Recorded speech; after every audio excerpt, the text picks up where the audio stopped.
And just like that, the button was hit. It's true, I did it. Okay. Once more we are streaming. Once more we are streaming. They can't stop us. Well, they can. They can. But we're going to try our very best.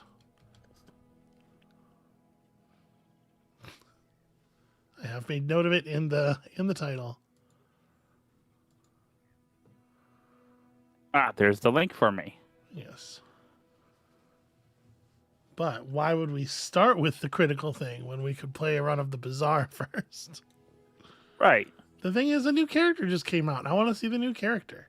I'm very excited, right. so let's get in here and do the thing. Let's see this new character. Is it a lady? No, it appears not to a be, lady. It appears to be some sort of beast man. What if a guy was like bestial? And he had sharp stuff. Like Kraven the Hunter. Like what if a man was Kraven the Hunter? It'd make so much money at the box office. I'll tell you what, if he looks and sounds like this guy, I might be Kraven the Hunter, if you know what I'm saying. I don't. Explain it to me. I'm saying boner for man. Okay, so Karnok's Rage, he starts with a skill. When you use a small item, gain 4 rage. When you use a medium item, gain 8 rage. When you use a large item, gain 12 rage. So basically, when you use an item, gain 4 rage per slot that it takes up. My battle days are over. And there's nothing here about rage doing anything or so I'm assuming the items will spend it. When you gain rage, this gains crit chance over the fight. Okay, that's pretty dramatical right there. When you reload this, it gains +1 multicast. Oh, that's an interesting thing. His Hunting Hawk temporarily hates non-flying items. And your flying items have bonus crit chance. Hey, Lana the Witch, welcome. Welcome back to our third attempt at streaming some of the demos from Next Fest that we didn't get around to. But a new Bazaar character came out, so I'm going to do that first because I'm really excited about new character. I want to take this shotgun without knowing, like what it is that we're doing with this character or any of his abilities or anything. This item looks like it could get real fun. So we're going to take that and we're going to lean particularly on things that can reload items. When you enrage, this item's cooldown is reduced by 2 seconds for the rest of the fight. That's pretty cool. It says triple damage against monsters. Okay, and it is a 4 second. So we always have to be thinking about the cooldown of items in reference to like how quickly they generate rage, right? Right. A low cooldown item is even better than usual because it generates rage more quickly. Yeah, without really knowing what we're doing, I'm just gonna grab like the bear claws and the spiked wraps, and we'll move on here. We're out of money.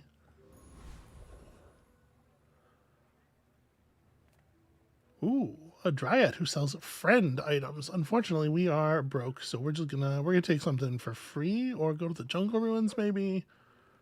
Let's just take something for free. A runed amulet. Your weapons gain 10 damage to the fight when you enrage. Reduce this item's cooldown. Okay. So he's got relics as well. Let's go after the haunted kimono maybe. Bananable has a good the Bananable has a good skill sort of generally. The haunted kimono has a skill that can cause your items to start flying. And this guy seems like he has some flying stuff.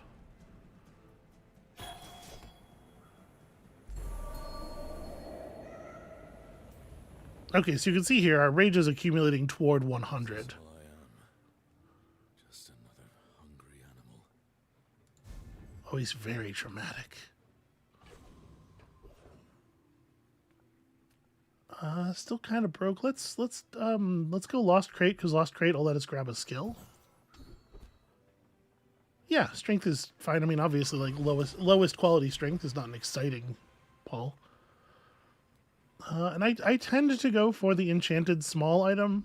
I don't know, maybe it's not the right way to do things, but we already have fiery wraps, so this will level up our fiery wraps and also make them fiery. Or our spiked wraps. You get a shielded hunting knife. Yeah, let's take that. And we leveled up, so we got some table space here. Let's put down some more things. Okay.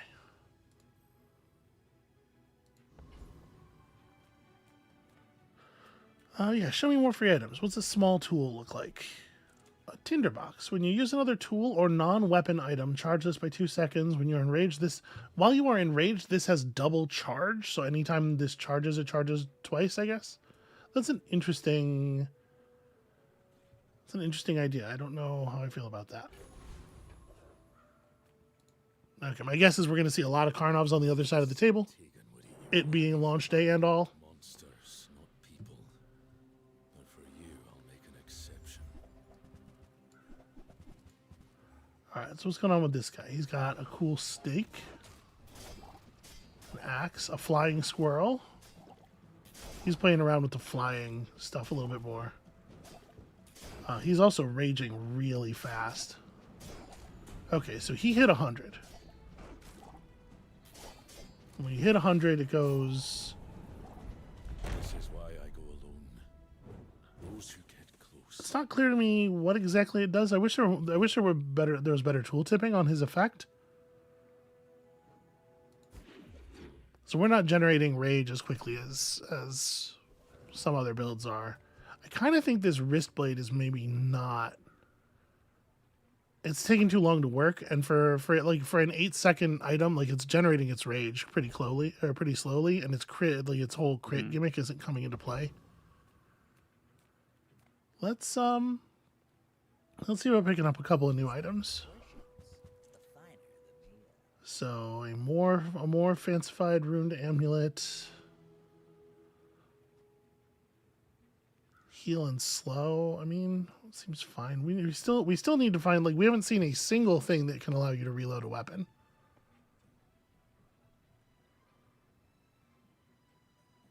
Oh right, yeah, the full description of rage in the lower left. That's right. I forget about the complicated tooltips because I don't look at them anymore because I know what all of the other things do. Thank you, Lana. That's true. Reach 100 rage to become enraged, removing slow and freeze. While enraged, your item cooldowns are reduced 10%. Just your item cooldowns are reduced by 10%. I'm a little surprised that that's all that it does. But obviously you have lots of items that trigger on it specifically and stuff. Okay. Thank you for pointing that out. That's a silly thing for me to forget.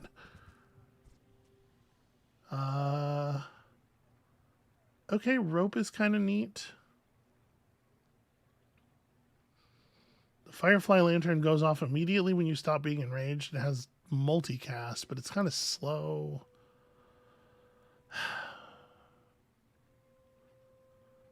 I do not feel like I have a handle on like strategy here.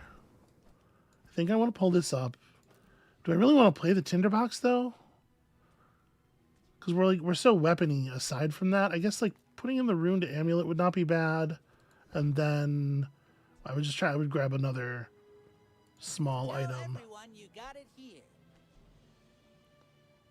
And we can take an upgrade for our tinderbox just in case it turns out to be cool. It's a thing I'm having a lot of trouble sort of like intuitively guessing the value of. By the way, Amabel's here. I don't know. She's like intentionally not saying anything in a way that's... I'm sorry. It's just this is a lot. I have so much trouble following this game. I do try. Okay, but that can be like very useful for us, for the viewers who also are kind of not sure what's going on. Like, please ask questions. See, this is where I have a problem because I think you're explaining it correctly. I just can't hold on to all of it. How do you hold on to all of this? I've seen you play this game and like win, and I don't understand how that's possible for a human to do. I don't know. It doesn't. Yeah. So as for how do you hold on to all of it? I mean, you're talking about a combination of holding on to rule structures and holding on to just the details of a lot of little items, right? Yeah. And I don't exactly know. I've always been pretty good at like forming a database of crap in my head. Like, you know, and I used to play tournament magic, right? I played tournament magic for 10 years or something. So I was in the active tournament scene for the release of, 10, 15 different blocks of magic cards. And I can still tell you what most of the cards that were released during my active playtime do. I don't know. It's just... It just happens. You just get your hands on them and it happens. I wish I had a better answer. A double-bladed knife with a guaranteed crit chance. Guaranteed crit while you are not enraged. But like really crappy damage. It's a fast weapon though. Adjacent heal and shield items have more crit chance. He's got a definite strong crit chance thing. Crit is just like, is it double damage? What is... Yeah, double effectiveness. Because you can, as you can see here, healing and shield items can crit as well. Okay. When you use an adjacent item, gain 3 rage. Adjacent items are affected by freeze for half as long. That's interesting. Cute little snow wisps. When you enrage, this freezes an additional item for the fight. That's 6 seconds. When this is slowed, reload it. Weird. I think I like the snow wisps. Snowshoes. So if you have a couple of things that fire real quick. Because with something like the fiery spike wraps, right, you want to build up that first rage as fast as possible. So I'm wondering if it is worth it to take those. Huge things. Like the Fang is really fast. And I don't know that I don't know that I'm going to use this Covetous Raven. Let me sell that so I can afford snowshoes. And then we're going to rebuild a little bit here. These bear claws, I don't know. But I'm gonna put down the Fang. And I guess we're just about to level up. I don't need to rearrange this too dramatically here. Whatever doesn't kill me. Let's level up. We'll gain a little bit of space, and then we'll build things out. So my level up reward could be a bronze tier friend, a bronze tier tool, or 2 gold for each weapon we have. I'm going to take the gold. A lot of money right now. It seems fine. And now we're going to put down the snowshoes. So I think I'm going to tuck these snowshoes in between my shotgun and my Fang that we looted from that monster.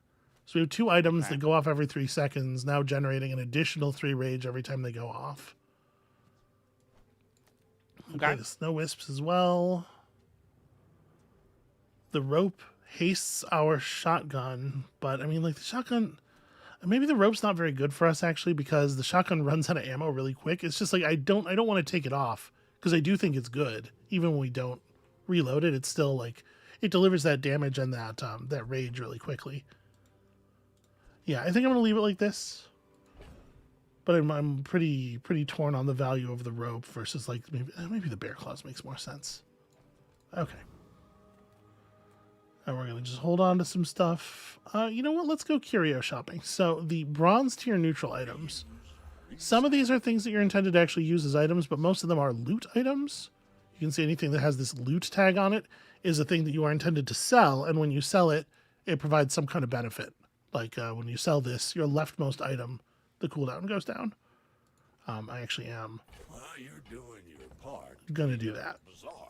Look at that. It still says 5 seconds, but it's a slightly faster 5 seconds. When you sell this, all of your weapons gain 4 damage. Hell yeah. Now that's a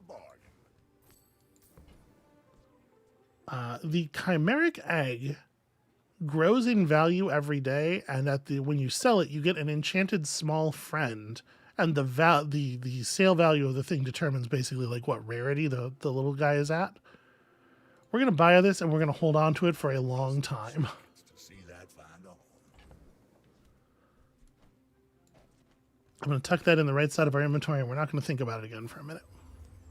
Lana says, I think the shotgun getting stronger with each reload is really just thematically expressing the increased malicious intent for not having killed something prior. But like when you reload this, it gains. It has. There's got to be a way to reload it. I've been eaten out too often. Oh, that's right. I do only have $1 left. Well, we haven't seen any shielding items that I feel very strongly about. I might just sell this. I think I'm going to sell this wrist blade. I don't think we're using that. I'm trying to figure out like what else do we want to buy here. Reduce all your items cooldowns by 1. All your weapons gain 2 damage. I would like to buy that. So let's sell one more thing. I don't know about this rope. So that we can buy an exoskeleton. Trash is tragedy. Reuse And then sell an exoskeleton, give all of our weapons 2 more damage. Especially with stuff that attacks as fast as our stuff does, these little bits of damage to really add up. Alright, let's see about this guy. If you wake up the creature, what happens next is on you. In theory, we should be raging faster now. Motherfucker has 960 max HP. This is a thing with pig players. They get a lot of HP real fast. And I mean, yeah, you can see the snowshoes are paying off. Like, we're about to actually flip. And now that we've done that, our spike wraps are 2.7 second cooldown for the rest of the fight. And they're actually putting up a fair amount of fire damage now. I can see you're going. I think you got this. Yeah. All right, all right. It's coming along. It's coming along. We're starting to have some mechanics that are touching each other.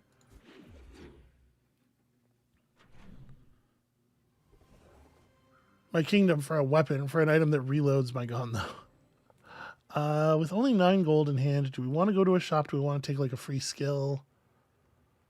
Let me take a skill. So the crate is always a medium-sized item or a skill, and the rarity is based on the day that it is. Your non-weapon items have plus 10% crit chance. That seems like not a very good skill for our situation. The day as in you're on day 3. Yeah. Okay. You can see the border of the thing tells you like sort of how the rarity of that thing. So this guy lets us upgrade anything from bronze to silver. I was curious if this would gain more ammo when upgraded, but it looks like it is just base damage. Do we have anything that we particularly want to upgrade? I mean, I kind of want to force the chimeric egg up a little bit. The shotgun really, it does gain a lot of damage, huh? If we increase the value of the egg, it increases the amount. Actually, no, it wouldn't increase the amount that it generates per day. Well, then we'll leave that alone. I guess it'll be the shotgun. They don't make these like they used to. It almost doubles the damage output. Okay, so this guy gives freezing related stuff. This guy gives fire related stuff. I don't remember what the hoverbike hooligan loot pool is. And I don't know if we can take him, but let's try it. You come to these ends with that gold. Is you tap, bro? Okay, I mean, he's got a skill that would give our item +1 max ammo. That would be pretty cool.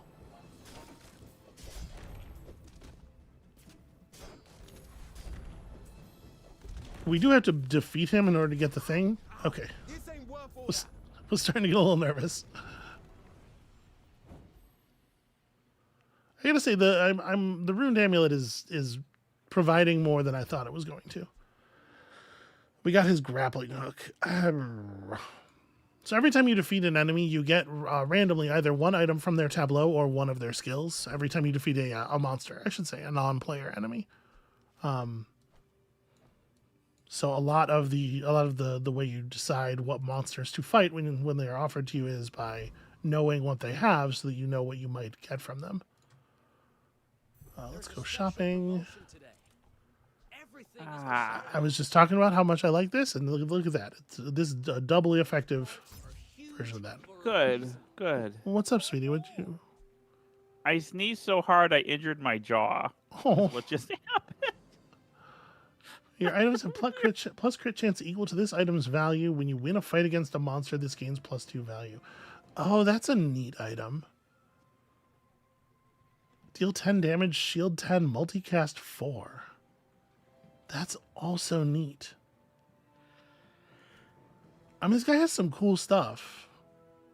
9 seconds seems like a long cooldown, but multicast 4 means it actually does get used 4 times, and so it will trigger Karnok's Rage 4 times when it goes off. So it's effectively, I kind of think we want that. If I can just sell 1,000 more, our owner might notice me. All right, upgrade for the Snow Wisp.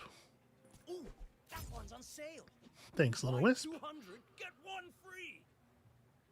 Oh, okay, hold on. When you use a tool, gain 10 rage. When an adjacent item is slowed, shield 10. When an adjacent item crits, haste it 1 second and then reload another item. Do we have anything? Did I get rid of all of our bonus crit chance stuff? Snow Wisp has crit chance due to our stupid peaceful eye. I mean, this is the only thing we've seen so far that has the word reload on it. Yeah. The jerky, when you win a fight against a monster, your package of jerky gains +1 max ammo. That's fun. That's a cute design. I think I'm going to sell this and that's all it takes, right? It was 6. We're going to buy this utility belt, even though I don't exactly know how we're going to use it, just because it's the only thing we've seen that has the word reload on it. I don't know that I'm going to put it into play just yet. We got to get to a point where we can reliably crit stuff before we can really make use of it. But for the moment, I think we'll just put on the bladed armor. And in fact, let's take an upgrade. Push this bladed armor up to silver. So, okay, the only thing, the cooldown came down by 1 second, which is actually quite significant. And now that we have an item that gives some shielding, we can sell our shield scrap here for some benefit. That's nice. So in order to get reloads off of this, we're going to have to lean critward. There's certainly an awful lot of items that care about crit in this guy's build, so I don't think it should be too hard to figure out. We'll take a Cinder here. Your leftmost burning item gets +2 burn. Let's go ahead and sell that to upgrade our fiery spiked wraps. Okay, is it a build? I don't know, but it's certainly like better than it was. We're running better violence than we were. Lana says, I do really like the item design in this game. Most items feel really thematic. I really agree. I think a lot of their design stuff is very cool and well executed. This looks like a person who has not won all of her monster fights, and she's not as high level as we are, so this should be a pretty easy fight. Sometimes I lose And track indeed. of all these arms. It can be it can be pretty devastating to have an early monster fight not go your way, because you end up behind the other players in terms of max HP and in terms of table size, and it doesn't even out until day 4 or 5 when you can catch up. So it can often be the case that losing a monster fight is just like, oops, I lose my next 2 or 3 player fights early on. You'd be very careful with your monster choice. All right, Kina, show me something that will help me out. Ooh, a Uniboo. When you heal, this gains shield. When you enrage, heal for an amount equal to the shield. That's interesting. The first time any item is used each fight, gain 30 rage. Adjacent items have bonus crit chance. When you enrage, double the crit chance of adjacent items for the fight. And some more warding glyphs. So the wolf mask would let us... I mean, in order to get a reloads going, I don't want to over rely on the shotgun. It just seems like it's really fucking good if you can reload it. In order to get this going, we would need an item that can reliably crit every like 10 seconds or so to be able to reload the shotgun as it's running out of ammo. And we need to make space for the 2 slots of the utility belt on our bar plus whatever it is that's giving the crit. I have to say I would kind of prefer that the crit come from a weapon rather than an item like this and apparel, just something I'm wearing. But the big fat 30 rage bonus at the beginning of the fight is certainly not nothing, especially when so much of our damage is coming from our spiked wraps. The ruined amulet gets faster too. So if we were to try to figure that out, it would be like ruined amulet utility belts eating up 4 slots. We have 6 slots left. And those slots are fiery wraps, shotgun. We could put the bladed armor next to the wolf thing, because that way we get effectively a swing every 2 seconds at the crit chance. Given the rate of... Okay, hold on, give me that. Let me actually look at this. So it's gonna be like you guys are sitting out. We might be losing the snowshoes. So sorry, this would be over here. The wolf mask and I guess the spiked wraps because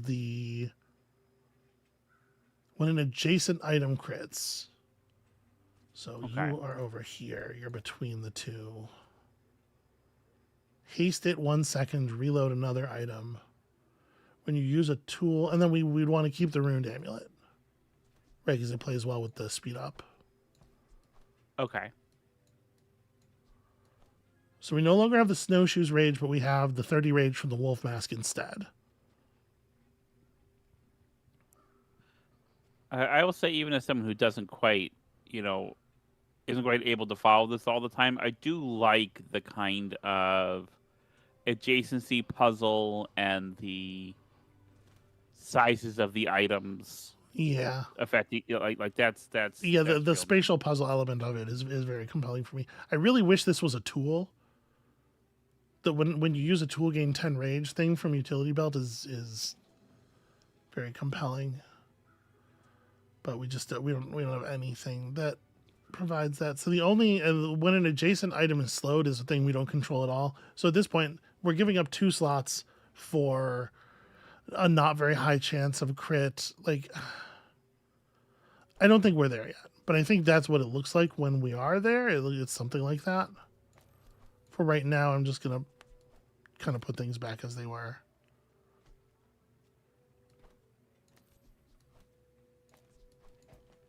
I don't know. What do you think? Am I being a coward? No, I've never known you to be a coward. Okay, Especially in a video game. I don't think the adjacency matters for anything except the snowshoes. So I think we're good enough here. Okay. And we will continue to look for other options to reload, but we have kind of an idea. I'm going to go ahead and re-roll the shop, even though we have no money, because we could sell stuff. The weapon to the left of this has plus 20 damage while you're enraged. Double that bonus. When you use an adjacent weapon, gain 4 rage. When you enrage adjacent weapons, ooh, that beast tooth is something. Or waystones. Oh, that's really cool. So the the things at the bottom that say visit X, these are quests. Sometimes items have quests on them that unlock functionality. Usually like say Pygmalion's dog has 3 different quests on it to basically feed the dog. You get 20 toys or food, and it unlocks one functionality of the dog. 40 toys or food, and unlocks the second one. And the dog gains damage with each upgrade, or things like that. These waystones require you to find and visit specific characters on the run and go on an expedition to unlock a whole bunch of different functionalities. So if you visit Isla, it becomes a weapon. If you visit Herma, the healing vendor, it gains some kind of healing functionality. This is such a cool item that I almost want to sell a bunch of stuff so that we can afford it, just because I want to see what it does. I kind of think... Man, we really don't have... We don't have a lot of loose stuff right now, though. So it would be the wolf mask or the utility belt that would be going. But I want to have this because I want to see what it does, exactly how much damage and stuff. You can see the ones that are represented by locks. You can see them up at the top there. Man, this game has so much cool design in it.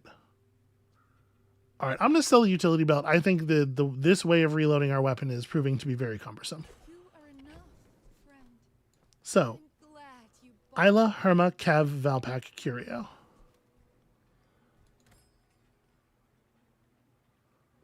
I'm going to try to remember. Well, there's Isla, who sells weapons. We don't have any money right now. We could get 6 gold by going this way, or we could get 2 gold in that item by going this way. And Isla will certainly show up again. We'll be able to visit her later, I'm sure, under better circumstances. Let's go this way. So work the docks. You get to get 2 gold and a weapon or a tool or a shielding item. I'm going to go for a tool. A tugboat. A little flying tugboat. That's adorable. Look at that. A little tugboat drone. This is no good for us. We will end up selling him. But, you know, we could have gotten a hold of a reload tool from another character. Like, if we could get a hold of some... Vanessa has some very simple, just like put bullet back in gun type things that would go very well with our shotgun. I believe the Blood Reef Raider has ammo-related items on him. Sorry if it seems like I'm a little obsessive here. Your leftmost ammo item has +2 max ammo, would be pretty okay. He also just has a powder horn, which I would love to have. Now I'll never captain a ship. Also, he's a pushover. That's something to be said for that. What do we get? We got his crow's nest. Your weapons have plus 40% crit chance, but it is 3 spaces in size.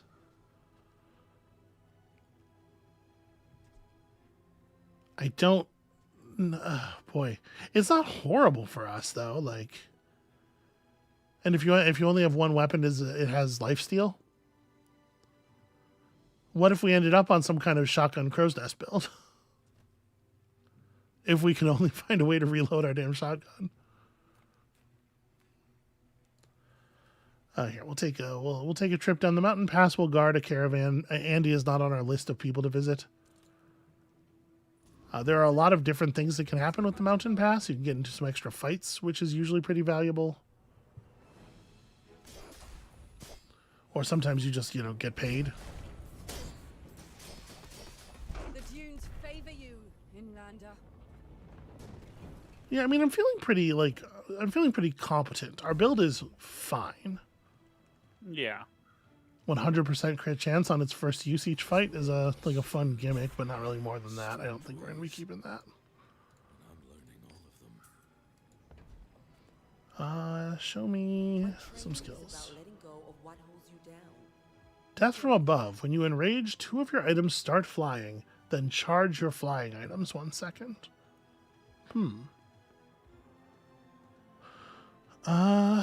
I don't really love any of these. I kind of think we're going to re-roll this. Okay, plus 8 crit chance on everything is certainly something. When you burn, your poison items get better. Yeah, we'll just do Keen Eye's fine. I hope we can do this again. JJ is not on our list. Let's just take a free item from the treasure chest. We got a salamander pup. Salamander pup is loot. I think we're not taking this tinder. I gotta make room to take the salamander pup into our inventory so that I can then sell it. All right, and we're up against a player playing, what's her name, the chef. From me, it's not what you'll get. Mind if my crew films this for the show? She's a celebrity chef, is her whole thing. Okay. Is that the one that has a daughter? Yeah. She has 2 things. She's a celebrity chef and she has a kid. Also, she has several arms. Yeah, she has 4 arms. That must be helpful in the kitchen. And also parenting, I guess? Probably. Also, you know what this reminds me of? I'm going to guess Chris Claremont's X-Men run. Actually, no. It reminds me of the Rob Layfield and Fabian DeSouza X-Force run, which introduced the character Forearm. Is that how his name is pronounced? Fabian? The character has 4 arms. Okay. Forearm, yeah. It is 4 No, arms. I heard you. Like it. You need twice as much rage to enrage, but when you stop being enraged, heal for 500 and remove half your poison and burn. I guess that's something. A frog hollow. Whenever you use a friend, heal 20 and poison 2. And when you stop being enraged, haste all of your items for 3 seconds. I mean, that's pretty cool, and it is a frog hollow. Fast frog. Look at them frogs. Look at this guy. Yeah. Look at this guy. That frog is especially good. Water skin is interesting. Got anything else for us? Bagpipes? Heal and gain rage.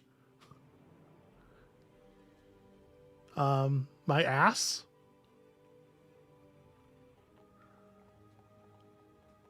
He's got an item that's just his ass. Look how good his ass is. Okay.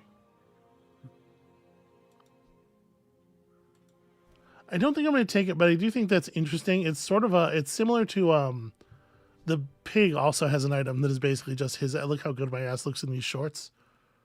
But I think the pig's. Does his ass look good in the shorts? I mean, and more importantly, does he have a little curly tail that like pokes out of the pants? Oh, delivery's free. I don't think you can see that now. Hunter's blind. When you They slow did it charge wrong. this, They're when this is wrong? slowed against. So he has a bunch of items that get benefit when they are slowed.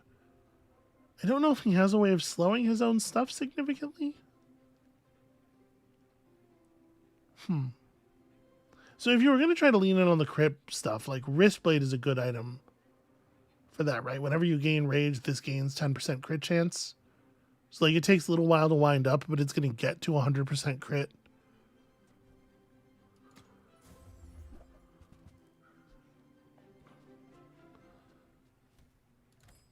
I mean, I think our shotgun's doing fine work for us even without getting reloaded, honestly. The Arkuvian Rocket Trooper. What is your deal? Really still okay? This rocket. Hey. Okay, he's got some crit stuff. Yeah, I remember he has a big weird gun that only has one shot, which makes him not very impressive if you have any amount of health or defenses at all. I'm on the ground. All right, give me something cool, Rocket Man. When you sell this, your leftmost haste item gains haste duration. Unfortunately, we don't have any items that are currently providing haste. Silver tier rage item, a silver tier loot item. You know what? Show me 2 gold and a silver tier loot item. I cannot tell you how much I was hoping it would be specifically this. This is what the city does to you. Oh, right. I don't have any space left. Are we going to use this crow's nest? Am I going to use this wolf mask? Probably not. I'm going to try to hold this until we can actually get a benefit from it. Take the gunpowder. Sell the gunpowder. And hey, look at that. 5 shots in the shotgun. All right, we're still trying to visit Isla, Kev, Valpak, and Curio.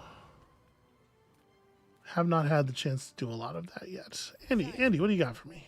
Anything fun?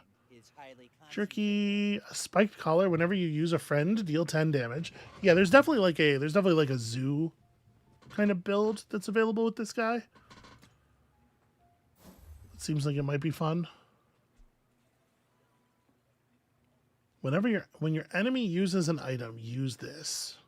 Deals 50 damage, slows an item for 3 seconds, has a 30-second cooldown otherwise, and only 1 ammo.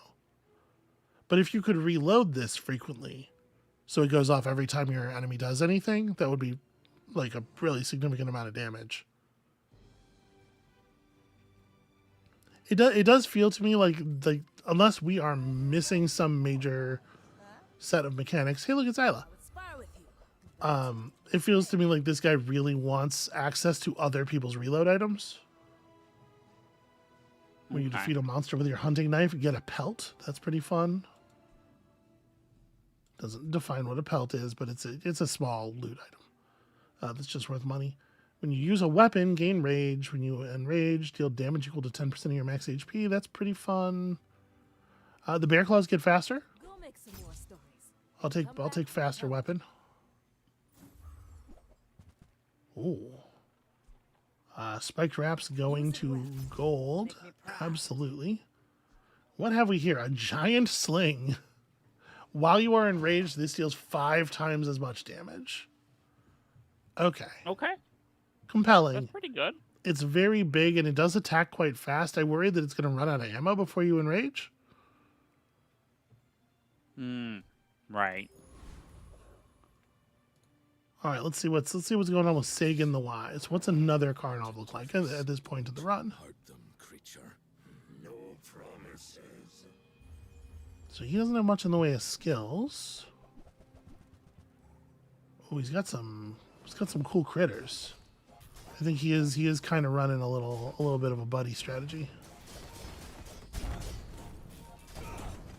Right, we managed to rage out first, but he managed to do a lot more with his rage. My parents dead at my feet.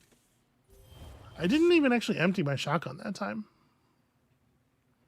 So I guess the reload's not, as super critical as, but like every time we reload it against multicast, like if we could be reloading it prior to the end of combat, I'm going to once again go to the docks for a tool, just hoping to pull a reload item from another character. We got a box cutter. It's not exactly what I was looking for. Barkun is not on our list of friends to visit.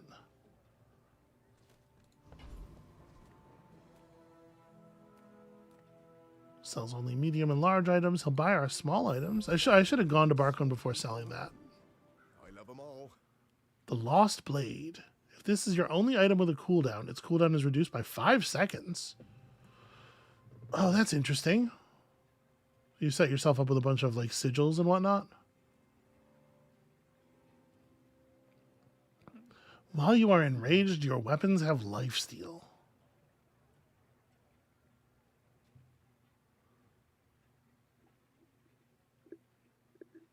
So notice when you enrage, deal damage equal to 2 times this item's damage. It doesn't say use this item in that. So I think that would work even if you were out of ammo. Okay. That's kind of neat. I don't think I actually want to buy any of those things. I don't think they play into our build well enough. When you use an ammo item, gain 9 rage. When you enrage and when you stop being enraged, reload all your items. Okay. So, I mean, this is the thing, right? This is the thing. The Dryad, when you use another item, charge this 1 second. When you enrage, increase this item's charge by 1 second. That's kind of cool. So this is the thing, though. This is the kind of thing we've been looking for. So how are we changing up our build in order to take this? I mean, we could just drop, like, Bear Claw Snow Wisp, right? And then it just slides right in. Reload all your items, even that encourages us to get more ammo items because it'll push us to rage faster. But even that, just like every 3 seconds gain 9 additional rage is very significant. Like, we have to buy this. I'll show you those stumps back home. I'm gonna be a business tree. Okay. Barkun's very excited. I mean, do we drop the bladed armor? Why was I using bladed armor? Oh, I had the bladed armor next to the snowshoes before. I think actually maybe just bump the bladed armor. Okay. It's not terrible, but it's yeah. It's getting the ruined amulet bonus and then applying it for like it damage boosts are 5 times as effective or 4 times as effective, but also this thing has a really long cooldown. Maybe the bear claws. Maybe I was right. Maybe it is the bear claws and the snow wisp. Amabel, help. My brains. I mean, you have a thing where you don't need to get rid of anything just yet, right? Well, no, but like only so much stuff fits on the bar. Yeah. And now that we have the bandolier, we're looking for more ammo items. Yeah. I know you're looking for more ammo, but you don't have any more ammo items to put in there right now. Well, right now, this is the decision we're making. Is it bladed armor or is it claws and wisp? I guess I'm gonna... Armor is for cowards. Right? That's what you taught me. So. That's usually how I get to... All right, fuck it. For the bear, relying on the bear claw to produce the extra rage. Okay, Lone Shark, Foundation Reaper, Dire Inglet. I think the Dire Inglet has just damage. Oh, the Dire Inglet has when you use a weapon. Okay, yeah, some crit stuff would be fine. Or alternatively, just like getting its pelt to sell for gold would be fine.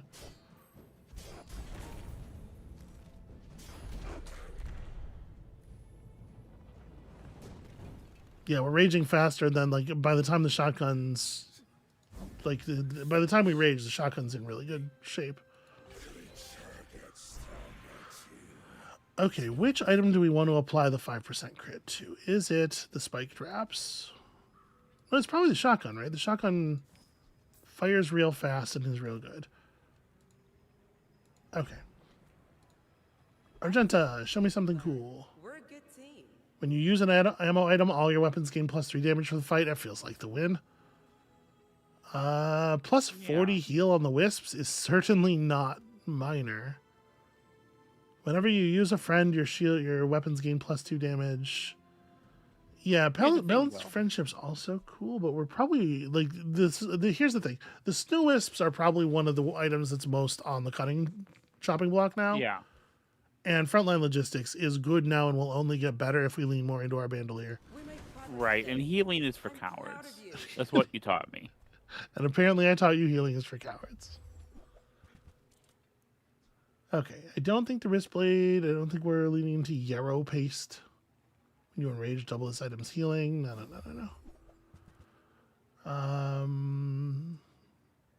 Deal 3 damage, slow an item for 3 seconds. Slow, no, that's not good. What's up? Oh, I What's just funny? was amused. But, well, I know we picked this as the pre-stream. Yeah. I mean, the run's going to be will- like an hour long at least. Yeah, this will be longer than that Hitman pre-stream. So I don't feel so Yeah. self-conscious anymore. No, like I knew what I was doing when I picked it. It's just it was a new character. I want to play the new character. Yeah, no, I got it. People are allowed to not find this interesting. They can fast forward the VOD. And people who are watching live can not do that, I guess. All right, so there's the shotgun reload, and like, look at that. The shotgun's doing real damage now. Well, I'll admit, that was That one was closer though. That was a bit narrower, but you got it. Yeah, well, when our rage ended, it reloaded the shotgun again and got it up to 3 multicast, and then it's landing for like 600. The shotgun thing is starting to come around. My devotion to the shotgun is starting to come around. Still kind of curious about, like, you can see this is becoming a weird item. Well, I guess the rocket boots will boost the waystone. Does that work? If I sell this... I don't actually know if selling loot items affects items that are in your bag, so I'm going to put this down here just so that I know it will get affected. There we go. We can make a little room. Our chimeric egg is continuing to level up. If we get it up to 30 value, it will level up to the highest rarity, which is the point at which I intend to sell it. Because then we'll have a very high rarity little pet who might be awesome. I'll help you find who Check does. that out, a boa constrictor. This dude is the edgiest. When you slow charge this, when you enrage, slow all the enemy items, which will charge the hell out of your boa constrictor. Interesting, very low base damage. This has +1 multicast for each type this has, and this has the types of all the items you have, right? Because all your shit's piled on the sled. That's a cool... That's another one of those just like cool pieces of like flavor design. You can see his dogs.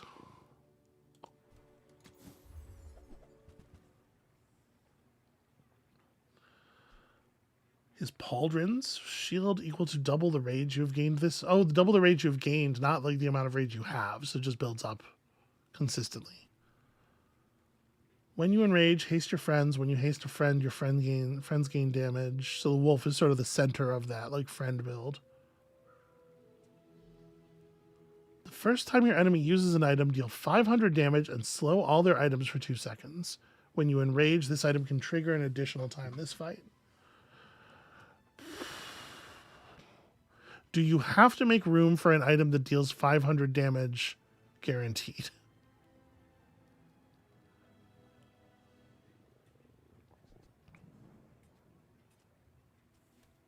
It doesn't play super well with... I mean... Amabel. Yeah. Do I have to make room for an item that will deal 1,000 damage guaranteed? Because we rage real fast, right?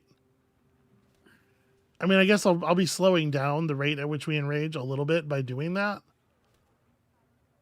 But if it deals 1,000 damage, Yeah. Okay.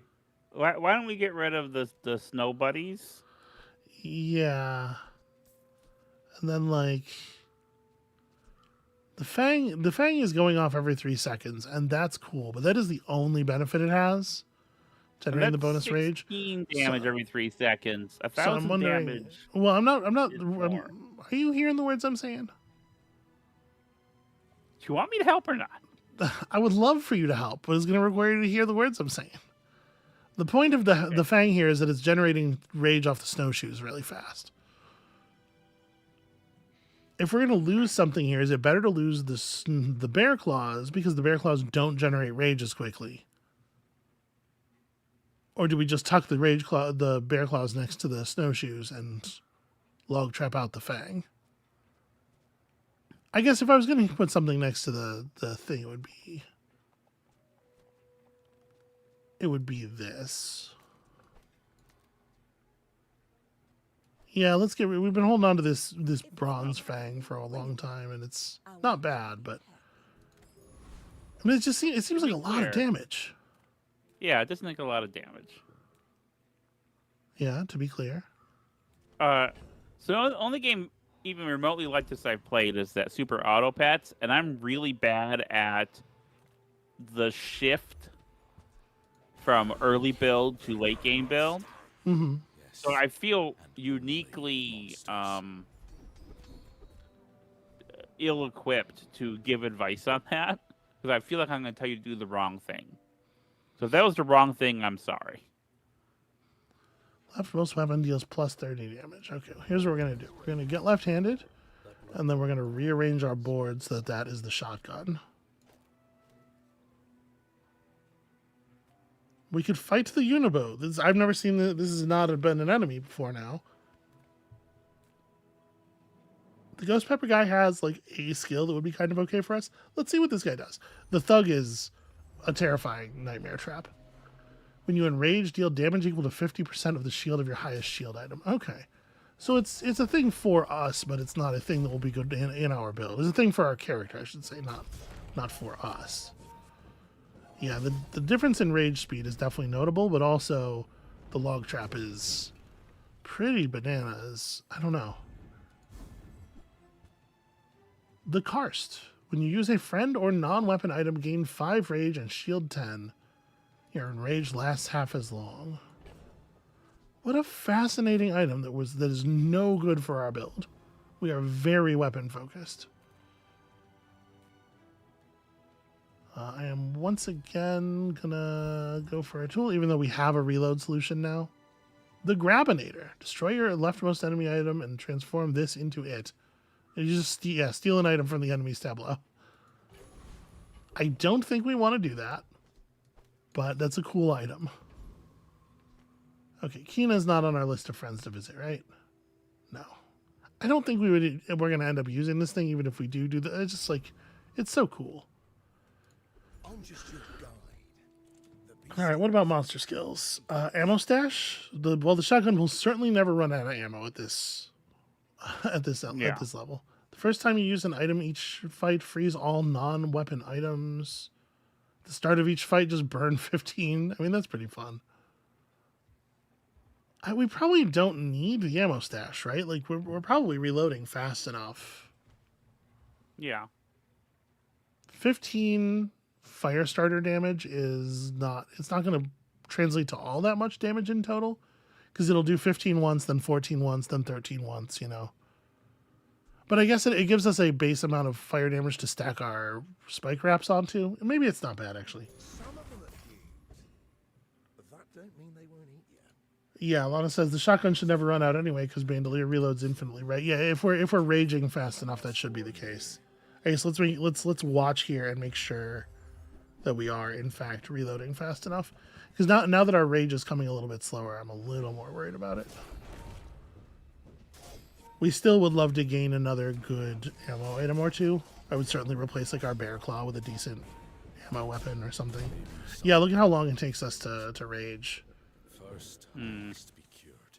We did really lose something by taking by not having the fang next to the snowshoes. Well, then it was my fault that you're going to lose. All right, Andy, what you got? Night vision goggles. Slow adjacent items.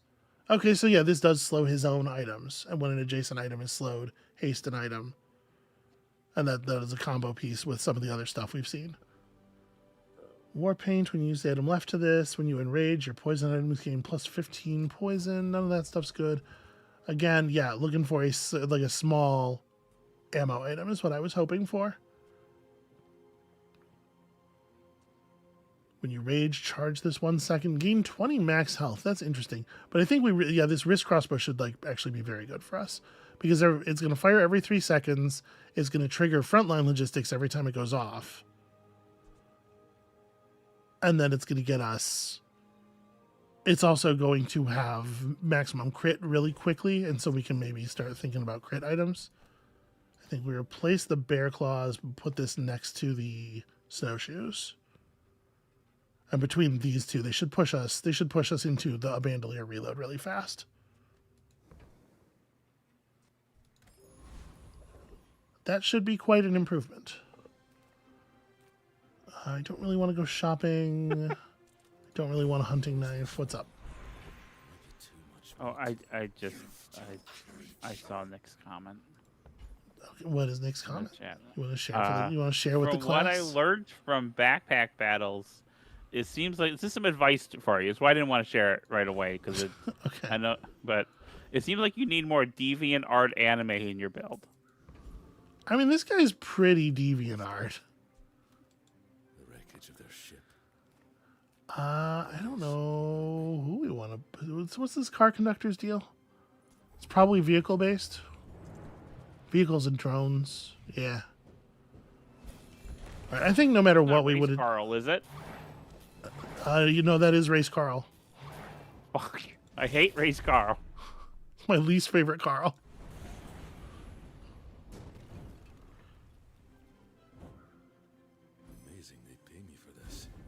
All right, we killed that guy right as we hulked out, and we stole his hydrogen tank. When this is destroyed, burn 100. We do not have a lot of reliable self-item destruction, so it's probably not too good for us. Let's see what Quixel's read. It's terrifying. So some fancy bladed armor. All items except your leftmost have their cooldown increased by 1 second.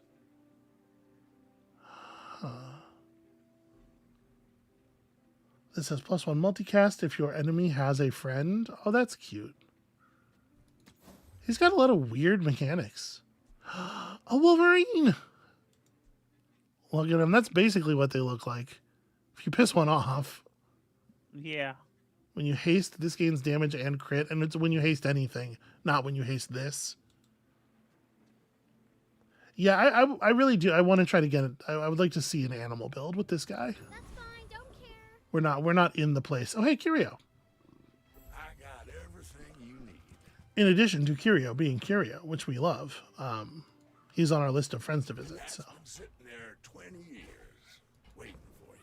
let's gain 2 regen, gain some damage on our shotgun. Love a good shotgun damage. Trash is tragedy. Reuse everything. Reuse everything, he says. We don't have any poison items. +1 damage on all of our weapons. That'll do. See that find a home. It's these little incremental bonuses. Shotgun cooldown down slightly.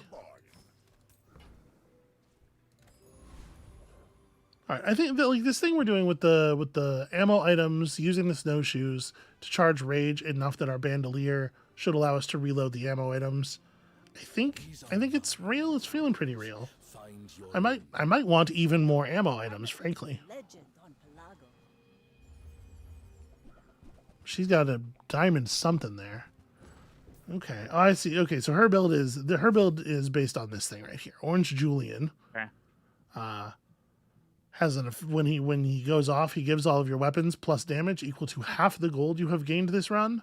So she's going to give all of her weapons 113 bonus damage. She has a bunch of weapons, and the goal is just to bludgeon us with that bonus as many times as possible, right?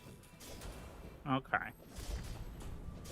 We rage out, which lets us log trap her one more time, and yeah, there we go. The log trap seems a little silly. What do you mean? I mean, it's a lot of damage for not very much effort. And there's a point at which like health pools are going to be such that it is no longer a good item. It's just like, completely outscaled. But I don't think we're there yet. Good taste. Burn 10, charge all your other items 1 second. So this is an item that I don't think currently has a place in our build, but I think it will. Like when it becomes time to get rid of the log trap, this is going to help us push into that initial rage a little faster. Okay.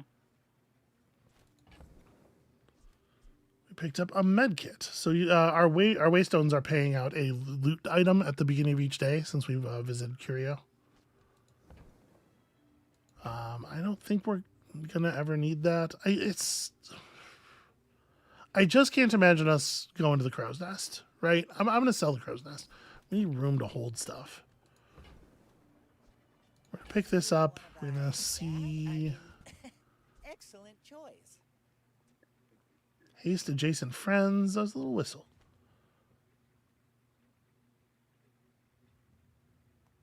I kind of want to keep this. I kind of want to take this beast tooth. I think there's a moment coming up where we make the adjustment, right? And it ends up looking like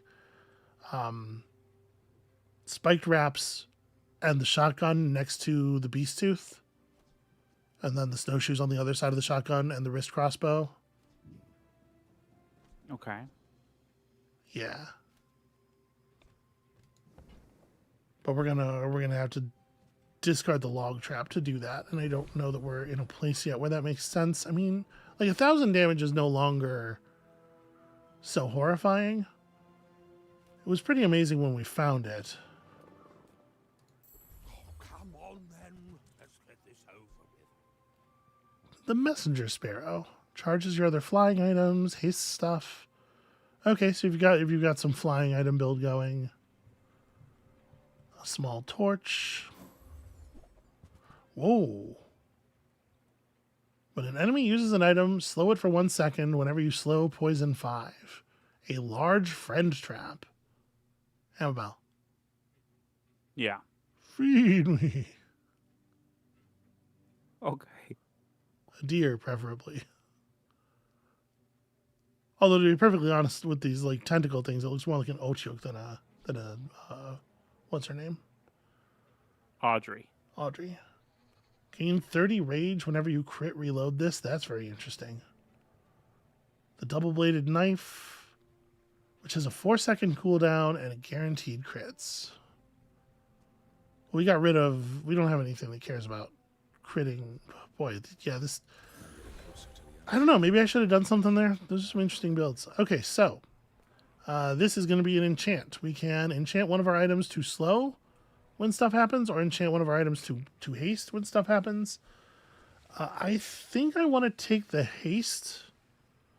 The slow stuff obviously is like defensive and maybe more powerful in general, but we've seen a lot of good triggers off of haste without a lot of good ways to take advantage of them.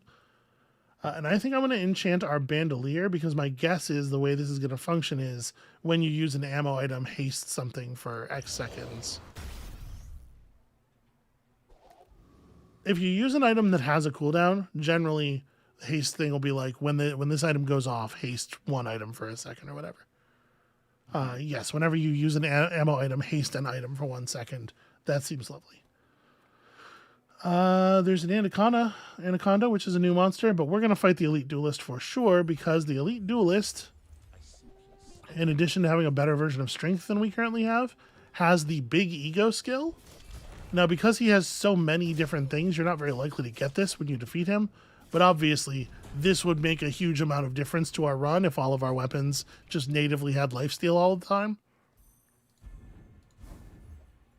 We got his stupid knives instead. I have no interest in your butterfly swords.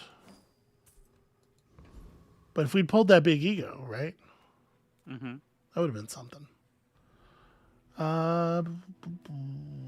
Barkun, show me stuff. Show me cool stuff, Barkun.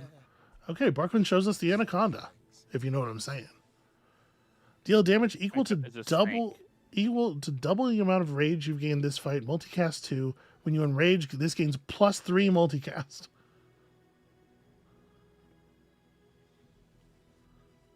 Lana says, yes, the notorious vampiric log trap. That would be pretty fucking great, actually. This is a plainly bananas item. It also costs 100,000 money. We do not have 48 gold. We could not sell items to make an easy 48 gold. Like the heavy crossbow here, ammo based. When it is hasted or slowed, it gains damage for the fight. Not a bad fit for our build, actually.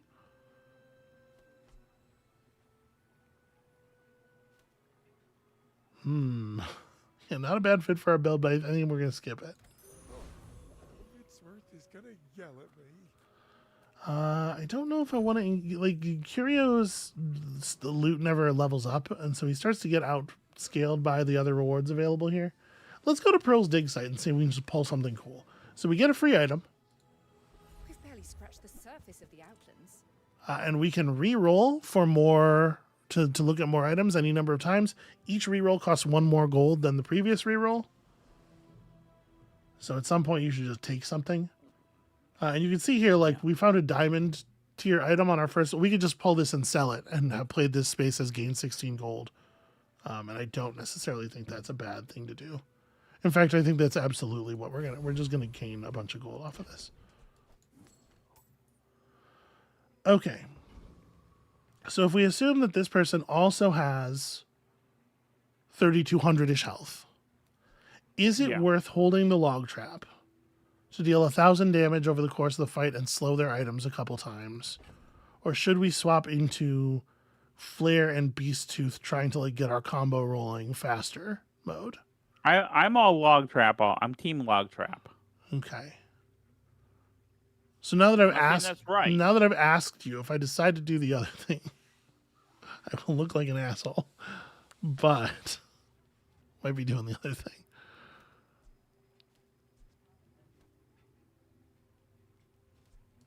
Right, like, so, like, it would look like this, right? We would want to put down another weapon.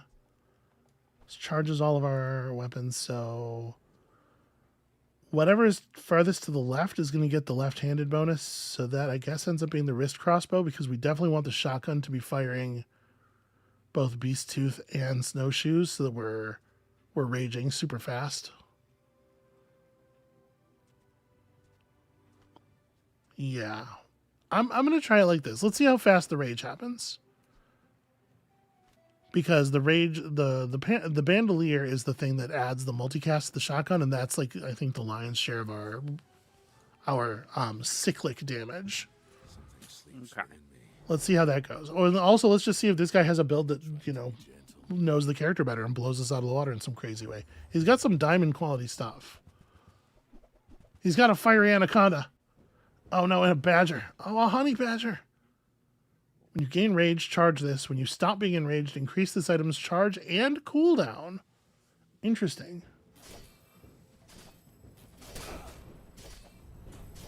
Okay, well, we raged pretty fast. Don't worry. You can keep your skin. Did he hit me for 295 plus 30 with fucking how much? What?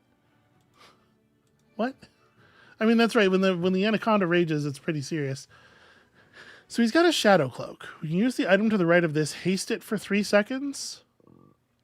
So as soon as this goes off, it buffs itself to go off again real fast. When you enrage, adjacent items gain crit chance. Your leftmost weapon also gains crit chance.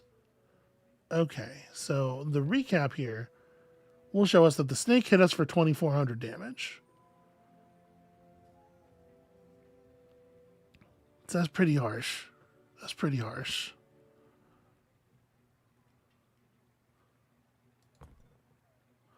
Well, I'm not saying you should have kept the log trap, but I can tell you the log I am trap would saying you not have should have saved kept the log us. trap. All right, give me an enchantment. Shield effects. I mean, we can make the shotgun shield us. Shielding based on shotgun damage, right? Okay. Maybe. What I would really like is damage based on shotgun damage, but We weren't offered a damage effect.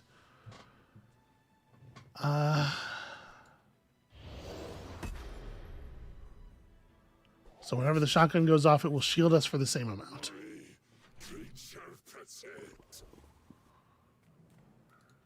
Little sentience love shops. Don't I open one? Look at the size of these weapons. When you haste, this gains 10% crit chance. It has bonus damage equal to its crit chance. Has multicast.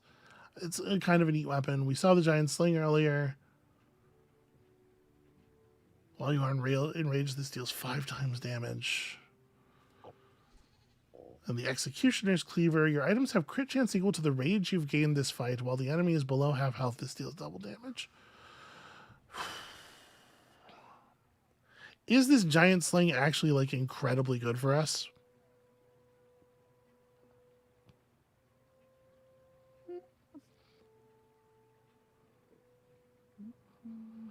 Are we dropping the Fiery Wraps, the Runed Amulet, and the Flare to just run giant sling adjacent to the snowshoes? Lana says, I never understood the American fear of badgers and then learned that European badgers are like snowshoes and American badgers are like vampiric log traps. Yeah. We have amazing Americanized versions of many animals. The American possum is quite different from the Australian possum, and ours are all. It's weird, especially given that Australia is like super known for its nightmare creatures. It is funny how much the Australian possum is like an adorable little huggy guy, and the American possum looks like something out of an alt comics nightmare. You know, you and I had a long discussion today on the way home. Yeah. From the hospital. I went to the hospital, everybody. And I want sympathy. I expressed a very normal opinion, which is that I would not opinion, but I stated that I would not eat a possum, and you gave me so much shit about it. Right. Well, they're not filthy. They're crazy, and you shouldn't touch them. But they're not like filthy. You were talking about like it's a trash animal because that's the stigma, and I don't think that's fair. You know, everybody's very like trash animal about a lot of animals. You know, pigeons you mentioned, rats, but many of these trash animals are actually quite fastidious creatures, etc. Anyway, I'm going to try this. Have you encountered a possum before? Yeah. Okay, because I have, and like, they never look clean or happy to see me. Well, they're not your friend. Don't go near the possum, obviously. Well, the possum shouldn't be on my porch. Thousands of kills. Oh, Kelsa is going to teach us a skill unique to Karnak. When you stop being enraged, you heal for 15% of your max health. When you enrage, you charge all your weapons 1 second. I mean, I do not hate Adrenaline Rush. I think that's Adrenaline Rush. You need to stay flexible. Lana hopes the hospital visit was not badger or a possum related. It was says, because of my skeleton. Yeah. We had Nick to go there says, because I have a hospital, bad exclamation skeleton. point, question mark. Yes, I see that. Yeah, I have a bad skeleton, and we had to go to the hospital because of my stupid skeleton. I survived. Gassed. I survived. Yeah, not gassed. That's a skeleton. To be clear, gassed is a type of skeleton. Look at how quick we rage now. Holy crow.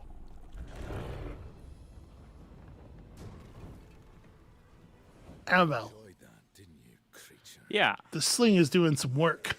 So my question is, and I mean this sincerely. When you and use an item with ammo, it gains 10% crit chance for the fight. Thanks, creature. What's up? Is this the whole street? Are we actually not getting to play demos again? Well, the run's almost over. I don't know if that's true. We're like very close to victory. dead. We Yeah, but you're hit gonna win. we hit 0 prestige. So the next time we lose, we're out. Failed. I do not think we are winning the stream. I do not think we're winning this run. But I do think we can probably, We might be able to scratch out a couple more victories, get to like the silver victory level, which I would like to do. We're not going to use this icicle. What's this? The hidden lake where we confront our inner beast, Amabel. Yeah, all right. Fight the beast. You are enraged for 1 second shorter, but get a rage item.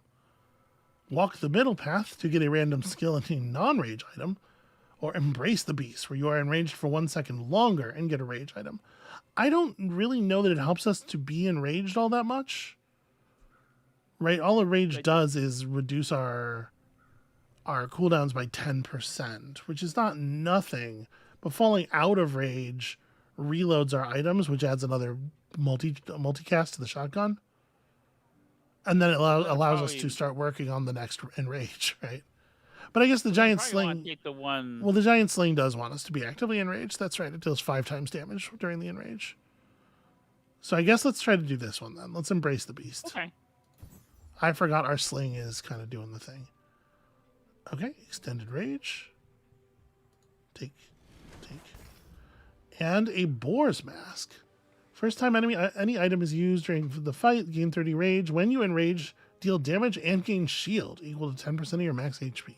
We are not going to use that. I think our build is pretty locked here unless we find like a very major way to transition. A loot item could help us. If it is the right loot item. That's not the right loot item. But yeah, it seems to me like we're probably riding this train until we die. Be safe. I've been tracking you across the outlands. Your scent is strong. Oh, he's got a... Oh, what's this? A restorative tree club. Deal big damage. When you use an adjacent item, gain 10 rage. This only charges itself while you are enraged, and its cooldown is reduced by 7 seconds. Huh. So when you're not enraged, the only way to set it off is to charge it with other items. Interesting. Anyway, we ran that guy the fuck over. He was not ready for the amount of bullets that we had. All right, I would like to sell some... Ooh. Reduce cooldowns. I think it's got to be the shotgun, right? Since the shotgun is sitting in between, it's triggering both of our items. I think we want to get some gumballs. Let's get some buffs in here. And I'm going to sell... Now that we're kind of like locked into our build, I'm going to sell off some of this stuff. Oh, I forgot. We can sell our chimeric egg. It hatched. It produced an icy green wasp. Poison 12, freeze an item when another adjacent item freezes or slows. Okay, this is not going to be relevant to our build. But I hoped we could generate something cool. There we go. We get ourselves 5 open slots, and we use them to buy 5 gumballs. When you sell this, your weapons gain +1 damage. Hooray! When you sell this, your shield items gain +1 shield. Hooray! When you sell this, your items gain +1 crit. We just do it. We do it some more. Yay! Just buy a bunch of gumballs. Okay. We can pick up some regen. At this point, like if we're buying items, what we're mostly looking to do is level up the items we have, or find things that are Come on in. Let's chat. similar but different. Mm-hmm. When you burn, gain 5 rage. When you enrage, burn for a pretty significant amount. Ooh, while you are enraged, this says its cooldown reduced by 4 seconds. That's a lot of battle axe. Our items are actually pretty bad rarity.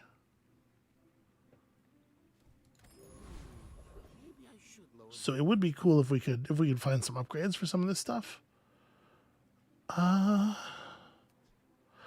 non-weapon items don't have cooldowns. Actually, hold on. Let's see if we can fight Boss Hero.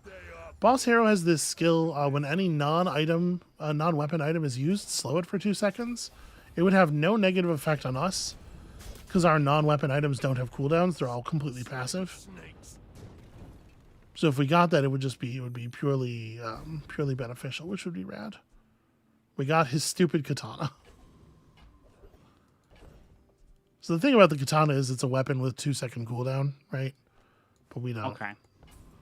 We don't need that. It's not a good enough weapon. Do you have upgrades for my weapons, perhaps? Trapping pit. That's kind of cute, I guess. You do not have upgrades for my weapons. I hope you live long enough to reconsider. Ooh, enchanted item with healing effects. What do we think? Maybe the giant sling? Sure.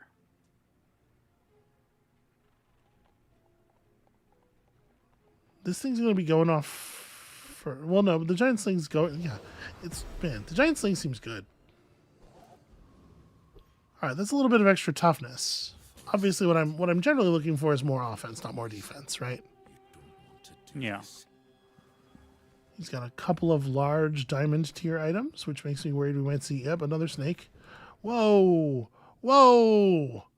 Check that shit out. This guy. While you are enraged, this has lifesteal and its cooldown is reduced by 5 seconds. You have double rage gain.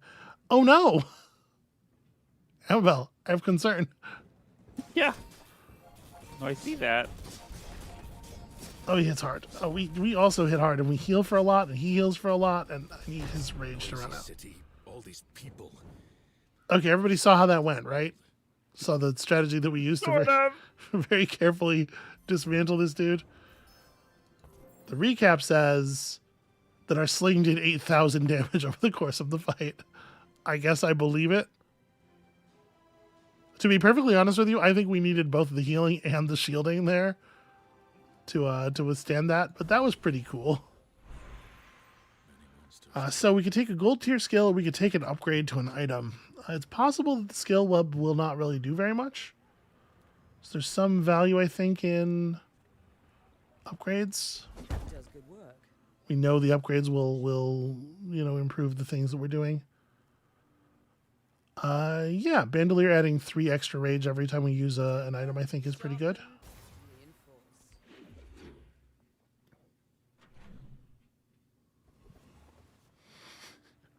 Nick says, Saw is a bit strong. Yeah. Dennis says, having not seen this game before, I have no idea how you follow anything that's going on here. This is VFX vomit. Yeah. In the later days, it becomes very. It builds up into very, very like VFX heavy stuff, and the trick is, if you've been playing the build from the early going, then you have a better idea what your stuff does. Yeah. Yeah, frontline upgrade to frontline logistics seems good. Unfortunately, we are right at the end of this run, so it is It's not cheap running a shop in the going town. to be the most incomprehensible at this moment. You know, we're not going to see anything fun from her. If you come back tomorrow, I'll have all this stuff upgraded. Tortuga, I think, has a bunch of like friend-based skills. The property baron is about properties. We don't have any properties. We'll just fight the hulking experiment again. I don't think adaptive ordnance would matter for us because I'm pretty sure we reload way too fast for... And we reload too frequently for any of our items to run out of ammo at this point. Somewhere in all these carcasses, I'll find my answers. Like the thing that's happening with our build is relatively complicated, right? And if the opponent is also doing a relatively complicated thing, then it's just... Nothing tiny, nothing. It's just that there's too much happening to display cleanly. Ooh. Deal damage equal to double the rage you've gained, and this deals double crit. This is a great weapon. Not for our purposes, but in sort of in a general sense. Your cool leather jacket. You take 30% less damage, but when you enrage, it hulks out off of you. That's pretty fun. That's a fun design. Knowledge, wealth, or power. What do you seek? I seek... Give me XP. Edge of the foundation. This one. They build. Hey, we got max XP.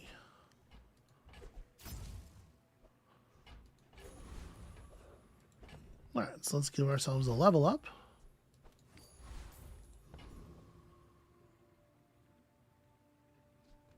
Uh-oh. Is it not gonna it's not gonna process the level up before the fight? It doesn't check until after the fight, I guess. That's a bummer. I've refused to die. There is a power You in got me I this. can't control. Well, let's hope so. Be careful. If I knock you down quick, So yeah, to be clear, we are at 0. We are at the end of the run. If we lose a fight, we are out. If we lose a fight to a player, we are out. He's got a lot more This health guy's than we filled do. his ass. I get what you're saying. So he's got a wild boar where he's shielding and then he's dealing damage based on his shield. Whenever he enrages, his shield items all gain bonus shield. And you can see, yeah, he's trying to gain a lot of shielding off of his ass card and stuff. He has a lot of shielding items. However, we're dealing so much damage that we're incidentally disabling his offense because he can't build up shield faster than he's getting hit.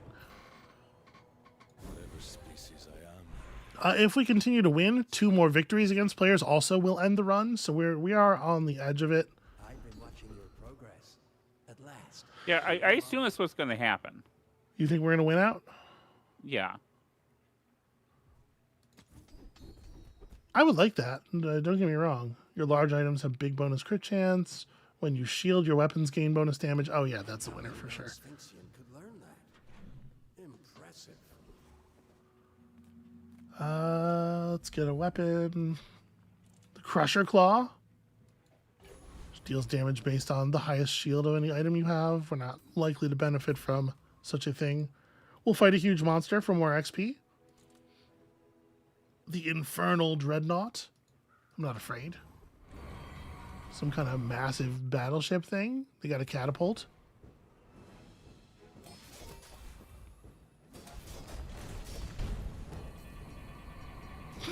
Wow. Actually, if we were to get the skill off of the Infernal Dreadnought, that would be very significant. Okay, so every time our giant sling goes off, it also inflicts 20 burn. That's pretty good. Yeah, given that it has a base cooldown of 3 seconds, and we're accelerating it in a couple of different ways. Okay, we know we don't actually have anything really to gain from the test subject, so or from the hulking experiment. Do your skills do anything for me? Not really. Yeah, not really. Alright, I mean, sometimes you're fighting them just for the gold and XP, you know? It's not always about the loot. Look at how cool we look when we're transformed. I'll keep the change. Yeah, rapid injection system, bunch of mechanics that we are not playing with at all. We'll just sell that immediately. A diamond tier item. Let's get some diamond tier loot in here. Okay, plus 32 shield. I'll put that on a shotgun.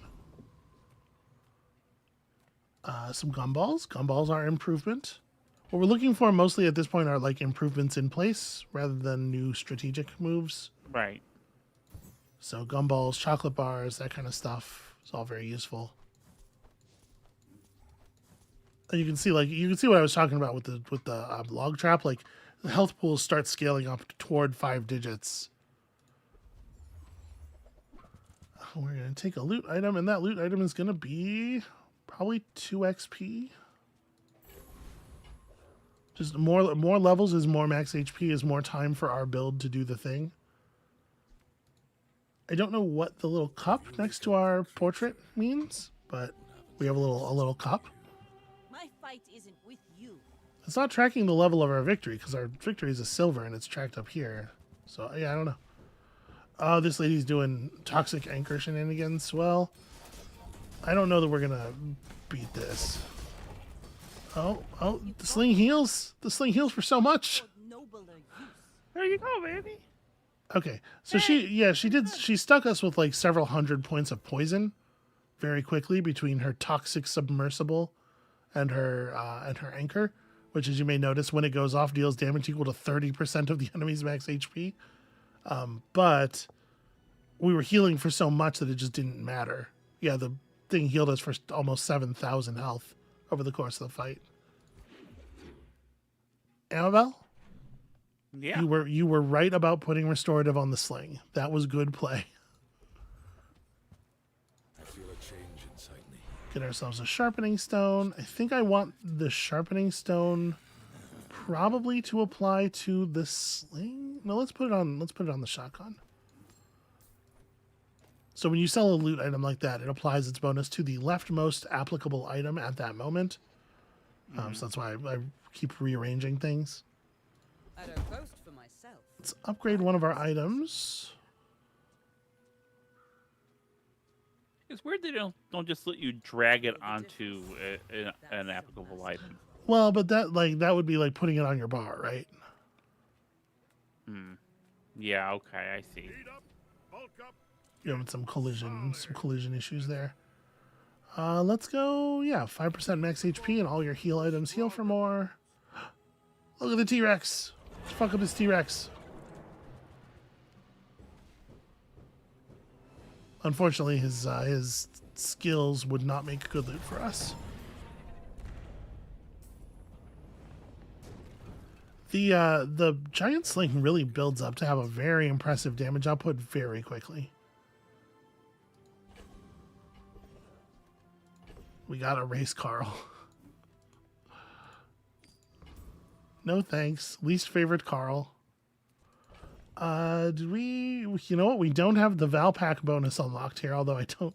It's hard to imagine it mattering. He could sell us an upgrade. Welcome to Gigamart.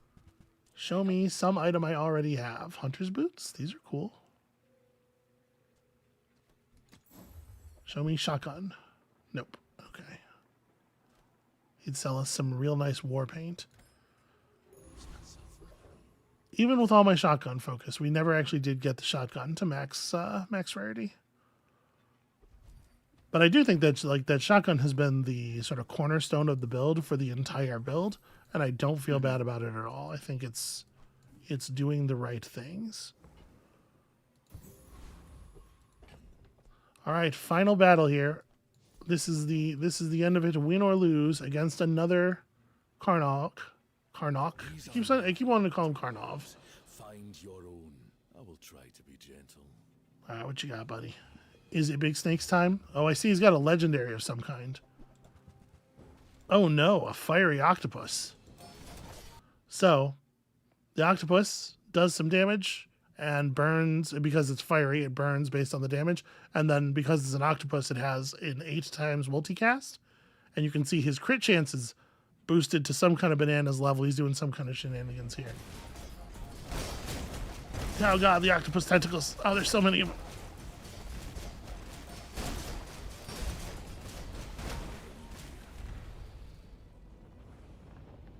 But it turns out he has a raft of crazy looking skills over here. Your items have plus 78 crit chance. The first 12 times you use a tool each fight, do some damage. Destroy an item on each player's board. What recap me. 14,000 damage from the sling, 13,000 from the shotgun. I didn't even see which item got destroyed.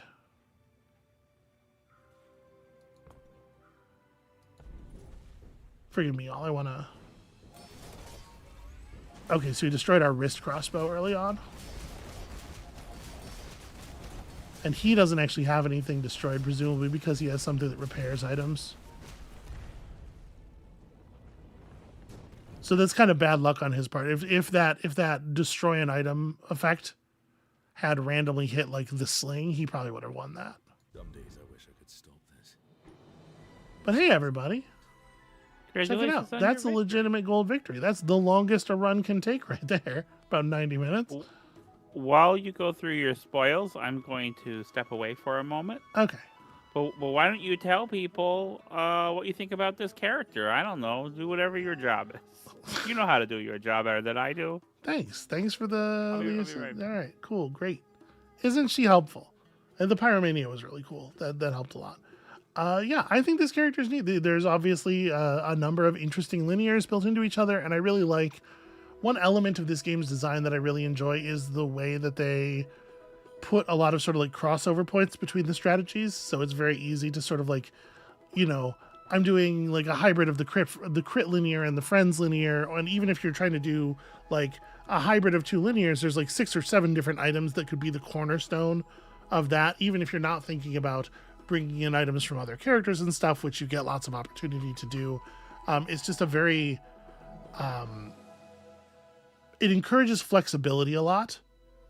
And I have found that is, it helps there to be a lot of different ways to play. It helps keep it really fresh. But overall, I'm having a ton of fun with the Bazaar. So yeah, we got a gold victory on our first day as the character, first try as the character. That means we get a whole bunch of chests as a reward. My rank went up. And of course, we completed 2 of our daily challenges and 1 of the weekly challenges here in the first day of the week. So that's going to be a couple of level ups on our season pass thing here. So if we go and check out our prize pass, we cleared level 1. Almost had enough XP to clear level 2. 495 of the 500. And that means I have 20 chests because I had a bunch saved up. So let's go open some chests. So you can throw down your cosmetics here and open them one by one. You can also open them in 10s. I think this is really neat. If you have at least 10 chests, you can pop them all at once with this little pyramid here.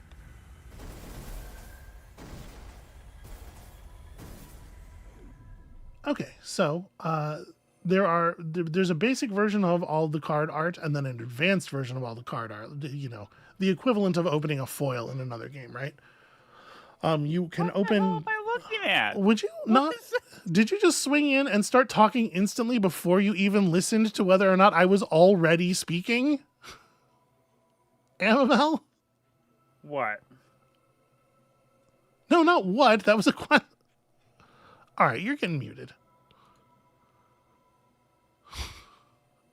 So anyway, like I was trying to say, there's like advanced versions of all the art. So that's some of what we've unlocked here. Is we got the fancy version of the chocolate coin art that has additional chocolate coins falling through the background, and you know that stuff's all well and good. Obviously, we unlocked a fair amount of stuff that I already have duplicates for, and duplicates get converted into gems with which you can buy stuff at the Bazaar. And we'll go look at that in a minute here. I had a couple of new card arts. New card art for the Gonjo, which is a Pygmalion item. You got some mats that I already have, so those are converted into duplicates. And a totally new outfit for Vanessa, which I did not have. Undefeated wrestling champion Vanessa, which is weird because she is not generally a wrestling-themed character, but I will definitely be using this skin because it's the most king-like of any of her skins.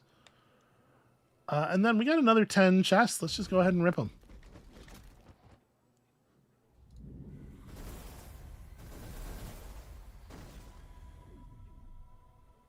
All right, again, a lot of duplicates, but we got some over time. All of your cards get the sort of the fancy motion art, which is neat.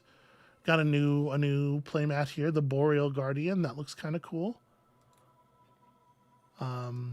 These things are like the stash and the money keeping area. There's lots of different cosmetics for those things, and all this stuff is just cosmetics. There's no gameplay elements to unlock. You have all of the cards for your characters available by default, and the characters themselves you buy on Steam with real money.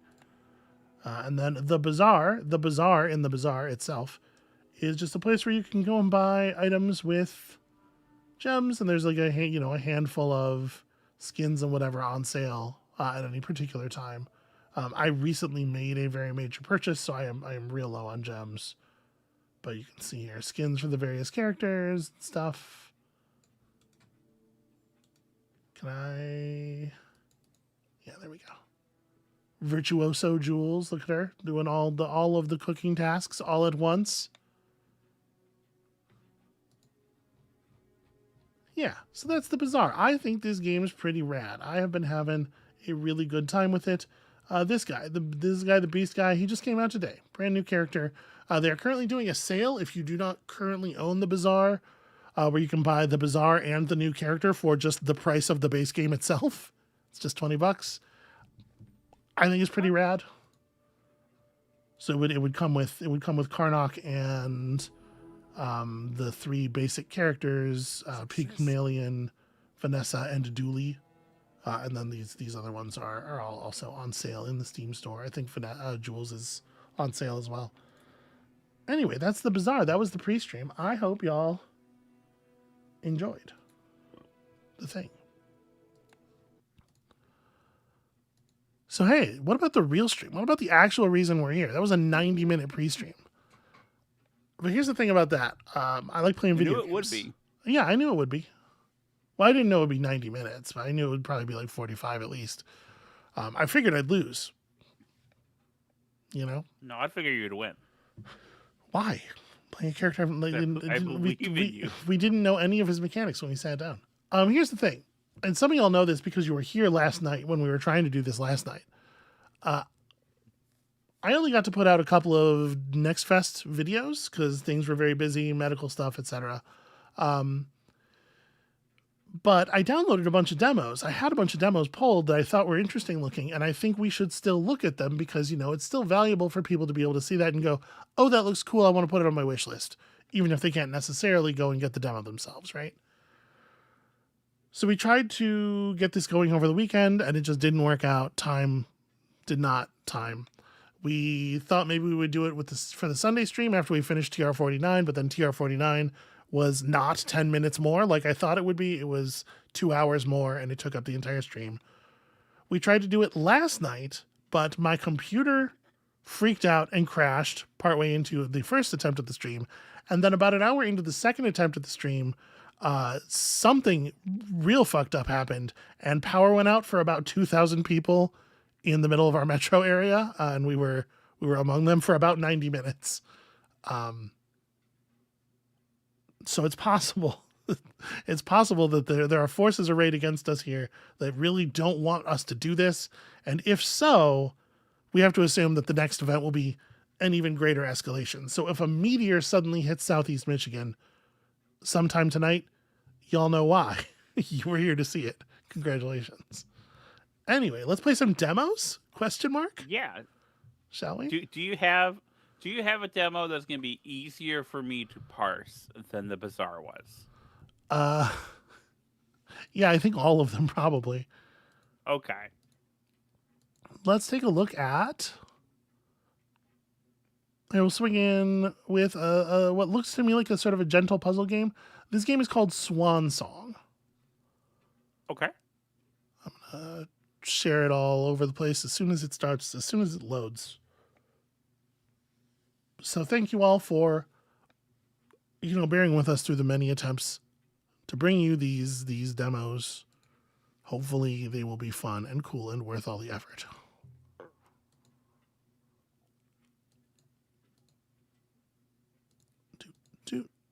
Okay, Swan Song.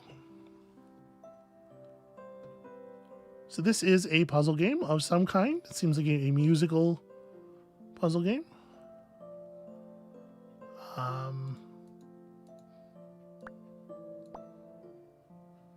Hold on a second. Boy, I played a little bit of this one to make sure it works, and there we go. Okay. Here we go. This is how you get the game going. Okay.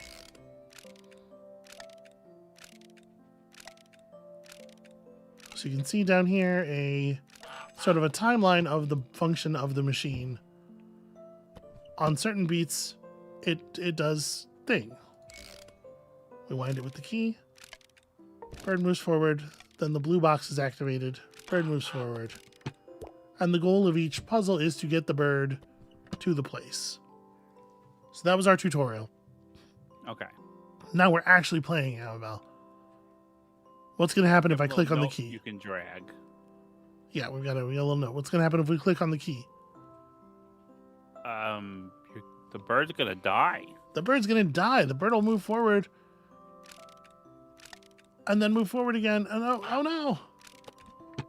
What a terrible catastrophe. Quackastrophe.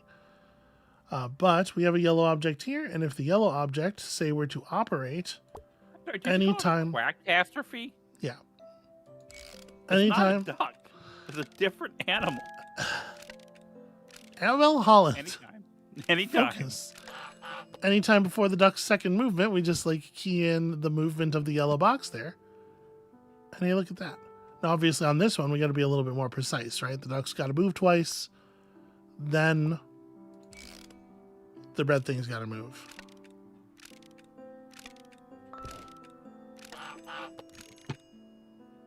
And I mean, that's kind of like it. That's it, right? And they're gonna come at us real slow, unfortunately, I believe. This is the number one cardinal sin of all puzzle games, and especially all puzzle game demos, is that you get the mechanic and you go, okay, that's interesting, and then they keep hammering on the, okay, but you get it though, the basic idea, do you get it, for another 10 puzzles, and by the time it could do anything interesting, you're already bored. Part of me hopes you'll never find this, and I'm ashamed to admit that I only know small bits about your life. When she left a hole bigger than her stature would imply. A hole so big, I couldn't muster the courage to cross it. A hole so big, I couldn't see you waiting for me on the other side. If you're the one reading this, I hope this box brings you some insight into why I acted the way I did. Not as an excuse, just as an explanation. Your dad, Tristan. Okay, and it's gonna be sad. I'm not trying to be an asshole. I'm not trying to be an asshole. I don't want to be like, oh, it's going to be a bummer, but like, you know, that does make it hard for me to be flippant about it. A tape labeled The News.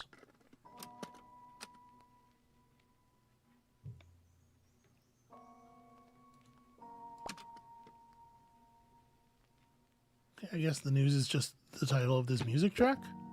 I kind of thought it was going to be an audio log or something. Okay, obviously, the green thing's got to move, and then the red thing's got to move after the bird gets onto it.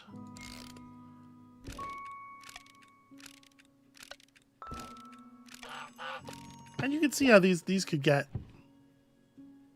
more difficult, more interesting, right? Like, unfortunately, this is like the big problem with a lot of puzzle game demos is the most critical question that you have to answer, which is, will it, won't be answered by the demo.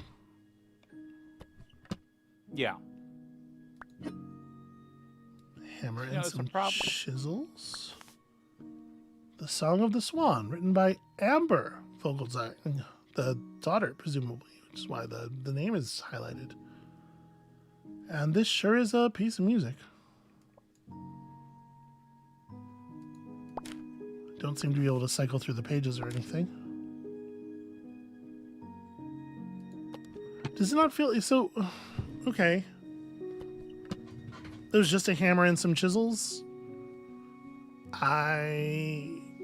For thematic resonance, or I guess it's a bit odd. Yeah. Okay, so we have two activations, but we just have one piece for replacing them, which I guess is kind of interesting, right? Yeah. That's cool. That's mechanics. Yeah. Yeah, it definitely is getting started kind of slowly, and like you said, a lot of puzzle games do. The only puzzle game I think of that doesn't do this, like modern puzzle game, is probably Steven Sausage Roll. Can you think of many others? Just like, yeah, I mean any game that does that kind of Steven Sausage Roll thing where it doesn't tell you what's up and just kind of like hurls you, you know, the witness, I would say. Okay. Right, the witness just drops you on the island and is like, have fun. And even though there is like a little tutorial garden, I will always be with you again. This is very sad. I don't know that we actually need to see her I think we get it. At what point does it become exploitative?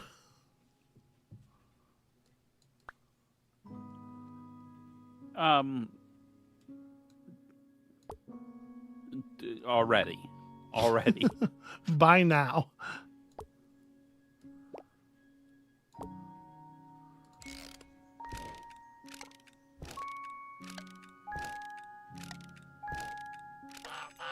I mean, that's Lana cool, right? Is pointing out. Yeah, Lana's pointing out that Vogelsang roughly translates to bird song in German. Okay. So, Amber Bird Song. And so they're doing stuff with the linked notes and the designs of the puzzle, and yeah, I mean it's here, it's present.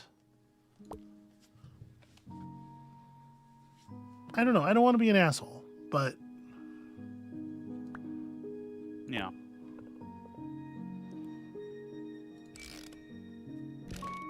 oops, wait, no, sorry. That green wants to be on the second. What am I doing? Yeah, it's here, but I don't know that I. Right, because it's gonna get 2, 3.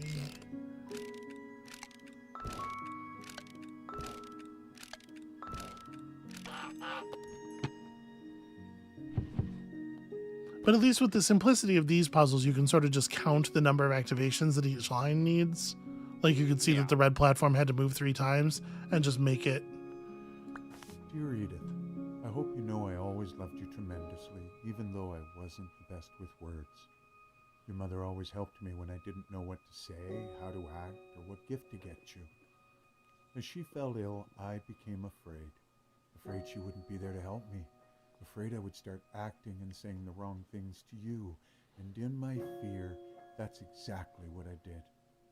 I want you to know my actions and words were always out of love, not just for your mother, but for you too, even though I was too caught up in my own grief to even notice yours. Okay, so Amber is not the daughter. Edith is the name of the daughter, but Yeah. I mean, I don't know exactly how long this demo is. We'll push on a little further here. Yeah. New music track. Smiling through All right, fucking. We get it. Maudlin. We get it, and we get it, and we get it. And I gotta say, I'm not trying to be, because it's a demo. I don't want to beat up. The point of it's not to beat up on a demo. Of course not. But like the writing is not good. See, I think the rating's fine. It's. It's colorless. You know, and I don't.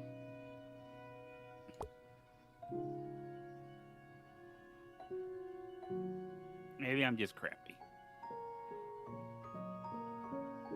So here,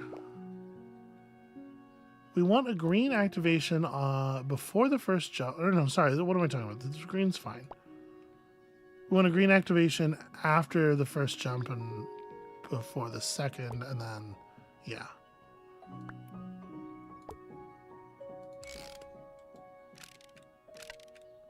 The green's totally already in the right place. What am I talking about?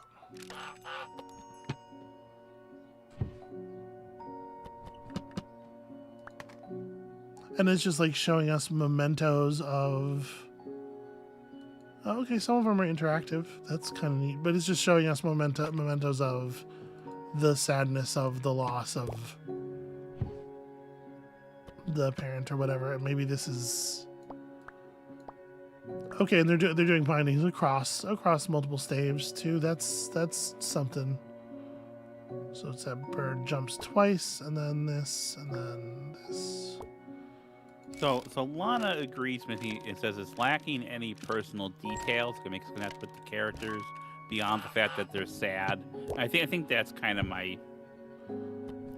It feels like gesturing towards sad without. Well, it's not though. Like, the critical part is that the father fucked up, right? Like the father in his grief, he fucked up and he did not take care of the child because he couldn't see his way out of his own shit, and like that's been consistent in the 2 letters, and that's a specific character note and a specific relational note. And I even think the writing is handling it just fine, if maybe being a little repetitive. I do think the voice acting is a little cartoon bear. Maybe. Yeah. It doesn't really sound like a person. But and I'm sorry. And I in what world does someone named Tristan and someone named Amber name child Edith? What time is this taking place in? I'm a little. What a strange problem to have. So this is interesting because the red and the blue are not. The red and the blue are not touching. We need to get that red out of there. There we go. So the red moves over. Everything moves over. The bird hops twice. The blue rotates. And then the red moves.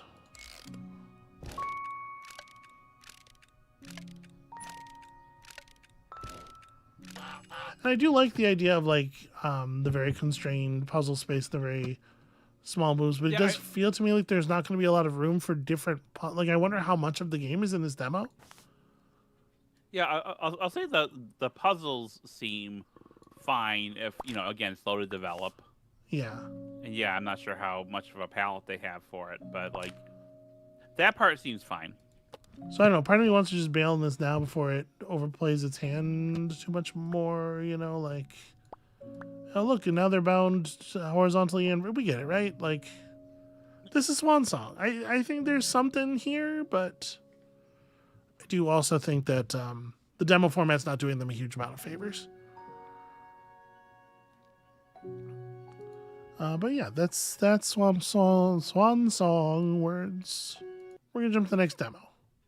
Okay. How about something that's a little bit more punchy? Okay, that sounds good. I'm sorry, I'm generally pretty crabby about the writing in games. You're hugely negative, I would say. Yeah, almost without exception. Like, in general. Well, no, I like Disco Elysium's writing. You know. Yeah. I said almost without exception.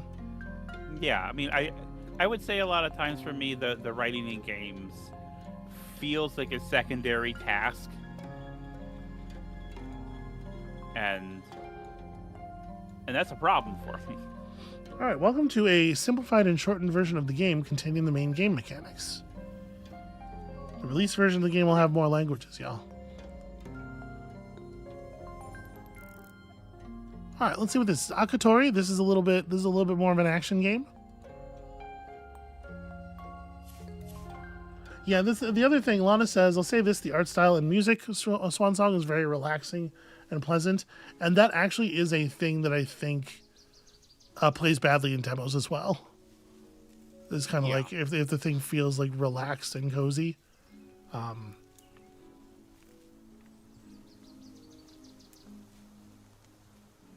Look at this. Okay.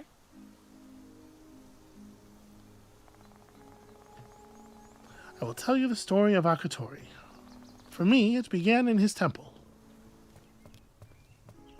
So we got some hand-drawn animations here. We have to fight with a stick. That's fun.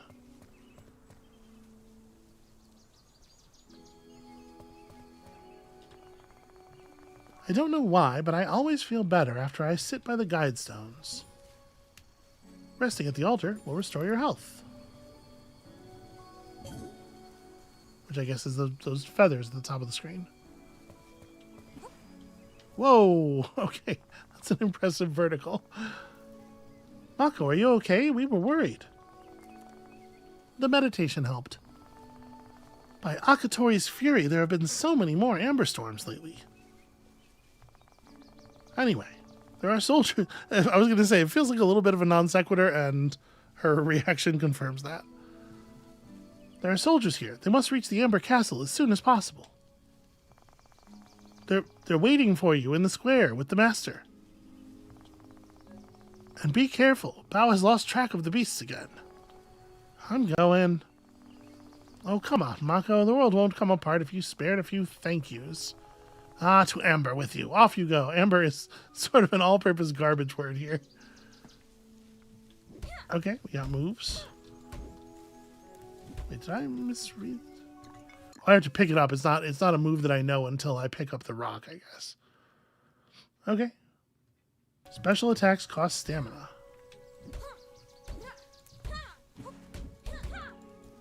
I mean, that's pretty cool. So you can see my stamina bar up there at the top, recharging slowly. Air dash. Wouldn't be a video game without an air dash. Unless it was about a cis person. Whoa.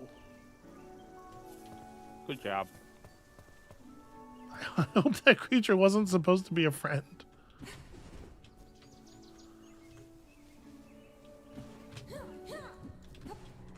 Just down and there we go. I think I might have been too close to the ground to perform it the first time I tried.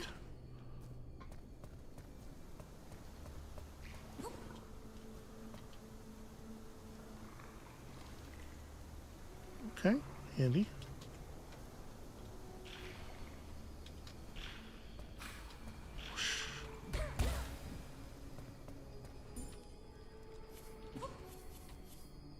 Power swim. You know, you do a lot of normal swimming in video games. This game allows you to power swim. Okay. Do I... Okay, yeah, so we do have a breath meter. You can power swim to do like a dolphin leap out of the water. That's pretty fun.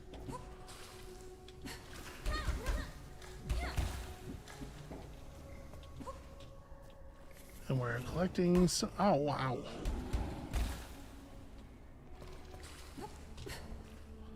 Wow, you really dash can... and double jump? You really can jump very high. Okay, so we're accumulating potions.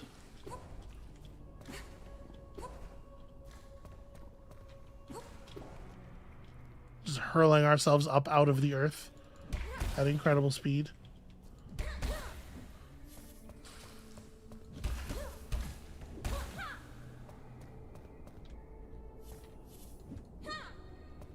What a weird little dead end.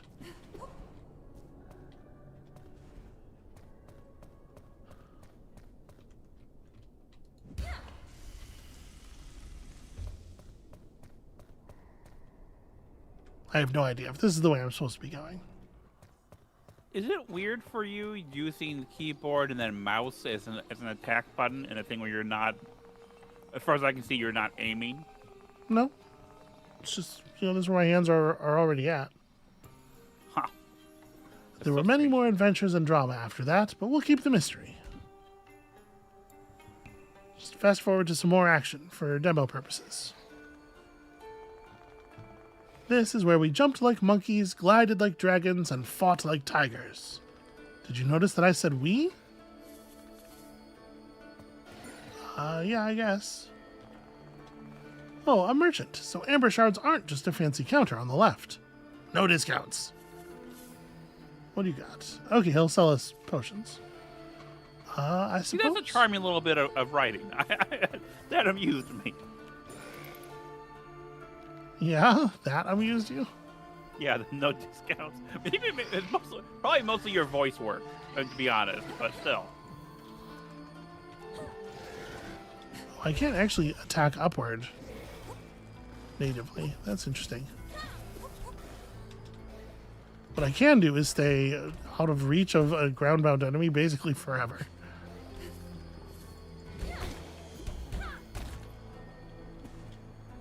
So if I jump up and I press into a surface, she can hang quite effectively. Can I do a dash right off of the hang? I can. Okay, so that's a lot of mobility.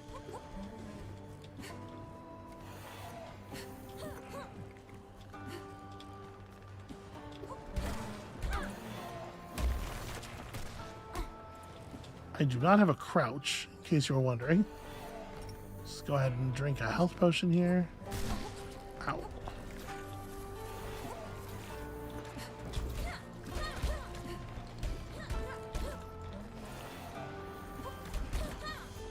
Okay. Making my way up slowly. I'm feeling a little clumsy. Okay, so we just have a standing dodge.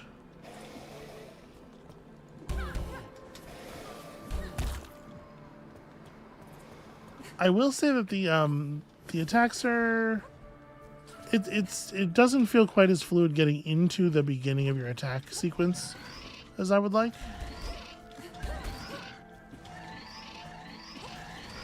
Feels like you land and then you have to set your feet a little bit.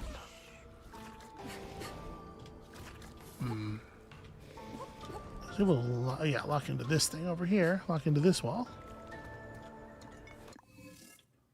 Use the glider to travel long distances and slow your fall.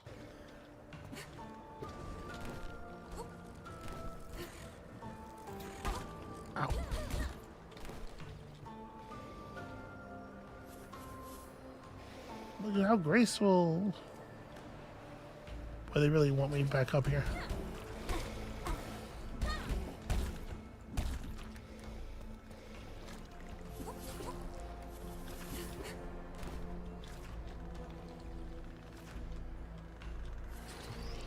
Okay, it doesn't seem like I can jump out of the glide. What if I didn't use my double jump yet? So get up to here and then... Okay, yeah, it remembers the state of your double jump. So you get some pretty impressive movement. Yeah. Oh, that's cool. Let's go ahead and just reset our health here because I'm taking tons of damage from everything. So Amabel, what are you thinking about this? So Amabel, prompt. Nudge, nudge. Yeah, I'm sorry. I think it's reasonably pretty, and I do feel like there's a lot of mobility. Like it's nice having a lot of different like little tools to do that with. I don't know. I don't have any other strong feelings just yet. It seems to have a certain charm to it. How are you? You're the one actually having your hands in the thing, playing it. Like how you said the combat felt a little. Well, it's a little less fluid than a little less fluid than I would like. The animations are not as like cancelable. It feels like you really have to let something play out. Am I going to be able to survive going under here? Okay. Do you feel that way with just the movement as well, or does that feel fluid enough for you? No, most of the movement stuff is... Ow. Okay. Oh no! Mako died, but it was different in the book. Oh, hey, Amabel. It's your favorite mechanic. I do like the that's not what happened from that Prince of Persia game. Yeah. Yeah. All right, trying to fight these moles is an exercise in futility.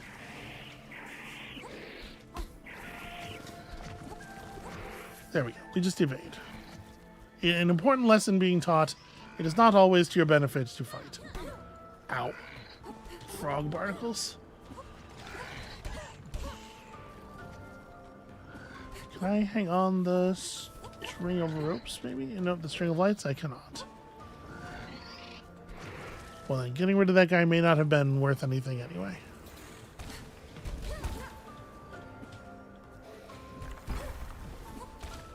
Yeah, no, like the aesthetic is cool. I am enjoying the movement. But does it feel like it's doing anything that you haven't seen before, or that's compelling you? Not really. This area I think is a little. Like, it's cool that they have an area like this set up for you to just kind of like adventure in, but at the same time, it is making me feel crap. It's a little unclear structurally what the game will be like. At this yeah. Asshole. I hate this area that doesn't feel like it really has a lot of structure. Okay, yeah. Things respawn apparently much faster than I was expecting them to. I think the idea of having a demo be a thing that's not even... It's like making a level just for a demo, I think is a... I'm sure people have done that before. Yeah, it's common. But it definitely has to feel like it has to feel structured. And even just like you remarked in that earlier area, like there was a little dead end cul-de-sac for no reason that we could ascertain, either both in terms of gameplay and in terms of like a diegetic reason for it. I'm gonna get grabbed by this frog on purpose. Taking a health potion just in case I can't get out as easily as I'm hoping. Okay, so you can't jump out, but you can dash out. I'm kind of having to use my double jump just to get into the tongue. So what I want to do, obviously, is let the frog drag me up some and then get over to the right. But it really feels like I'm going to need my other jump for that. Okay, maybe if I stand right here. Almost. That's finicky. Well, I don't know if this is the right way to do this necessarily. It's just what I'm doing. Well, it turns out you don't have your jump after he lets you go no matter what. I might just be able to make it. I'm so not used to... This character's jump height is crazy. There we go.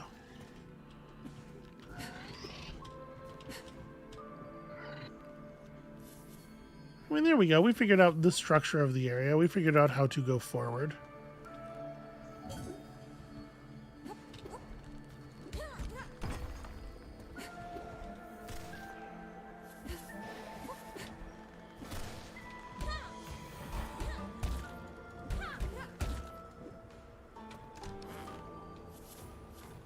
Cool. Health potions, lots of amber. Yeah, I mean, it's, you know, it is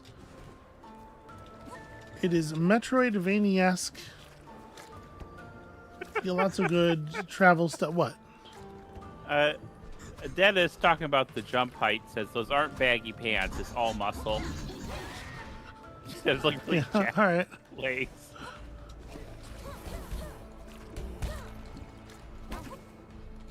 Check out the library. That shelf's not very stable. You gotta be careful how you place those shelves. Throw staff. Just right click to throw and return your staff. Oh, that's cool.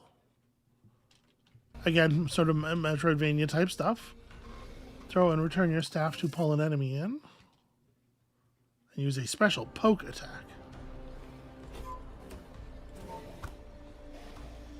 Got him.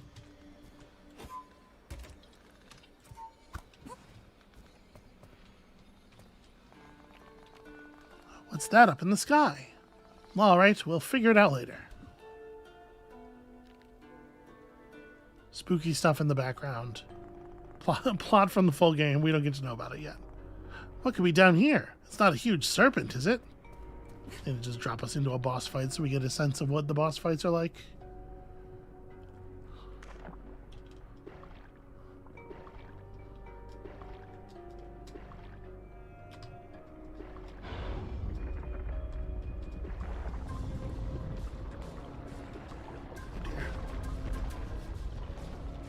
I'm about to run out of air. Ooh. Boy, my air meter does not refill very quickly at all. What the hell? You know what this is? This feels a lot like those Rayman levels. Okay. Where you're chasing the treasure chests. Alright. Yeah, Rayman's a fun time.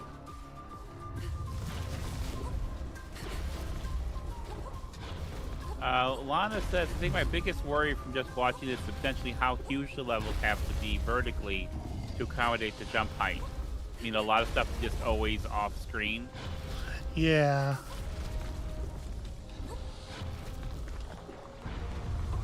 Ow.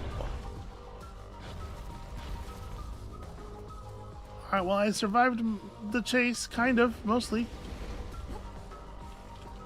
Drink. Okay. Count it. Count it.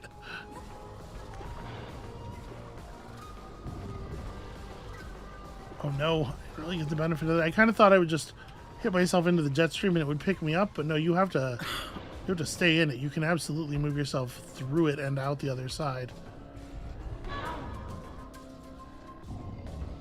Stamina's really tough to manage. I see that, yeah. Oh, you checkpointed me all the way back here. Oh, that's a... Okay. I think that's fair. I think we're going to go ahead and move on to the next demo. Yeah. You get the idea. That's Akatori. I mean, it's something. I'm not trying to be unfair to these. I don't want to be just like bailing the first time something takes more than a second. But this is the third time we've tried this stream. We have some demos built up here. Right? Yeah.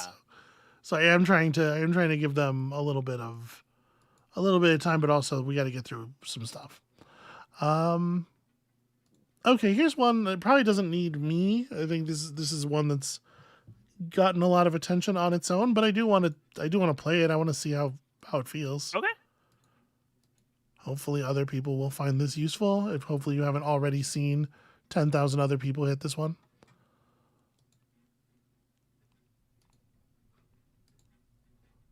Try to route this to the loading screens. Yes, thank you. It's called loading. So the video game is called Loading.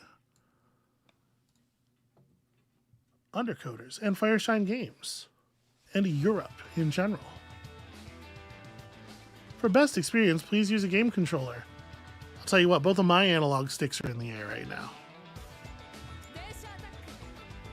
Welcome to Denshattack. Japan, the future. You know. The merciless climate crisis has pushed humanity into air-purifying dome cities. Yeah, that might be what happens. Not so distant from yours. A company called Miraido has connected the country through an underground network of supersonic railway systems, the back train. The high-tech cities have become crowded, jammed, full of families pursuing a better life. But really, who cares about all that? This is a story about fishermen, about artisans, about farmers. This is a story about outlaws, orphans, and bandits. This is a story about those who remain outside. My man's a little bit quiet, but I'm afraid to turn the game up because the music, I'm assuming, is going to be louder based on what I know about the game.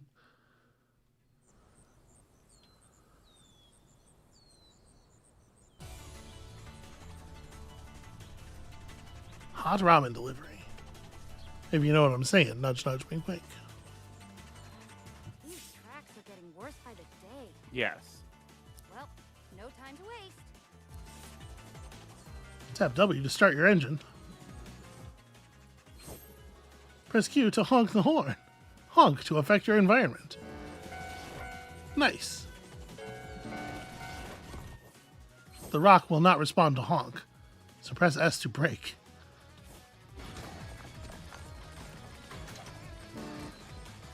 Okay, eventually the horn works.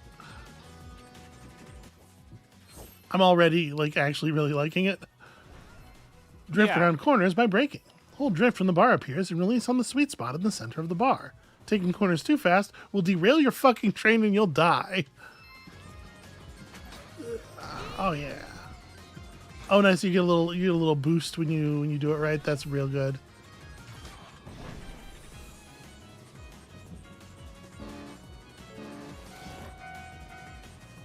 Oh, nice. That's just good railway construction.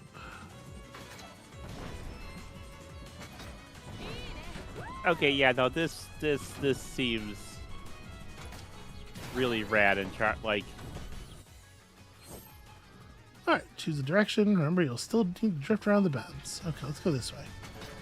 I didn't. I had to hold. You gotta hold it.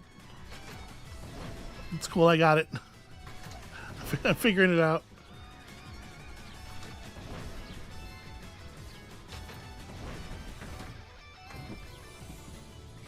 What about this would need you to play with a controller? I don't know. I did not think it would be possible to make like an action game about driving a train, but this is that.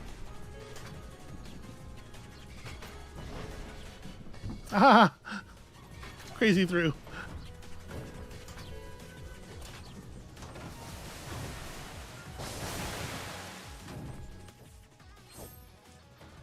All right. Oh, we just have a natural jump button. A spark will appear when the jump is charged. Oh, okay. It's a hold and release jump. I got it.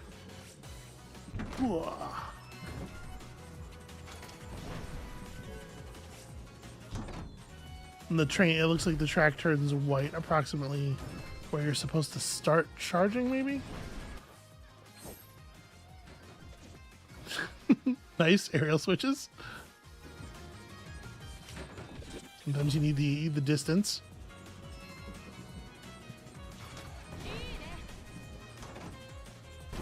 Oh, there's a... Yep, you gotta be paying attention. What if you paid attention while operating the train?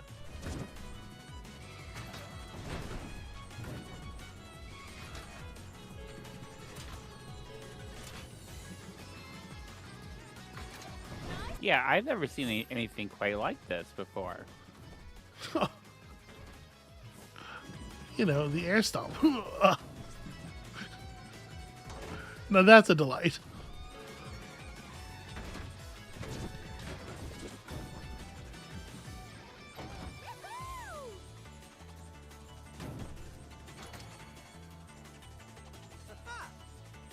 No problem. Ramen delivered. Everybody's safe. Nobody died any number of times. You ordered some ramen? Yes. Thank you for your patronage. Wait, your train driving skills are out of this world. Are you a Denshattacker? What now? Oh god, it's a whole No thing. way. You don't know about Denshattack? The most skilled drivers in Japan compete against each other doing tricks and races. Denshattack? Is that really a thing? Yes, you've got to try it. Okay, let's do it! Oh, right now? Fucking you said the thing, buddy. Gambate, come on. Like, Gambate? I was about to say, you know, see, like, there is good anime. This is good anime. And then they had to fucking threaten me with the shoujo of it all. We'll see. Or shonen of it all. We'll see how this turns out. Okay, tell me how to get cool at this Denshattack thing. Well, you're already pretty cool, but you definitely need tricks. Okay, he's won me back over immediately. This is a train calibration station. Denshattackers use it to practice their stunts. Try stuff like flipping your machine in midair before falling back on the track. Okay, let's see what we can do.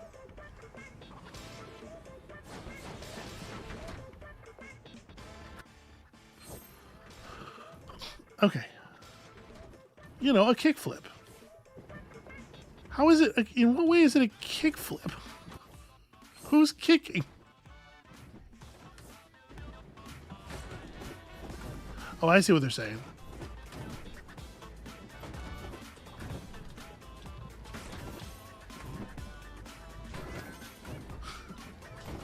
Alright, it's just like playing King. It's not that big of a deal.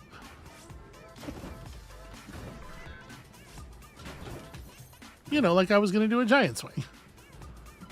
There are other trick families out there too. For example, what if we did a front 360? Oh, that's a front 180. Front 360 looks like if you go, a little more height. It's not. The rolling isn't as smooth as I would like. Like it's not as good as like the entering the circle commands in Jet Grind Radio or anything. You know. If you had a controller. This is the part where this part is designed for a stick, but like other games make this work. Like I can still do. I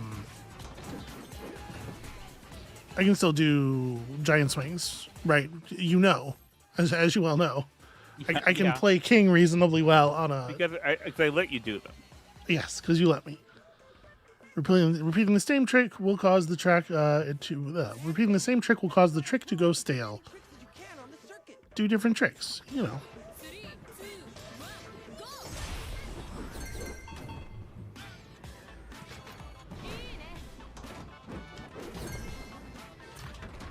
Oops. That was the wrong button, y'all.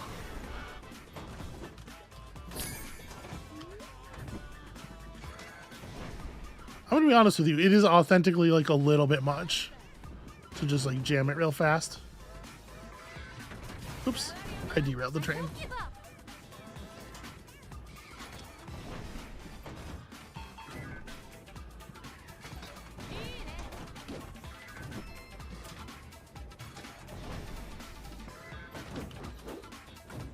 Yes, Dennis, she is a keyboard fighting game player.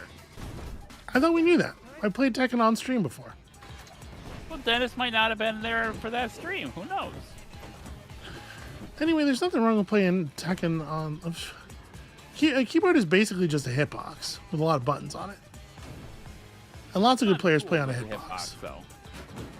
Okay, I'm willing to accept that.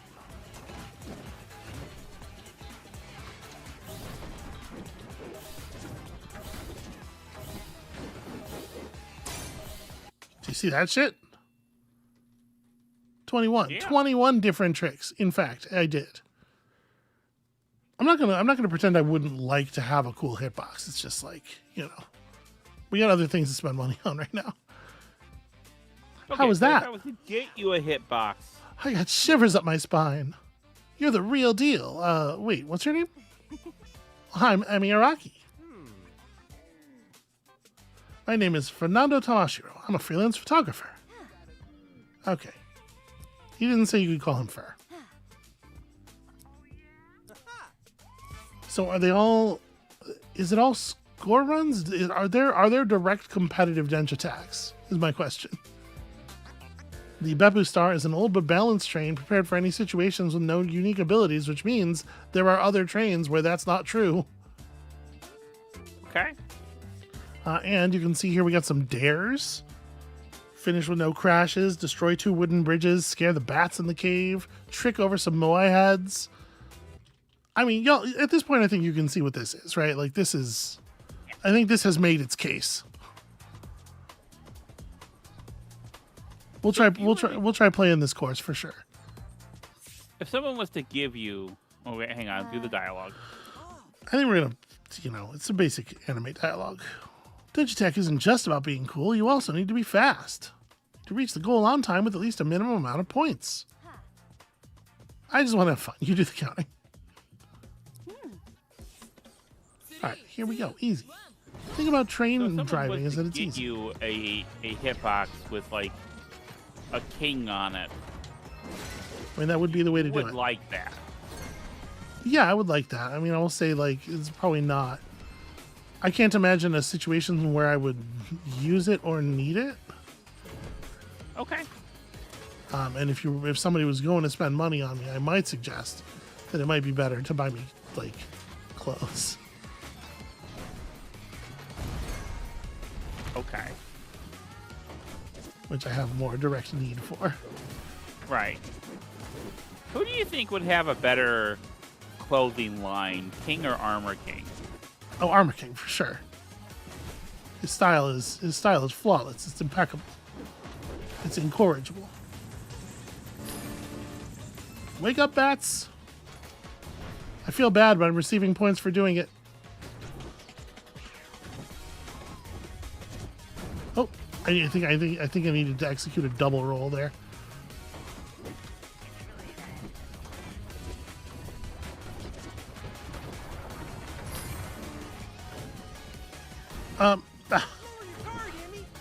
Supposed to jump over the thing. Is it clear to everybody that I'm doing very badly? Yeah, it's not your best work, but better than I'd be doing. Holy moly, this is nuts.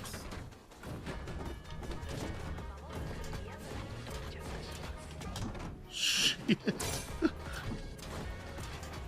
It's fine. I'm doing fine. It's supposed to look like this.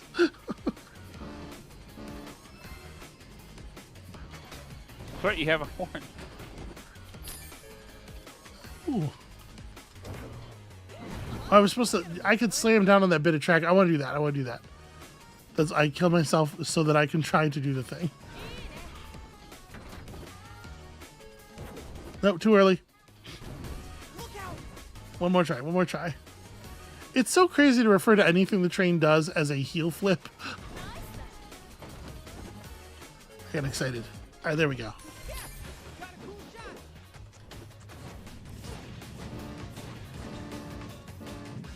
I think all the bats are awake already. Nice, I hit the 5K. I mean, that's fucking fantastic. That rules so much. It is so good and fun to do it. I don't know what it looks like, but it's very fun to do it with your hands. Yeah.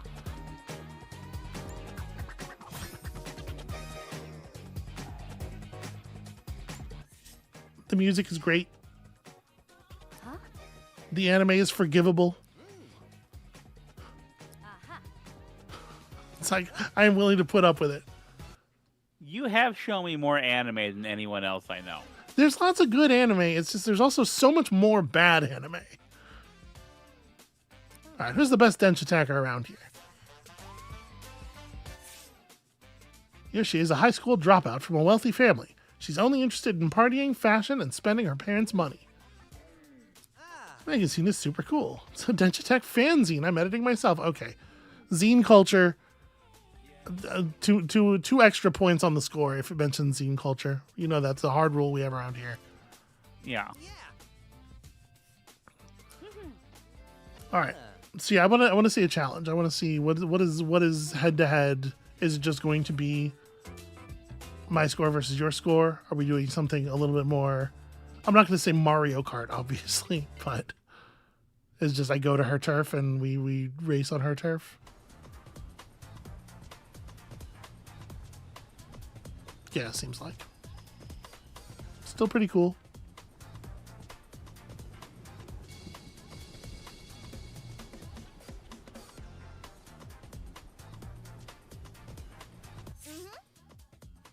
Wow.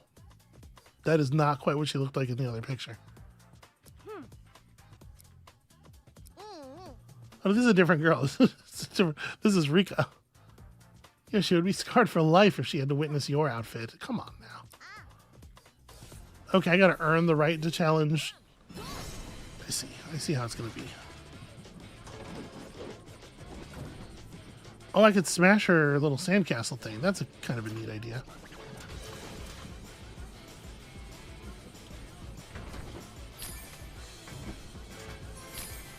Oh.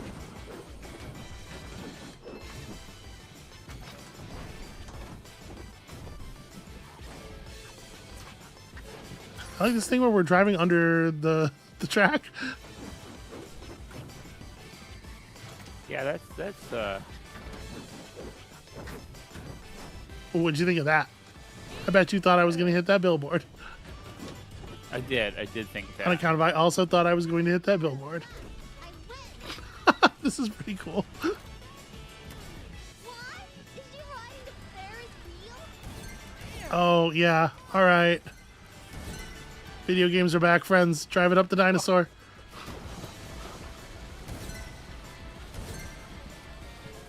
Here's the thing about video games. They're good again.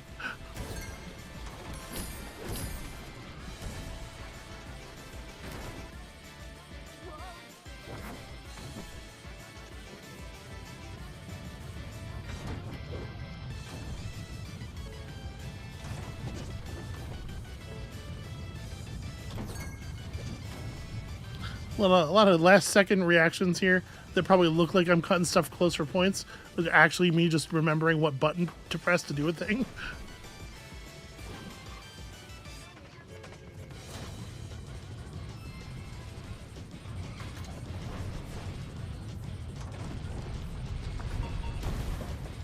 Let's maybe cut it this way, huh?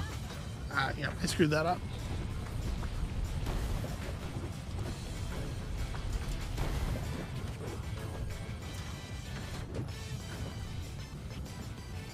I can see why this one has gotten a lot of attention. You know, it's really eye-catching and vibrant and compelling and Trains. And flipping. Yeah.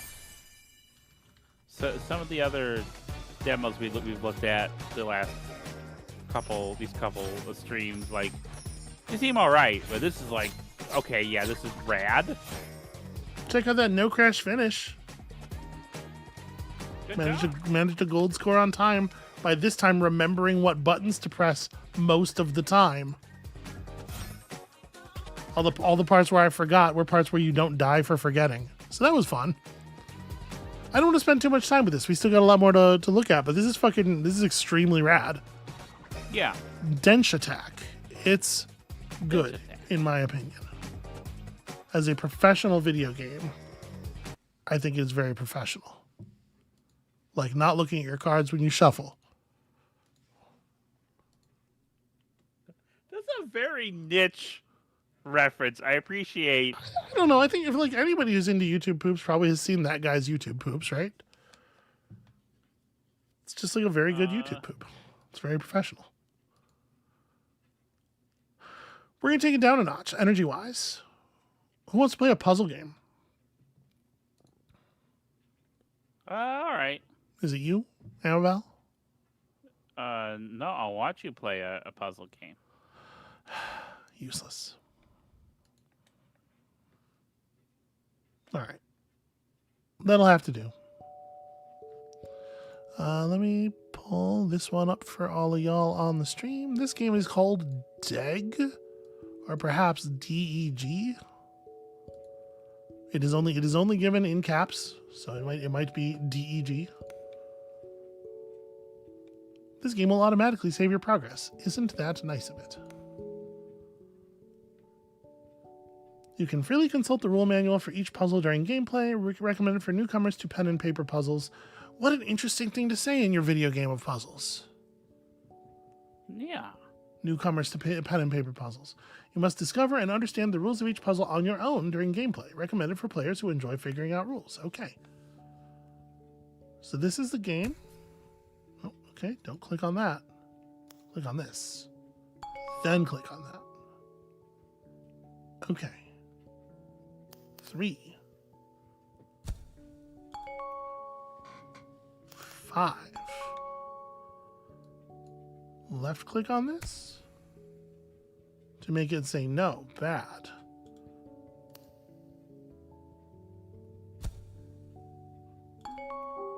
Okay, so if I right click on the one when the puzzle's in the space in the set it's supposed to be in, then it moves forward.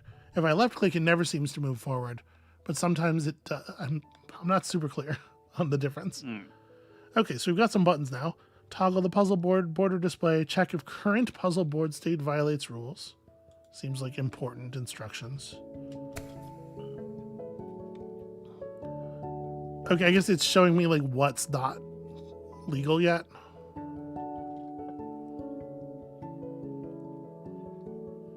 So I mean, 8's pretty easy, right? Yeah. Yeah. The and then one more for the 5. but these are all X'd out. And now we're good. Well, I guess both the numbers are satisfied now. Yeah.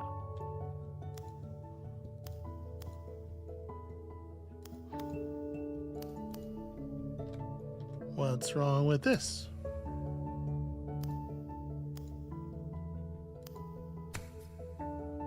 Okay, so yeah, that makes the 4, because then there's 5 around it instead of 4.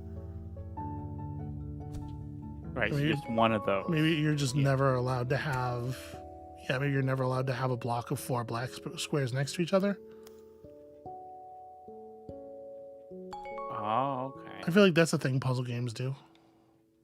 So then you would solve this one by pressing this here. Oh, and we get eyeball. It's true. Color cell and mark cell. Okay. I'm learning the controls via learning the controls.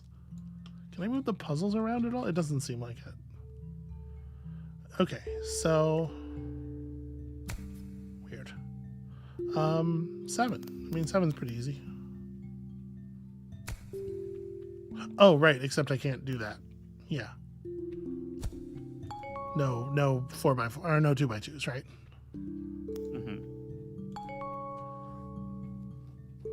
Lana the Witch says, is it reverse Minesweeper? Yeah, it seems to basically be... We have to mark one space. We have to mark the number of spaces in cells adjacent to orthogonal and diagonal, each number, while also not forming any 2x2 squares. Yeah. Which means here, this is the solution. Then this is going to require us to do something like that. Oh, then there's 2 on that one, so we have to go like this, yeah. I'm following. I get it. Okay, now I'm allowed to move the map. I definitely did try WASD, so that was a case of those buttons literally not being enabled until that thing came up. Okay, so it doesn't like that. Oh, well, right, I broke the one. So yeah, this is what one thing I was wondering is if it has to be a contiguous chain of black dots, and it looks like it does.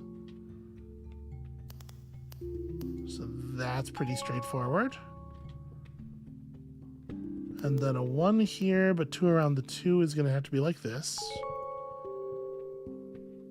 What, boy, what do you think about this, Amabel? How's this hit? Oh, it's neat. Oops, not this one. Yeah, you think this is cool? Yeah, this is really, like, it's a clever little puzzle thing that's getting a little more, as there's more stuff, you have to take more stuff into account. And the visual presentation is quite charming. Current board colored cells. I'm assuming it just means, yeah, it just means within the highlighted area. The unhighlighted area is no longer editable, in case anybody was wondering. But yeah, okay, so this is very much like there are puzzles in the real world that are doing this sort of thing, right? Oh, right, that would break that too. That won't go there, yeah, because of that too. But this can't be here if this is here, so we need to do something like this. This 7. Oh. Because this 7 has to be completely surrounded except for one empty space, right? Yeah, so that and it has to be this. It has to be because we can't fill in that square. So this this has to be true. Yeah. We do that and then like just lean down in here and get 2. Yeah, okay, that's legal. Ah, new stuff. Okay. I'm gonna go out on a limb here and guess. Well, I was gonna say this, but this breaks though. It does satisfy this thing though, so this is 2 different groups of 1. It's like it's a little bit like a nonogram almost in notation. Right, so it needs two different groups of 1 around in the 8 cells around it. Okay. This needs 3 different ones. So it's going to be like, yeah.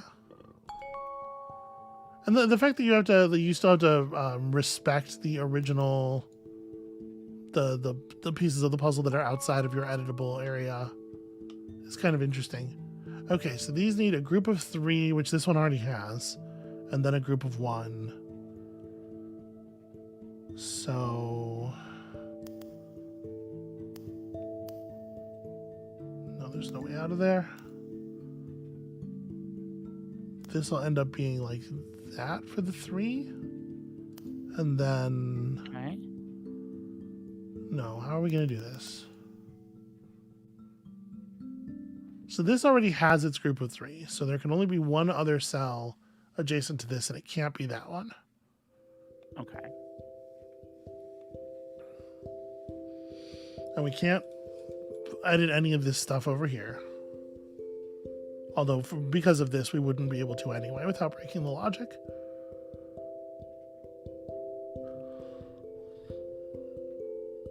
This cell almost has to be played, right? Okay. Because we can't build off of this at all. None of these are illegal. So this is going to have to be the case. And then we're going to have to build from here up to this area. So this cell has to be played. And if that cell's going to be played, it's going to be part of the 3, not part of the 1, right? Yeah. There's no way to make a contiguous group of 3 black cells not touching this one. Which means that the 1 is going to be... Maybe it's like this. Okay. And then the 3 goes like here. All right, and then... Right, that does it. Okay. So you can sort of like zero in on the 3x3 block around each of these and see a group of 1 and 3, 1 and 3, 1 and 3. I don't know, is this followable? Chat, is this interesting? Tyrio says it's a fascinating little puzzle game. Seems like people are somewhat into it. I'm following it, so it's good for me. I can parse it. But what is this? Question mark.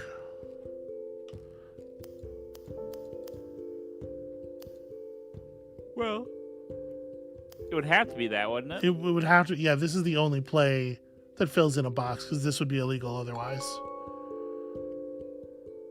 And then if this maintains its value from there, then there wouldn't be anything we could do.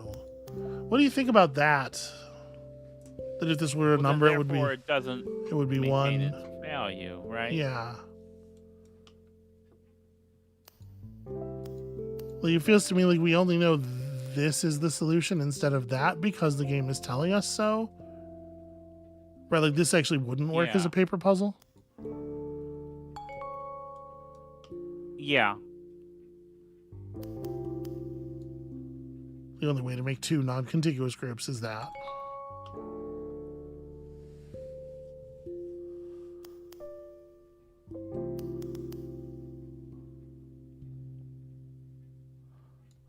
Actually, what if we do... So it's figuring this makes two non-contiguous groups here, right? Yeah. But apparently that's not the solution.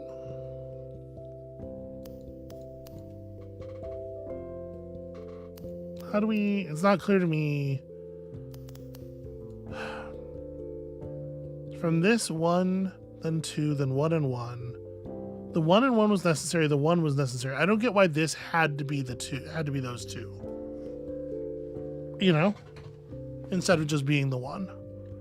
Well, I guess the the 1 wasn't adjacent to the thing at all. Right. It's a non-zero number. Okay. So then if these have to be two contiguous groups, non-zero numbers. Right, I can't fill this tile in because that would mean this thing has two non-contiguous groups around it. Regardless of their size, this could never be two non-contiguous groups because it's just one number. Right? Okay. Oh, and this already has a group in its corner, so it just needs to be connected to once more. Okay, I'm following. I get it. And then a 3 is going to look like... Because it already has one group, right? And then a 4 is going to look like...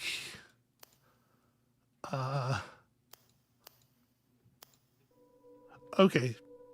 So you don't always have to build off of the line you're using to get here. It can build off of the other side of the shape as well. Okay, then we have 1, 1, and 3.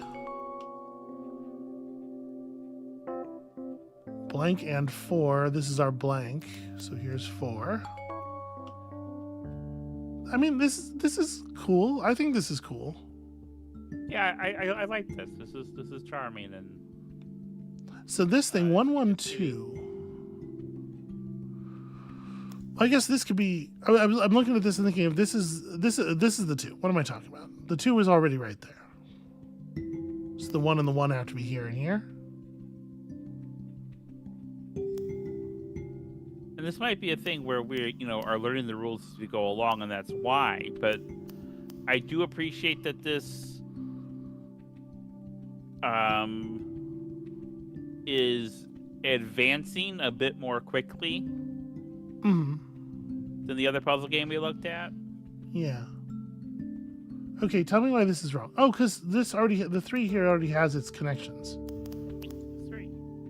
Yeah. I'm not looking at the thing outside the bubble. I'm like, look, I made a 3. Everything's legal. But no, I turned that 3 into a 6. Amabel.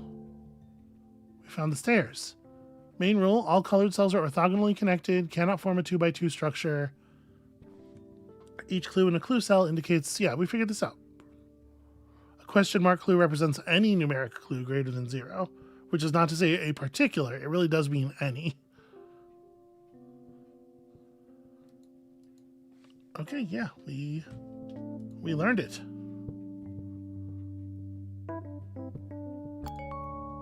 And then I guess it continues.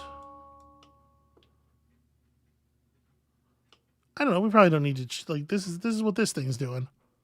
It's probably going to get more complicated. There's probably going to be more mechanics. How are you enjoying it? I think this is rad. I don't know that I want to show too much more of this. I think people probably have a pretty good idea whether or not this is going on their wish list or not. It's going on mine. I'll tell you that. Yeah, that's DEG or DEG. Check it out. It's pretty the thing that you just saw. It's pretty much that thing entirely.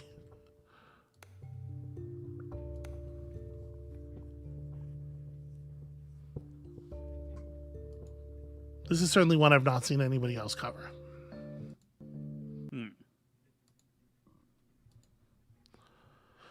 Okay, we ready for another? We're headed for another thing. Yeah.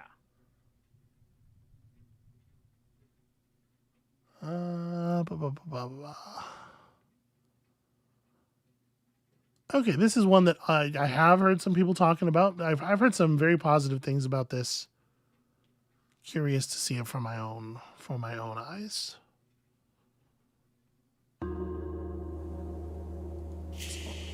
Little loud, holy crow. Let's feed this to you. Yeah. And Press any button. What a great name for a game. Right? And to the folks at home, become aware of the desire to press any button. It's Esoteric Ebb. Right? We all knew this was coming. OBS is squawking at me about stuff, but it's not actually dropping frames as far as I can tell. Okay, whatever. Esoteric Ebb. Yeah, so I haven't launched this one at all yet. I think my system's going to be able to handle it. So. Whoa. That guy's having a time. So here we have, this is an RPG. It's obviously a sort of a D6, a D20 styled RPG here. We have our Strength, Dex, Con, Int, Wiz, Charisma. So you see we have two proficiencies that we're allowed to start with. Let's talk about this presentation here. I know we are playing as a character called The Cleric. Every shepherd knows the song. It bellows up the river. Earth lives in that sliver of land. Torna's Lament, a folk prayer. Strength measures your natural body prowess alongside a testosterone-fueled mindset. As a man, it is only proper for you to hone your figure and its capabilities. But why? The search for meaning is as vital as the struggle toward competency. Luckily, you already know your cause. To protect the innocent, to lead the weak, to sacrifice until nothing but your bones hit the pavement, to literally die. Become a zealot, regain your honor, set out on your divine mission. The cleric's unique take on strength. Higher strength allows you to equip extra items, be violent and or manly, useful in encounters, religious fervor and aesthetic nationalism, increased manhood, goblin smiley. A high-strength cleric votes for the party of Norvik, prays to his dead god, uses brute force on puzzles, punches evil bad guys in the face, wants to become a real human hero. Are we not human? Okay. Loves quests. Simple as. A low-strength cleric is a weak, sniveling rat, bows down to anyone stronger, can't handle the banter, gives up when the going gets tough, is afraid of women, and doesn't care about quests. I mean, that's sort of funny. Dexterity. We're going to read every word of it. It is imperative to simply explain to these people that they have the right to choose. Belief in oneself is just. Wealth is built from within. Mariadoc Moonwatch, sights beyond reeds. Dexterity measures natural reactivity, balance, and poise. The haste with which you express a witty remark or notice a nervous glance. And, of course, your ability to gracefully avoid the consequences of your actions. It's all about risk versus reward. It is that feeling of self-preservation when everything falls apart around you. To grab as much as you can while the grabbing's good. To progress toward a new future full of freedom so those who look out for themselves can prosper and survive. I promise you, no one else will. With enough dexterity, you can steal anything. Pick locks and sneak and dodge traps and roll initiative and react quickly as a dashing rogue. Become rich as a Republican revolutionary. Just run away, dummy. A high dexterity cleric votes for the revolutionary freestriders. Collects piles of shiny coins. Acts first in every encounter. Avoids trouble before it brews. Always has a witty reply. Looks out for himself. Takes big risks. And wins every time. A low dexterity cleric also takes big risks and fails every time.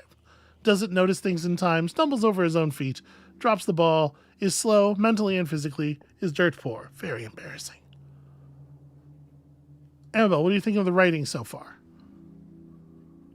It's very, very good. See, here's the thing. I talk about how writing is often secondary, and this is what you get when you actually care about the writing and have someone who knows how to write doing it. Always listen to your hungry stomach. The Hedonists, a blind manifesto. This is Constitution. It measures your natural stamina, both mental and physical. It's how much you can take before going down. The world is harsh and unforgiving. It will beat you to a pulp with words and sticks. So listen to your gut, the instinct that kicks in when you're standing at the pit. It is the voice that speaks nothing but bodily truth. Every choice you make, every emotion you accumulate, can be traced to the lower half of that stomach of yours. Follow it, retain the mortality of fleshy logic. Simple, easy, truthful. Constitution is needed for hit points. Control your body and its esoteric connection. Your political party polled 2% last week, and you don't care. Pain is good for you. This is the approach to politics as a component of identity here is really interesting, I think. A high Constitution cleric keeps forgetting there's an election, focuses on the good things in life, is tougher than entropy, keeps his neuroticism in check, talks with the spirits in the walls, listens to his gut, is already dead. Is already dead. That's not generally, in my experience, how high Constitution works. A low Constitution cleric will die. Can you believe it? Panics over everything, listens to his gut, but is wrong, has no control of his bodily functions, can't handle the pain, and has no special connection with walls. What a curious game.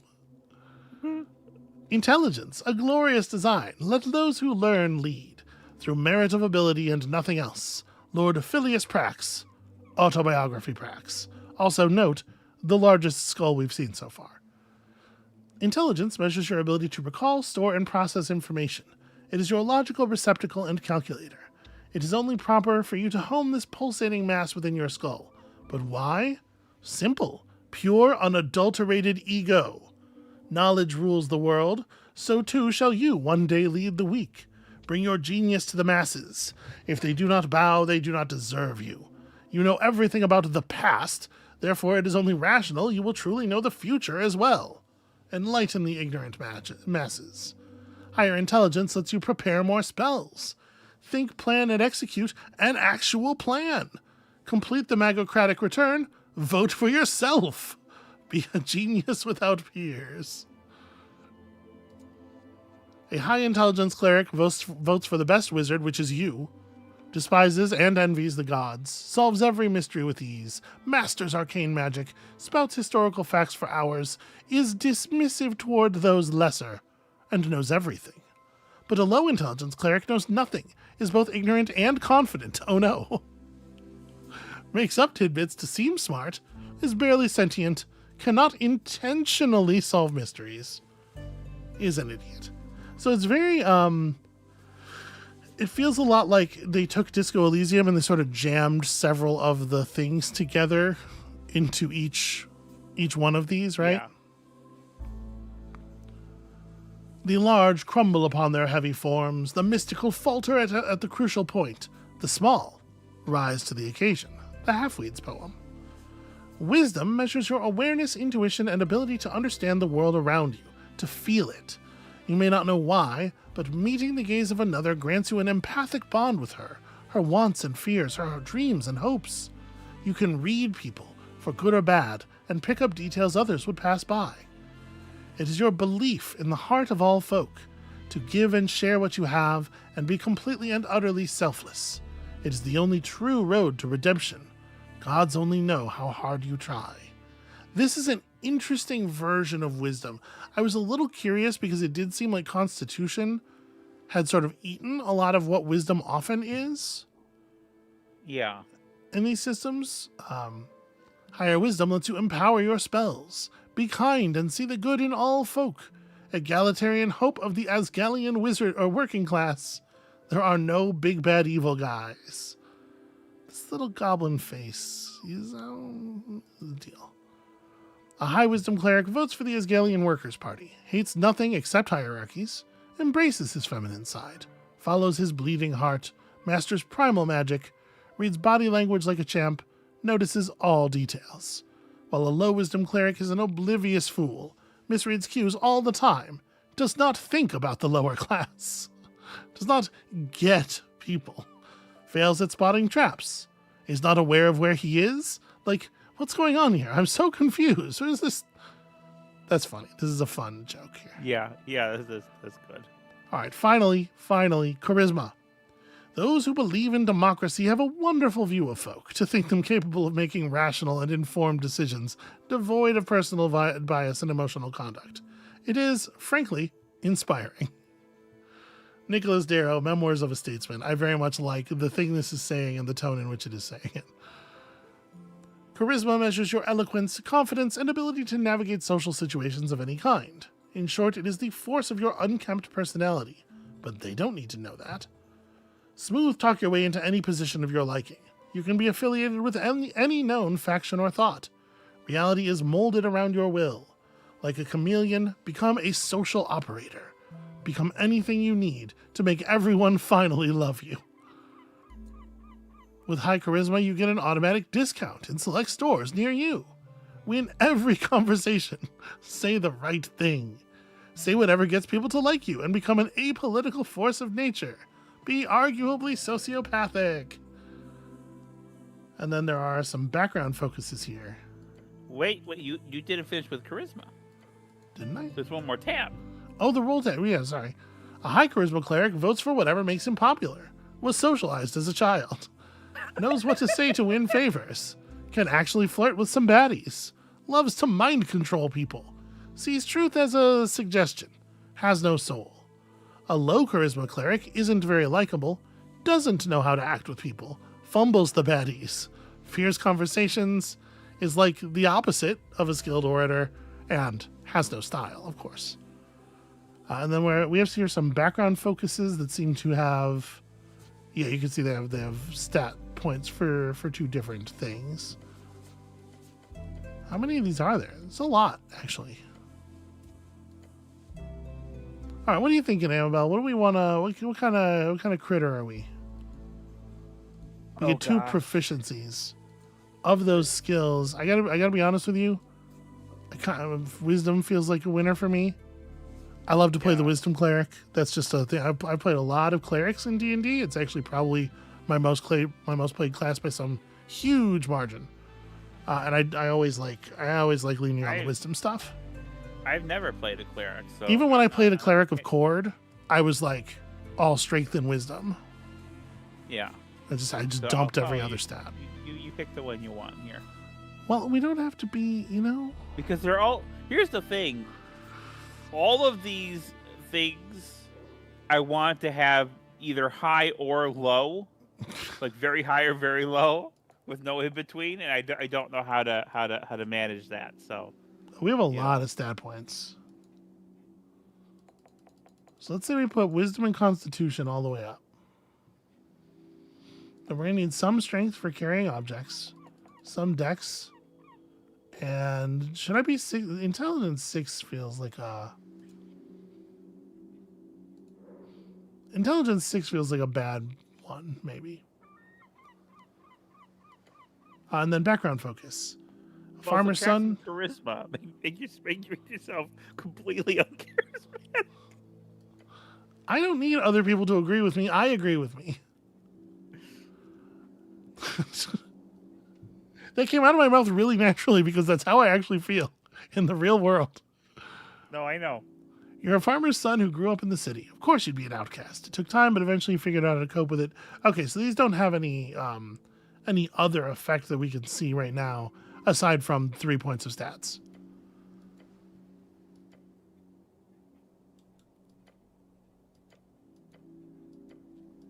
I would love to see something that's both constitution and wisdom. But or maybe it's like dumping some of our weakest stuff.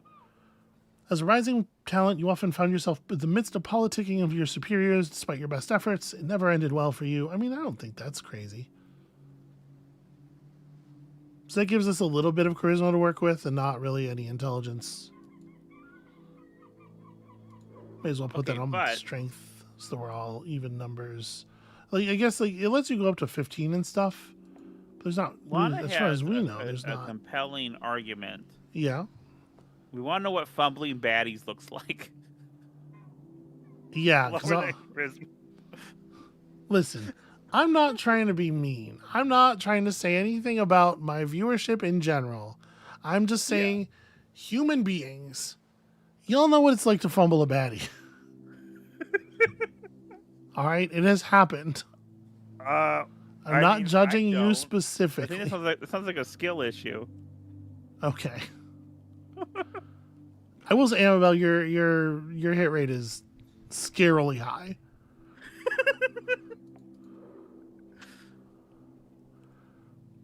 The thing is, like, the cleric's strength is to some degree related to his devotion to fascism. So that does make me not want to have so much strength, I guess. Yeah. You know what? I'm gonna pick up Dex instead. What if we were a Dex cleric? You know, that classic fucking adventuring archetype of the dexterity cleric. We're doing this. This is the insane build that we've come up with. 5 days until the first ever election. Okay, so this is why the voting starts. It's a story about an election. An explosion erupts at the heart of the city. No one wants to deal with it, so they send you, the dumbest cleric imaginable. Yet quick and nimble, ready to get the job done. That's me. I chose that. I can't really argue. Complete your quests in any order. Don't be afraid to make interesting choices. And remember to get a ton of loot. The campaign will take you from level 1 to 6. We'll play for about 5 to 8 sessions. It's been a journey to put this together. I hope you have a good time. If you ever feel lost in the lore, keep in mind you've got 6 int. I appreciate how reactive it is already. Speak with Dead. We got Speak with Dead. So it is just like using D20 system spells and notation, right? This is like... Yeah.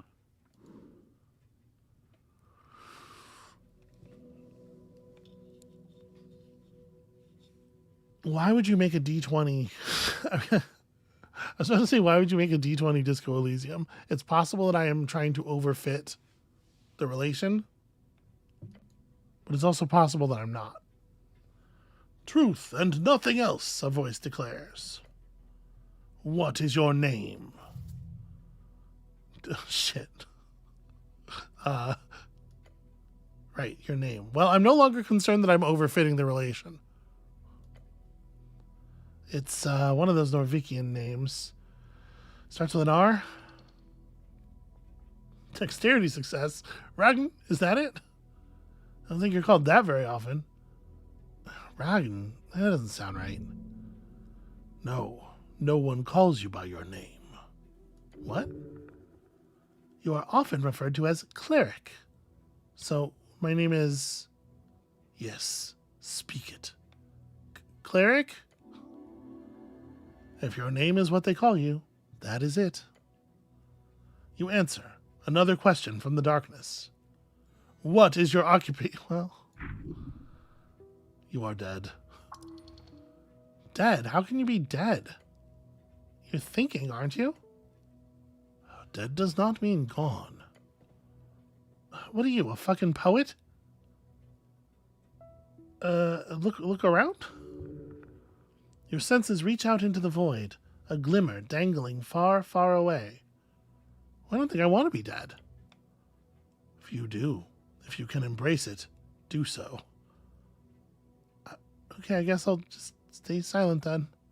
It takes a while before the next question is posed. What is your current goal? This feels a lot like the interview with Tib the Enchanter. Yeah. I'm waiting for him to ask the speed of the laden swallow. Goal? It would be nice to get out of this dark pit for one. We need to find out who blew up the tea shop. The Goblin Chieftain. She needs you. Wait. To find the Goblin Chieftain? Is that right? You know it to be true. No reply. No feedback. Then the voice asks, what is your political affiliation? The question strikes your entire consciousness, sending it spinning. If you care for your fellow, vote for the Osgilists. No way, those dwarves want to take everything from you, which isn't much, but still. We've moved beyond the bounds of dictators. We're free to make our own choices, thanks to the revolutionary freestriders. Elections are ridiculous.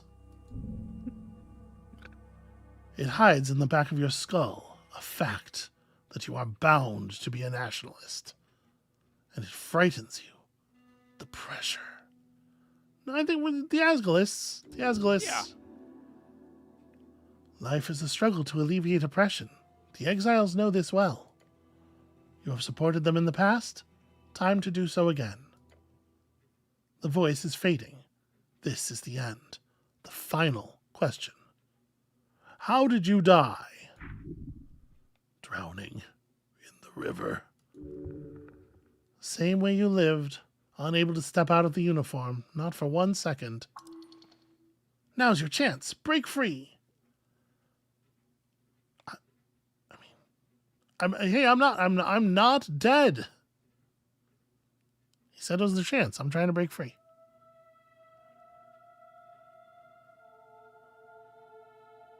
I might be a little drowned. It sounds like we are drowned maybe a small amount. But there's a spectrum. Drowning is a spectrum, Amabel. Yeah? Yeah. I've been a little Don't know what drowned. that means. But there are lots of levels of drowned I've never been. That's all I'm saying. Okay, yeah. We're gonna stop talking about drowning. Okay. Is what I'm gonna say. You're exercising an awful lot of control over there for somebody who can't be bothered to contribute. I have been contributing. What do you mean? Oh no, my pocket watch. It's too three-dimensional to hold on to. I'm pretty sure I'm a sprite.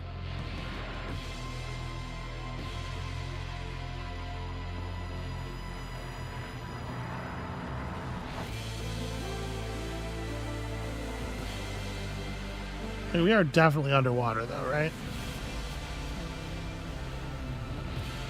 Probably. Boy, that's a very... I don't want to just be like, hey, it's getting real Boss Baby vibes here, but that's a very Caves of Cud title treatment. Yeah, someone in the chat said that, oh, this is the game that stole the Cave of Cud's font. I don't know, but it definitely is. Did they make up that font? That font. Did they make up that font? That might be a font that's like, you know, it might be a licensable font. But once it's been used, hey, great news! We're not underwater. Use it. That's ridiculous. There's a limited number of fonts.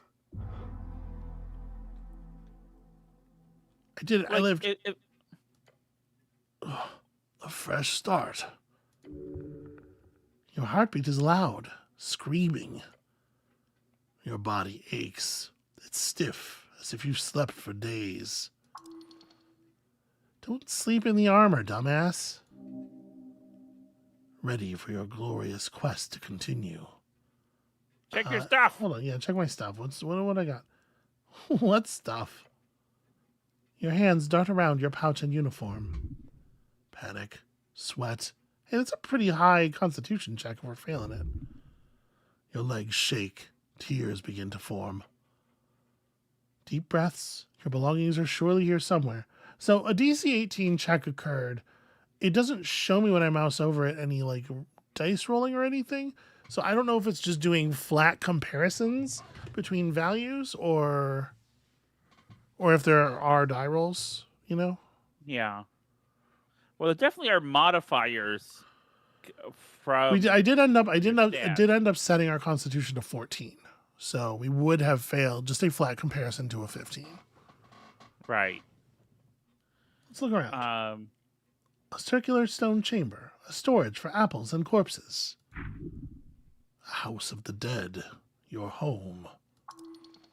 I see. Apples and corpses. Get the fuck out of here now. Hold on a minute. What's this about a quest? Oh yes, a quest. You are on a quest to save the city. Interact with highlighted words to receive a glossary entry. Okay, I have to click on them. A task performed by a heroic individual and or professional adventurer. Earth be blessed. Your god, Earth. You know, Earth. Wait, save the city. Yes, save it from the jaws of democracy. Do I remember everything? Yes, everything is off, but your memory is intact. Your thoughts are scattered. Your mind is fine. Your quest was given yesterday, remember? The tea shop? Yep, the tea shop that blew up. Easy job. You'll be done in a day or two. A chance for redemption. Wait, redemption? What did I do? Insubordination. Inconstancy. Light apostasy. The words live inside your bone marrow. 5 XP for remembering the apostasy, I guess. Okay, so a quest, I mean, I like those, right? Good attitude. There's always more around the corner, so look out. You don't want to miss any. And how much time do I have? Until the election, duh. Which is in 6 days. No, it's not. What the hell? It's in 5 days. Depends on your definitions. Definitions of what? Time? The patriarch was very clear. Handle the tea shop before election day.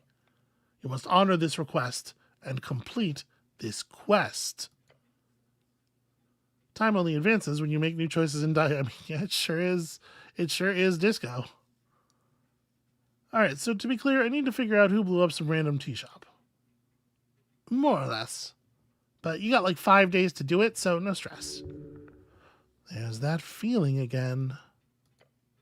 The feeling you're about to enter a path from which there is no way back. No way back. That doesn't sound too good. Well, good or bad, you won't know until you've reached the end. Yeah, that's actually very ominous. Can I... You feel dizzy. Ow. -3. Is my HP not visible right now? You have 2 out of 10. It's over on the far right. Oh, okay, I see this little bar. You have an XP bar on the left. I saw the XP and everything. I know this just wasn't beyond the scroll bar for the dialogue. It just wasn't registering. The weight of the Earthguard uniform. A dull pain takes hold. You require healing. You must consume an apple now. If your stats are high or low enough, chimes will appear in your mind. They will suggest, inform, and offer unique paths. Trust them at your own risk. Uh-huh.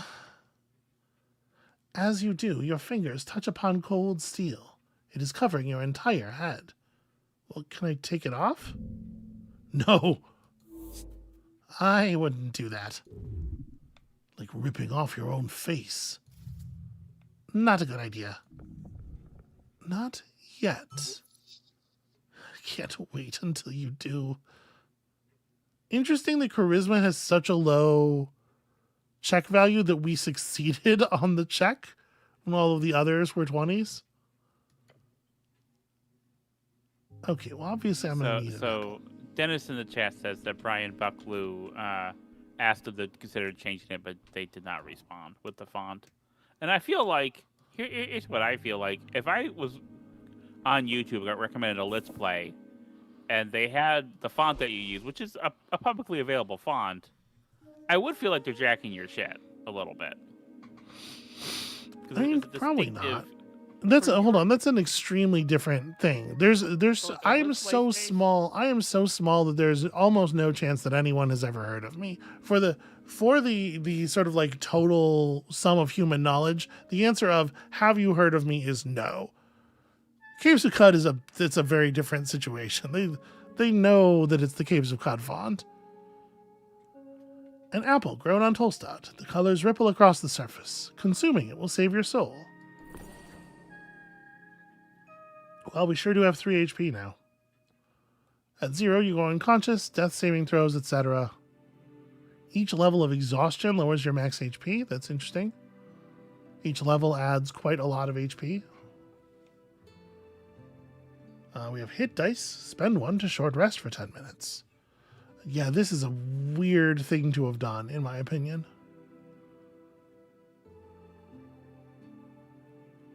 What a bizarre... Like it's like a weird D20 hack mixed with Disco Elysium. Behold. Yeah. This isn't yours, is it? Well, let's trifle ourselves with it. A tattered cloak. The cloak is sprawled upon the iron slab. As you grab it, you immediately feel the dampness spreading into your gloves. Oh. It is light blue and tattered. And it was once yours. An Earthguard cloak add-on. You know, the Earthguard. The heroes of Norvik, keepers of city law, defenders of humanity, your brothers. Norvik, of course, being the home city, founded by your god toward the end of the Coast War. It is built upon layers of ancient ruins. The Coast War was the Great War, a conflict between the Arcanists of Reeds, as well as every other nation connected with them along the coast. A horrible waste of human lives which claimed millions. There was no honor in this fighting, that you know. Reeds is the leftovers, the center of the Coast War, which ripped the entire band apart. Today it's a shining beacon of everything modern and pretty and new and so on. It has been ripped to shreds at the base, but you could still use it. The cloak. We're back to the cloak. Please don't. This thing is disgusting. Well, what if I wring out the water? The filthy liquid falls to the floor of the stony chamber. It smells of salt water. Beware, someone must have mixed water and salt here. A great intelligence failure. A foul alchemical concoction. It is still quite wet. I mean... Should I wear this? No? Of course you should wear it. A hood is the perfect tool for any decent rogue in or ne'er-do-well. So what if it's a little damp? You have to wear it. But I'm not a rogue. Sorry, the word I am not a rogue is not in your vocabulary, actually. Please rephrase. Oh, well then I guess I'm a rogue. That doesn't sound like the kind of thing a good rogue would say.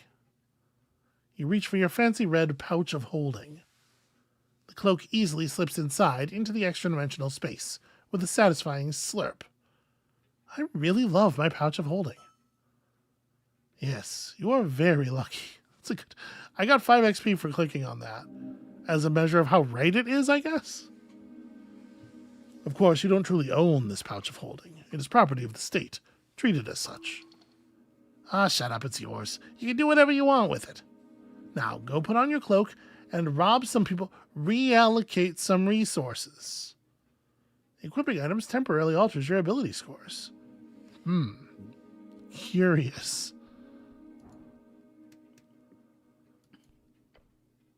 We engage with the Shrine of Earth. The runes fill your senses as you approach. The color is faded.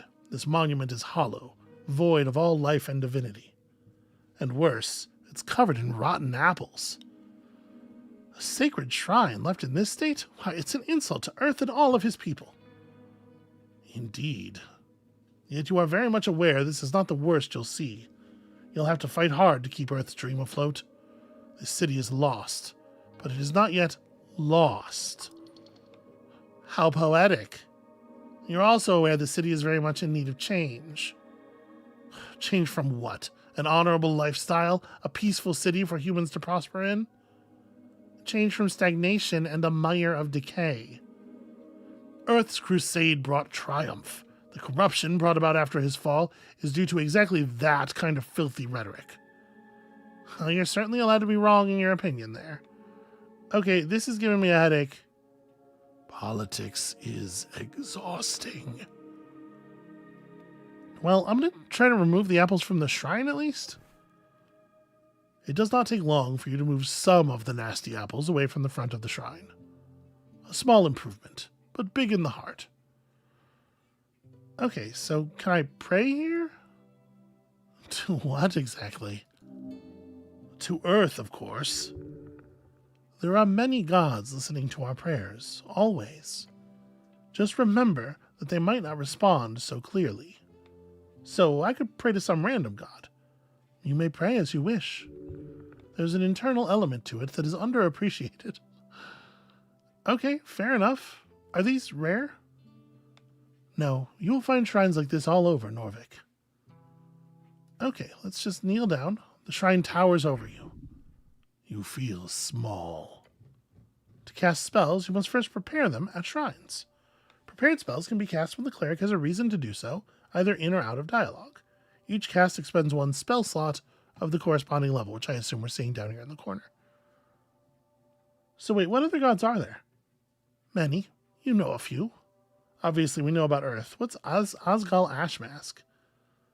Was a dwarven god of exiles and egalitarianism. His followers do not pray to him, for he is not even seen as a god by most. Curious.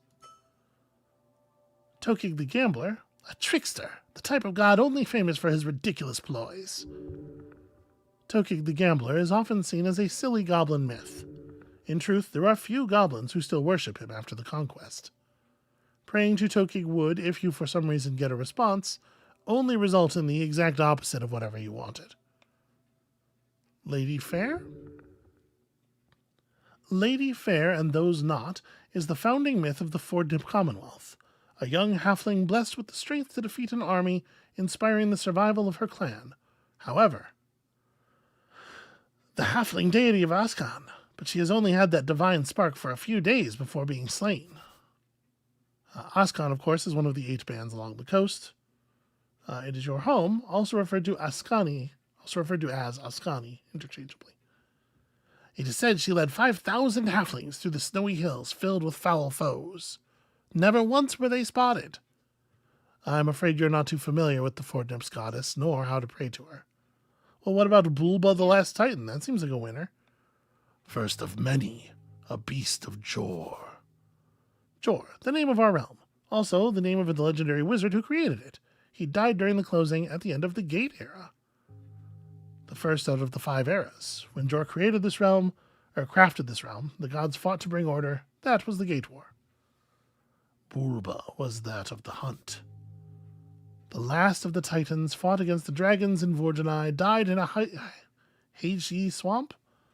His corpse spawned many monstrosities across the coast. That's pretty wicked. In his name we celebrate the eternal hunt. Okay, well... Wait, can't I heal here through divine assurance or something? Not precisely. The gods do not usually grant divine interventions for minor injuries. But I can attempt a prayer of healing with a lowered DC on account of the gods are happy I put all the apples to the side. 7's not so good. You focus your mind on Earth's symbol, his red eye. You recite a few words of remembrance before you sense the channeled strings around the shrine. They converge upon you. Mend you. Okay, well, I mean, it got us something. Sure is, but you sense there is something you've missed. What were those words, the ones you learned at the Towers? Home base of the Order of the Arcane Clerics of Norvik, also known as the OACN. A cleric, of course, is a servant of a god, blah, blah, blah. I'm just clicking to make sure there's nothing unusual in these definitions, you know? All right, well, I guess let's pray. Staring at the chiseled monument, you focus your mind. You take a deep breath and begin your prayer. And tranquility. I want to contemplate the tea shop. You let your mind go through the basics of what you know. The tea shop was destroyed in the middle of the day. Minor injuries were reported. Your goal is to enter the tea shop and investigate it properly. Okay, I mean, that seems pretty straightforward. Contemplate my class. Identity is not easy. It's everything, from faction to home life to street. What you choose might be a first step, so choose wisely. The first election. Your vote won't matter.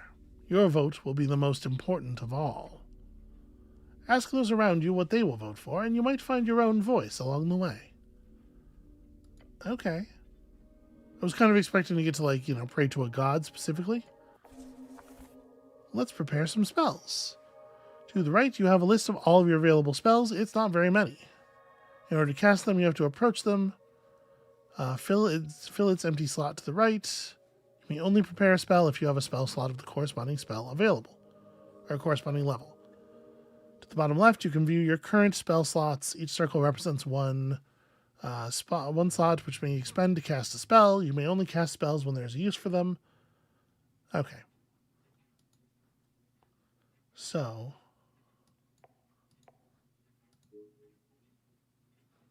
we will definitely be preparing that, and that's all we can really do.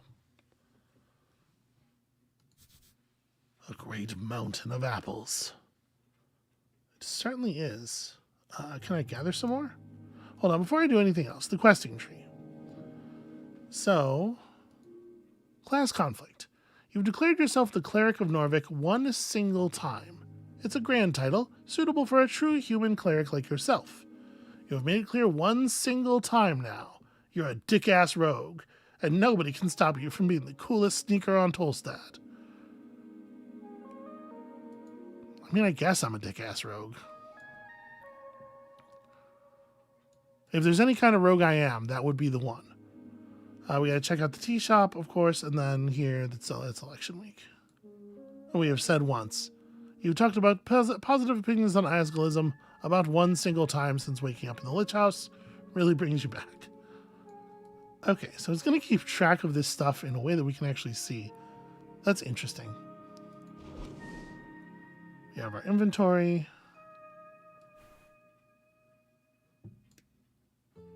Hey, check that out. Yeah. Please don't put it on. Fuck you. Our charisma is going to be 7, and you're gonna like it. So what do you think, Amabel? About this game? Yeah. This is hidden for me. This is like the writing is a real pleasure, and I'm a sucker for that. My body does not think that I should eat my way through the pile of apples. But we're pretty good at eating. I mean, I'm gonna click on it. Start eating. Wow, we're really bad at rolling. You look upon this challenge with fear in your stomach. This will be your end. But I dig in. Digging in, the first apple goes down the hatch. Going smooth so far. Maybe this will be easy. Another one. Number 2 goes well at first. Then you feel something rumbling. Oh no.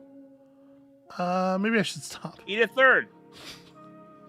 A weak choice, but understandable. You want more apples. But maybe not the spoiled ones. Even the apple boy couldn't handle all that oozing stuff, eh? Don't call me the apple boy. Your thoughts are interrupted by the sound of something light and hard hitting the ground. A small, sharp rock. A shiny stone, that's decent loot. Take it! This must have fallen into the pile of apples at some point.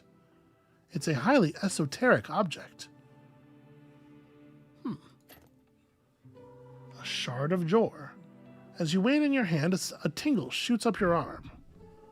Esoteric. A shard. It is connected with a string. These rare shards of joy can be consumed to unlock failed ability checks. Normally, checks are only unlocked upon the completion of a short or long rest. Ah, so we could attempt to do this, and we have advantage because we've eaten some already. Spend the shard. It's time to fuck up these apples. Okay, there we go. Oh, I mean, so this is like... Yes.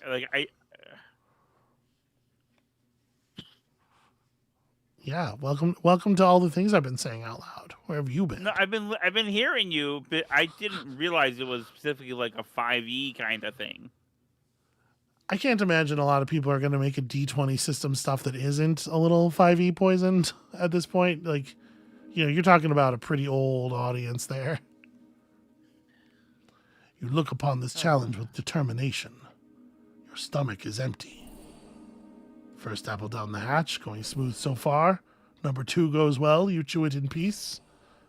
Not the third? Yup, that sure was an apple. Going smooth so far. This one was harder. Your stomach fights the taste. It's getting difficult, but one more should be fine. This is the limit. As you chow down on the apple, you feel your jaw ache, your hands shake.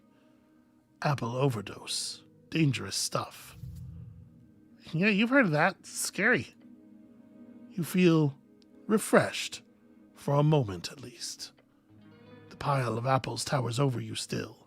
You've barely made a dent. Yeah, so why did you do this again? Yes, eat the apple, apple boy. Well, I feel sick. As you feel sick, you see something sticking out of the pile of apples. A piece of paper. No, it's a spell scroll. Dancing light. Lucky bastard, those are worth a fortune. Relatively speaking. The scroll is just for a simple cantrip. Oh well. You quickly memorize the scroll, consuming it into your psyche, as you always do. Cantrips are spells that can be cast at will outside of dialogue. They do not consume any spell slots. You can access your cantrips in the bottom right. Very cool. Dancing lights.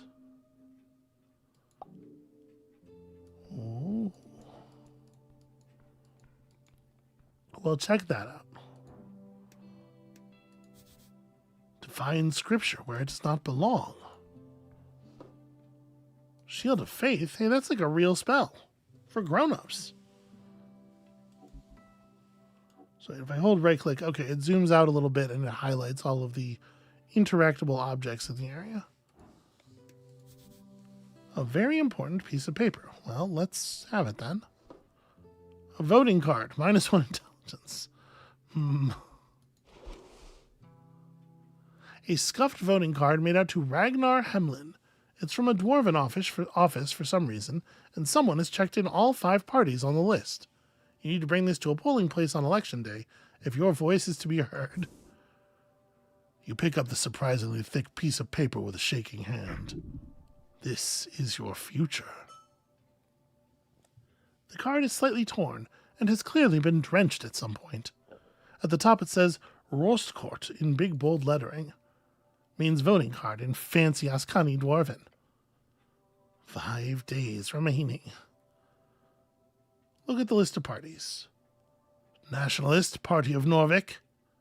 Freestrider, Revolutionary Party. Osgalist, Workers' Party. Agrarian, Rural Party. All these parties sound dreadful. Arcanist, Party of Magic. Oh, maybe not that one. And finally, the last box doesn't say anything. This is where you can input whatever you want, or just leave it empty for a null vote. The box next to each party is filled in with a smudged checkmark, including the last empty one. Are these all the parties? Yes, all of them, at least that you know of. Good to know. Okay, well that doesn't seem like that's going to be very useful, considering that it seems to be marked in an impossible way. Alright, let's engage with this body over here. You stare at a blue rag. It's draped over the outline of a someone. How is this guy sleeping down here?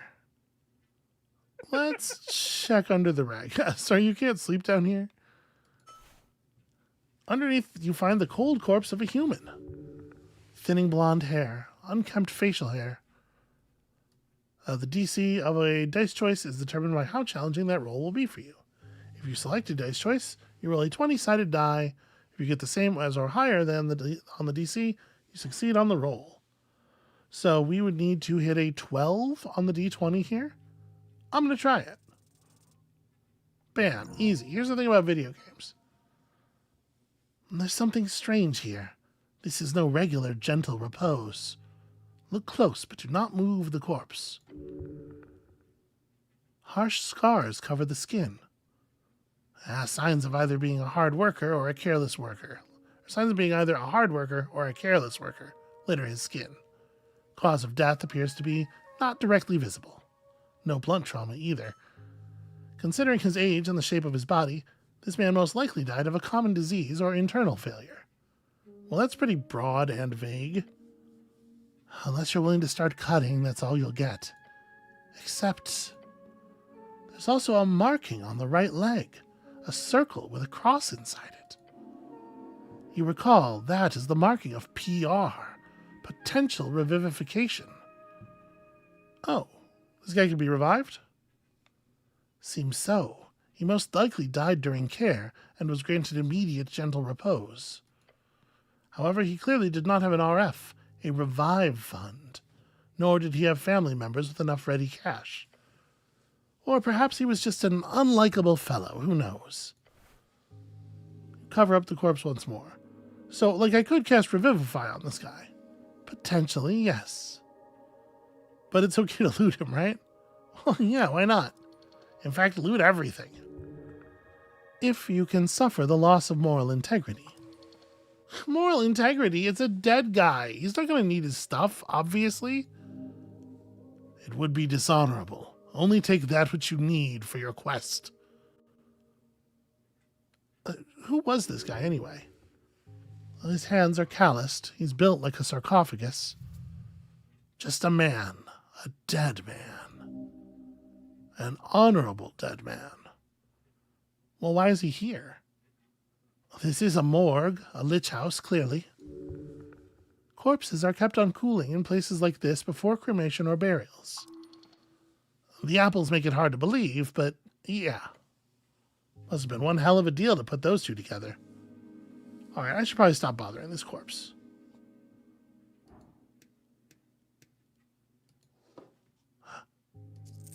I do, in fact, loot the corpse. So there's a thing coming from it. Okay. I thought maybe it meant that there was new dialogue available or something, right? But I guess it's just an interactable symbol that seems to display quite frequently whenever we're close enough to things. All right, I'll take an extra apple for later. A guy. He looks indecisive. You approach a shambling man by the apple pile. He does not acknowledge your presence. He is unaware of you. Greetings, citizen. Glancing under his hood, you catch a blank expression spread upon a dried face. This is a dead guy? Damn. Try not to get bit. Most likely. What is your name, sir? He does not even turn to look at you. Why is this man not listening to me? His glassy dark eyes just stare forward into nothing. Wait, is this a zombie? Sir, are you a member of the undead? He does not respond. Well, shit, should I defeat this zombie? Yes, it is only just. Undead are not allowed to be in Norvik. I don't think you... I found this voting card over there. Is it yours? The zombie does not even grunt in your direction. He just keeps working, slowly. You grip the voting card firmly in your gloved hand. It is, indeed, yours. Keep it safe. Hey, we've got to establish an Asgalist government. It's the only way for us average peasants to not fall back into the oppression of feudalism. Or worse, magocracy. A government with heart. You have become an Asgalist. Gained 10 XP for choosing this stance 2 times. So I wonder if there's escalating XP rewards for like remaining committed to your choices. The zombie just keeps moving apples. I mean, you know, a true working class revolution is clearly needed.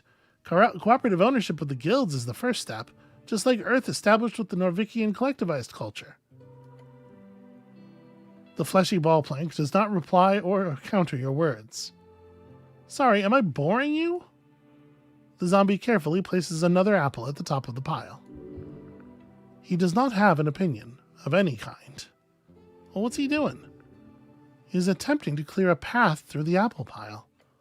He's probably been at it for a long time. Hard worker. Respect. Well, I'm kind of with you. It doesn't really feel like we should attack this zombie. Yeah. I don't see a good reason to attack this zombie. An almost empty box, except for a stale treat and a pouch. You know what? Oh, I can't get over there until the zombie leaves, or until there is a path cleared. So we could kill the zombie and run over and get like a sword and some stuff. Or we could just step up the stairs. Now, over an hour into playing this game. How long have we been playing this game? So long in that apple. I'm sorry. I was touching all the things. No, I get it. Good morning, cleric.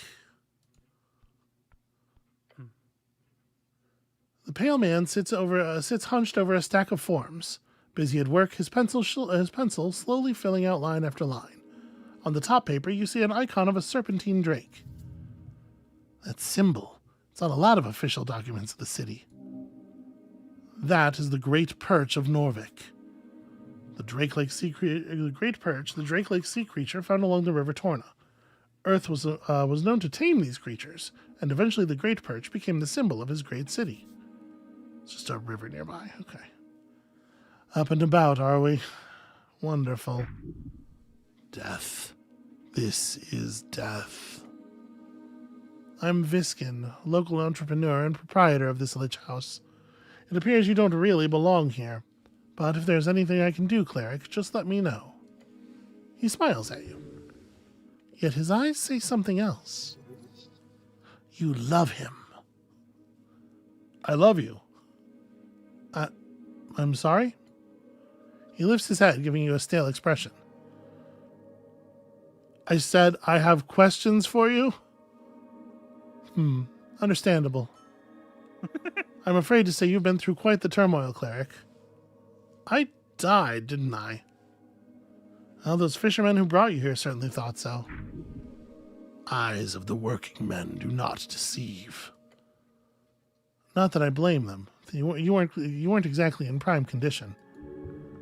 You never are. They'd caught you in their net, believe it or not. Such a strange tale.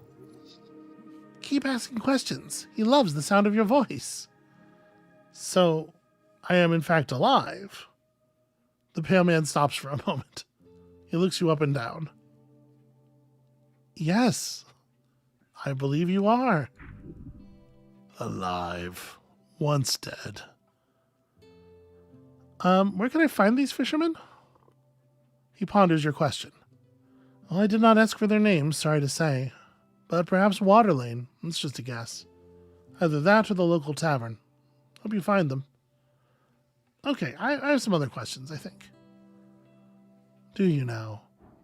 What is it that is so weird about this guy? There's a zombie downstairs, which lowers the DC, but that's still a pretty high DC. A DC that I should note, we cannot actually hit, right?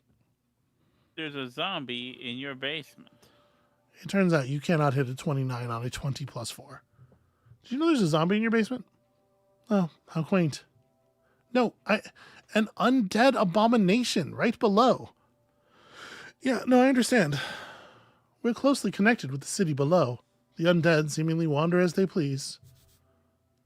The city below, short for the city below the city, a phrase used to describe the incredible amount of tunnels and ruins below Norvik. Lots of monsters and stuff down there, also riches if you delve deep enough. a quick movement in the lower left cheek. His expression actually changed. No, don't trust his words. However, I will have to take this up with Lady Sageleaf. I pay good crowns for HWBT production. Oh, so it's all a misunderstanding then, wisdom failure. Wait, no, I don't actually believe you. What do you mean, cleric?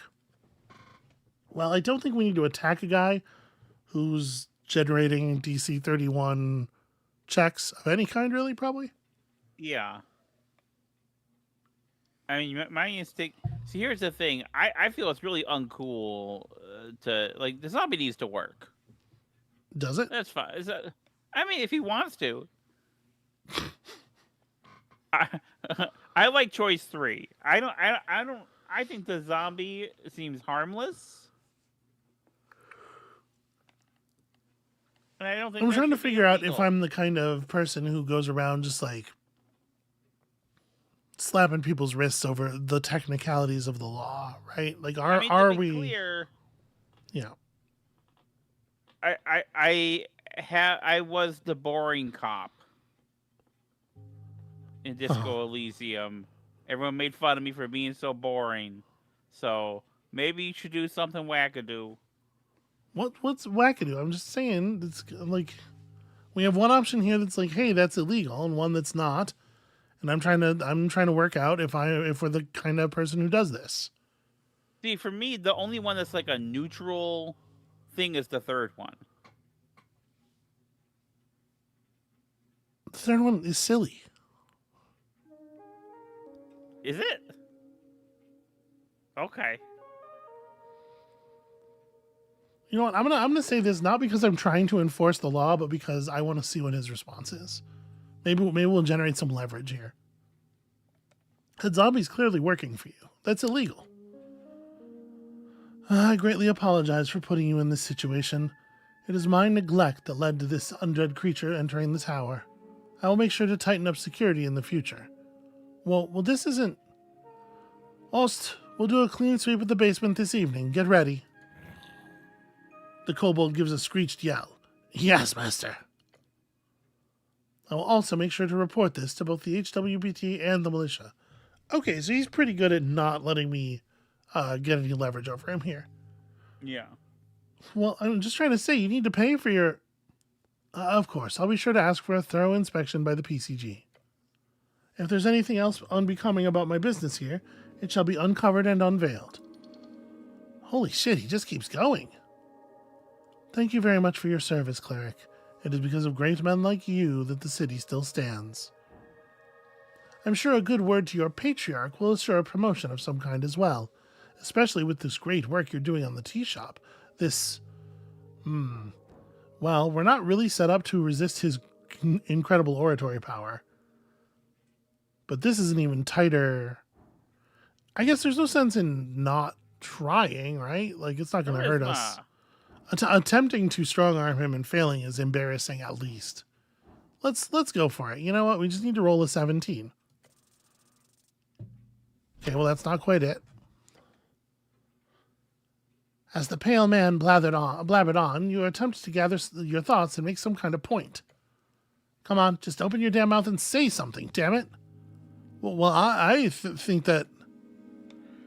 Oh, I agree, and whatever compromise we do end up at, I feel lucky to have had your expertise here on this day.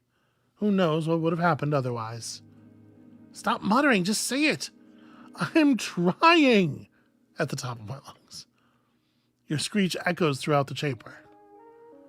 For the first time, you see a genuinely baffled expression appear on his face. He keeps staring at you for a few uncomfortable seconds. Then he says, Cleric, with all due respect, perhaps you should see a professional. His comment hits you in the heart and soul. The pale man has an overwhelming authority. But we got XP for it. I believe we're done with this particular topic. Anything else you needed? No, I'm just gonna go now, actually, before I get myself hurt any worse. Before you do, make sure to collect all your belongings. He gives you a quick inspection with his dead eyes.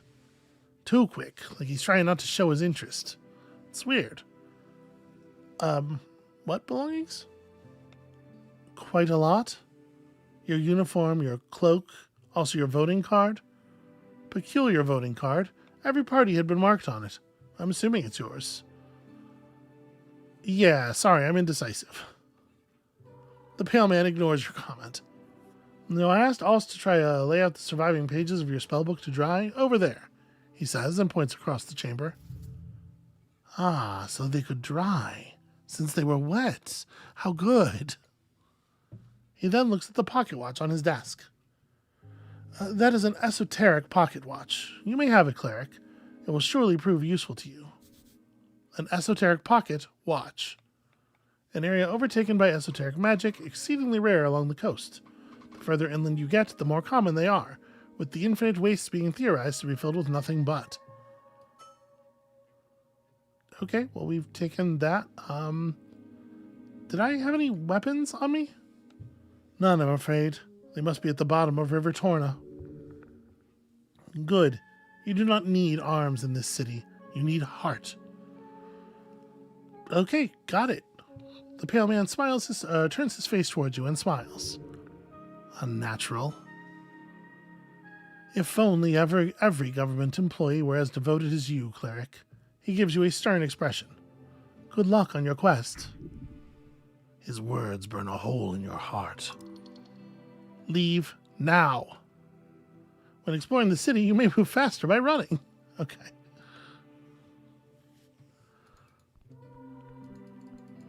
So there's a lot going on here. I think you kind of get the idea. Yeah.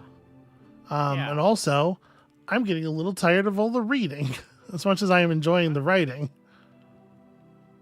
Yeah. I think we a little sort of get this. Yeah.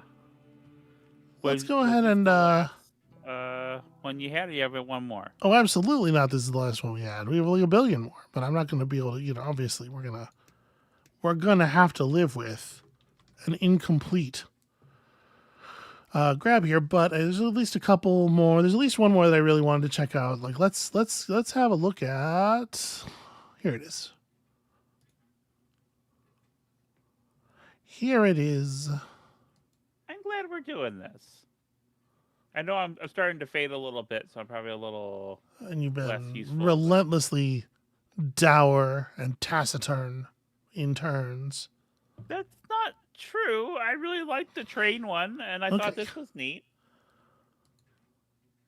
Let's give you that. But I'm glad we're give the audience this. This is a fun thing to do for stream times. Oh, I've heard about Croak. Okay, this demo is where your journey begins. Hop into the first world and help us shape Croak into the best possible 2D platformer.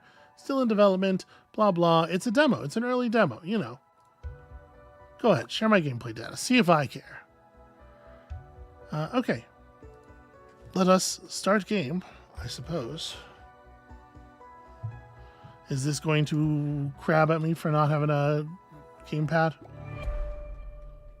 No. Okay, good. I forbid it. Hey, look, it's Croak. This is the game called Croak. Oh, okay. I've made a cursor up here. Look at the animation.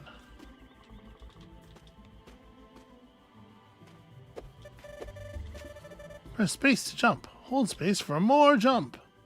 Look at all that jump.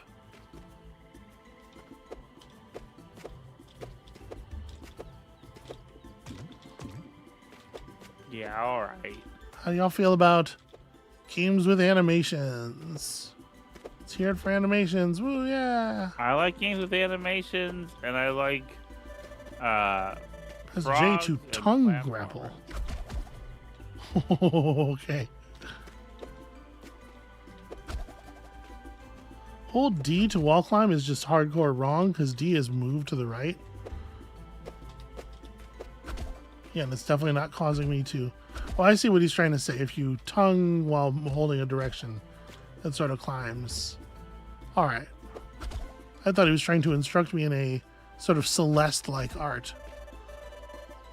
The longer you hold J, the farther you're propelled. I see.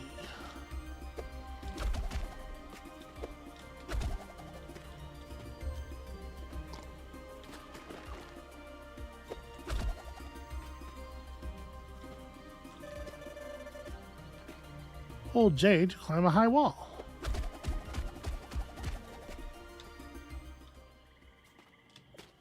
Really, to climb 2 high walls, it would seem.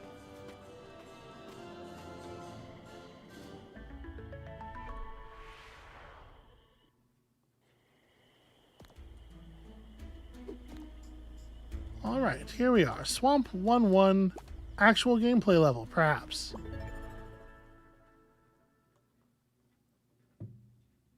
So yeah, you're starting to get the thing a little bit already.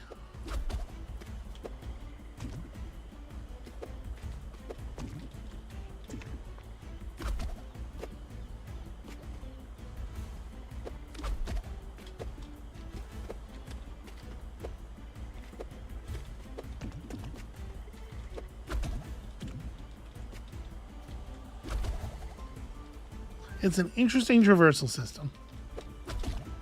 Yeah, no, this is really charming. Well, I mean, you have to, right?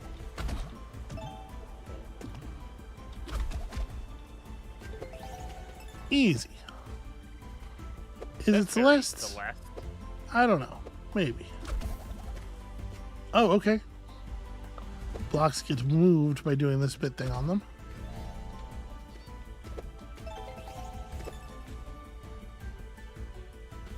You know, sometimes you just know. Yeah, my only complaint here is that it does seem like this frog is a monarch. Okay, so you definitely can't tongue stick on those. I mean, maybe he just dresses that way. Give it a little bit lower on this wall. There we go.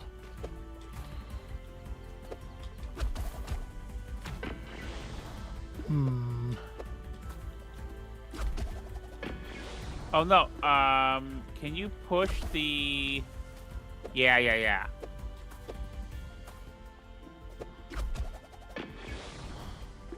I need to push them both. There we go.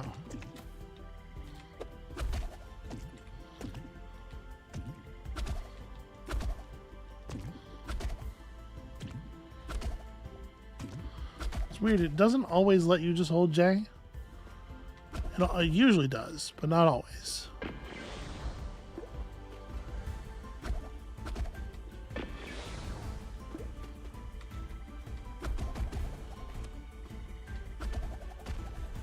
Ah, no. Why would I still be holding J? What's wrong with me?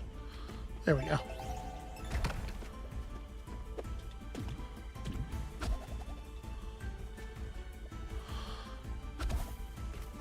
Probably good for something.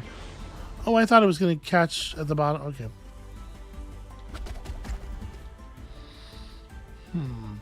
I guess what you want to do really is...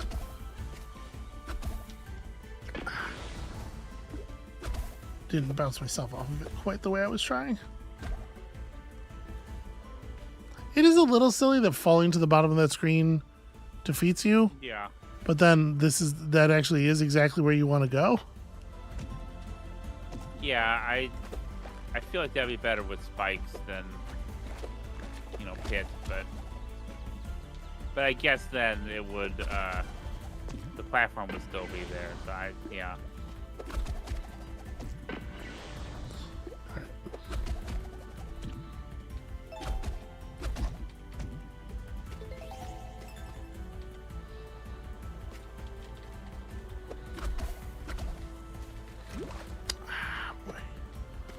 My bet is I need that. Oh, that's pretty fun.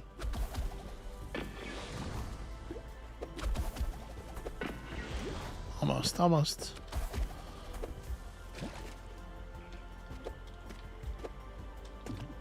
That's a neat, feels like Kaizo Mario kind of thing. Yeah. But it feels friendlier than Kaizo usually does, you know. I mean, I guess there's Kaizo like the is hard and precise, and there's Kaizo. Here's a fucking prank. Those are two different things. Yeah. I tend to conflate them, and I probably shouldn't.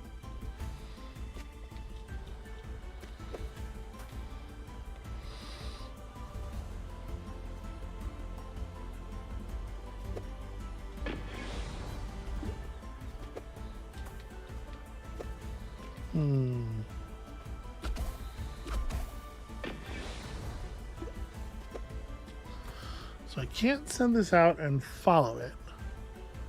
So we only get one extra tongue grab. I need to get like on the surface to reset it, and then, you know.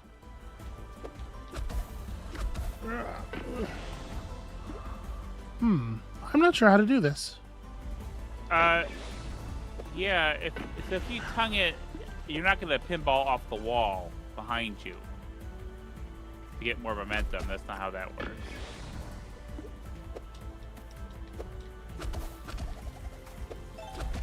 Ah. Or maybe it is. Maybe I'm a genius. Maybe you're a genius, actually. Okay, alright, I see it. You know, this is why you've always been one of the top Celeste speedrunners. Right, yeah. Definitely did have a lot of trouble with Celeste and have to beat the end of the game for me.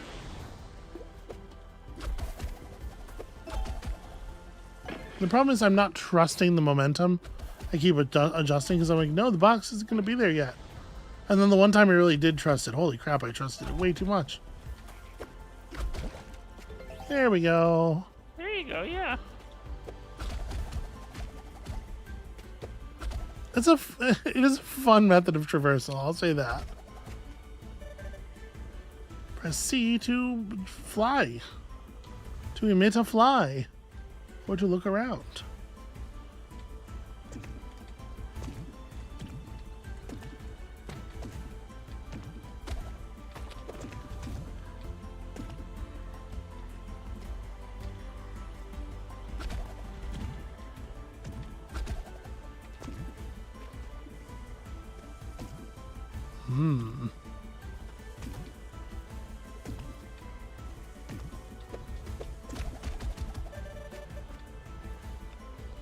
Could change how the grapple behaves in the options. What does that mean?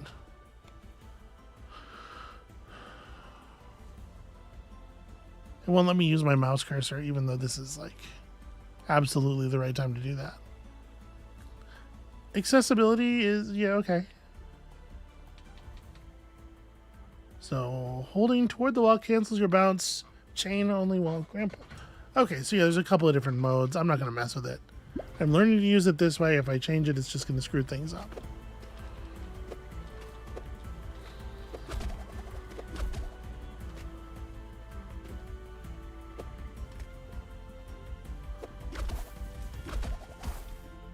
Ah, that almost worked.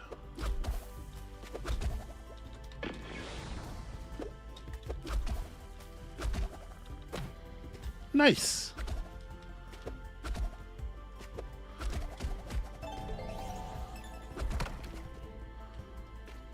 What do you think of that, Amabel?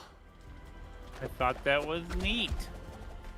That's right. You did.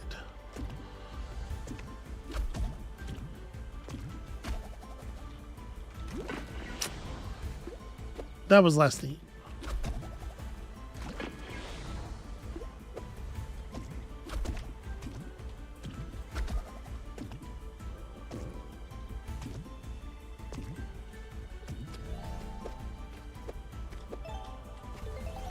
Just seemed like it had to be, right?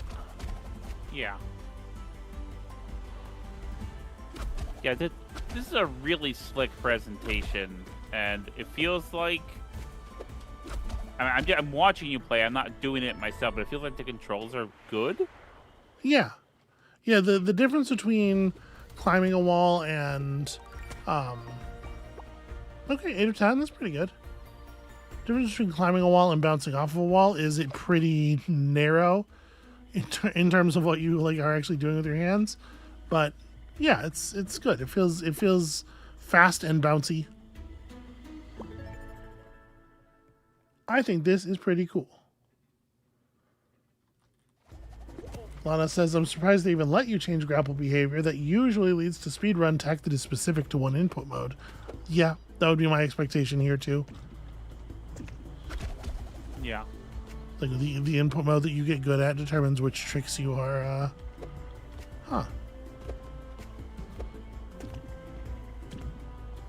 Well, that's curious. Holy shit, look at that owl. I can't stop looking at that owl. It's the only thing on my mind.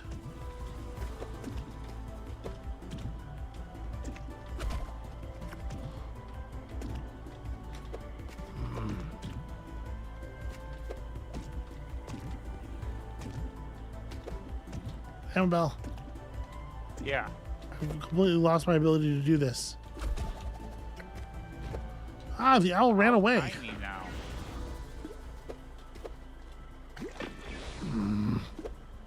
Very easy to jump over this thing. Baby, don't be tilting. Don't tell me you did what. I'll tell you when to tilt.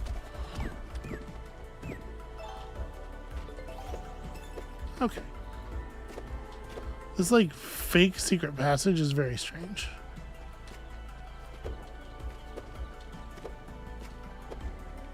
I see. Okay, they swap every jump.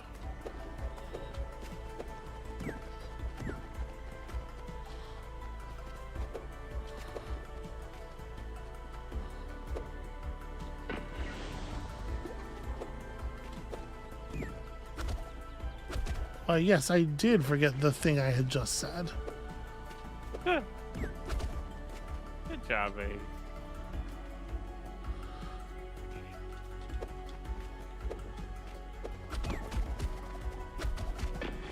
Oh, yeah, that's not gonna work.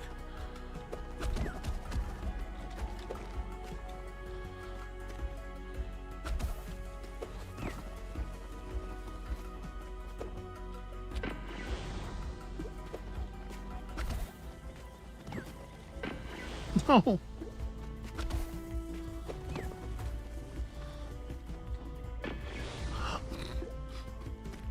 There was a little, a little too much momentum going off of the thing there. All right, I was kind of curious what would happen.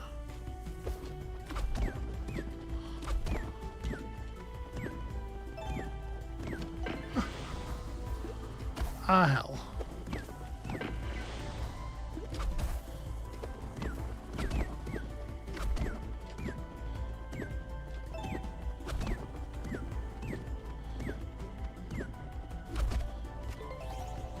Okay. Now that we've done the important part. Yeah. Just walk very carefully.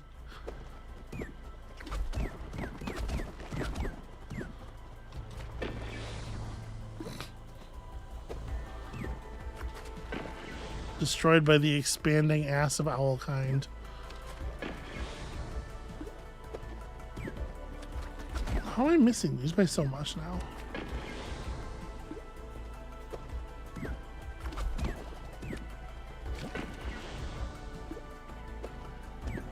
Yeah, no. Yeah. Hi. I'm just watching you play this game. No, I know. Sorry. I don't have anything to say other than do better, and you can do it. Helpful. And it's like. I keep getting over there and then jumping because I'm like, well, I want them to be big, right? But you know what? No, not if they're right on top of me. I don't.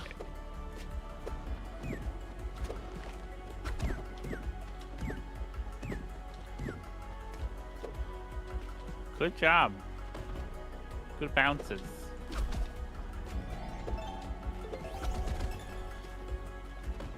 Thank you. Good spotting as well. Can I jump on these? Yes, but not very well.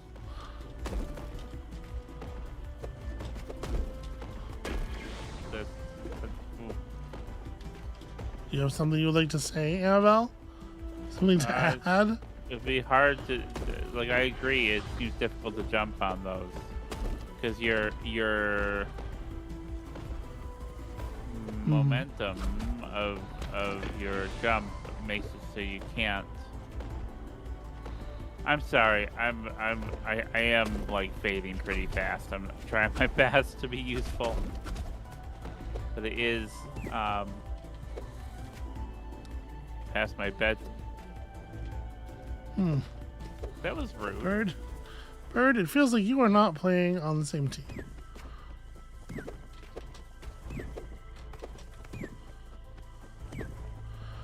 Here we go.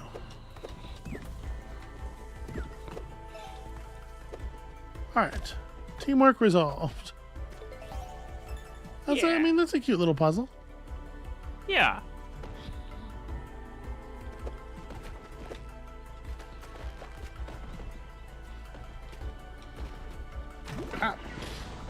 And I think did not look before leap. I think they're ramping up the various elements, like quite effectively. Yeah, this is definitely not suffering from that demo pacing issue we were talking about.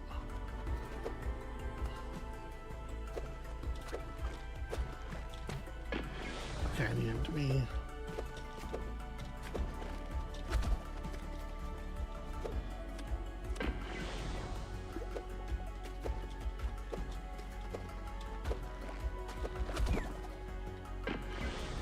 Didn't trust it. I was like, no, I should go back and bounce off the higher thing. Oh, Nick wants to know, Amabel, what's your take on round things and round birds specifically? Round birds are real good. Like, I think birds that are round are good.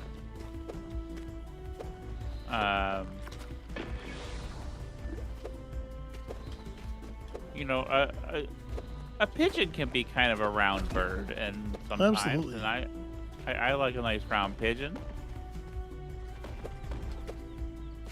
You know what's nice sometimes?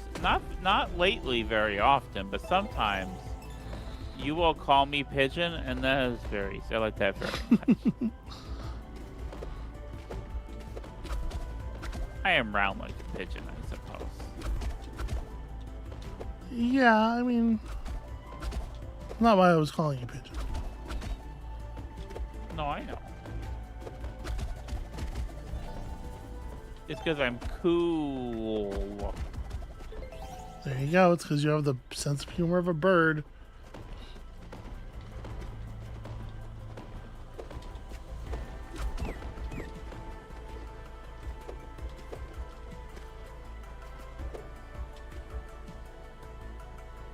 And the thing is, this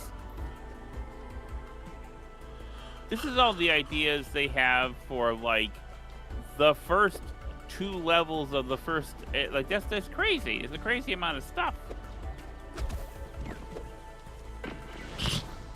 Oh, what a bad job! What a bad job!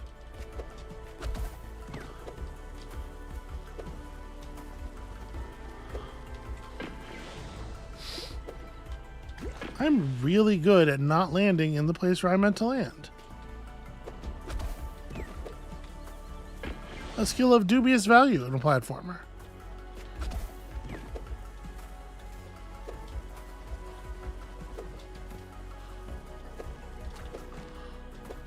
There we go. Yeah, real smooth.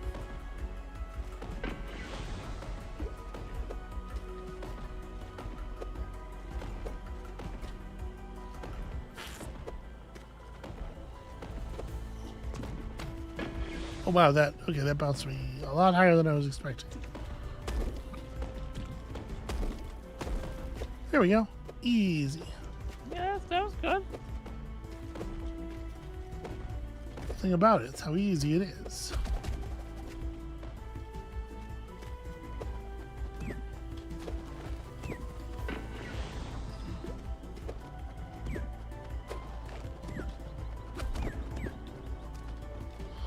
Oh, hold on. Let me Come over here. There's definitely something down there.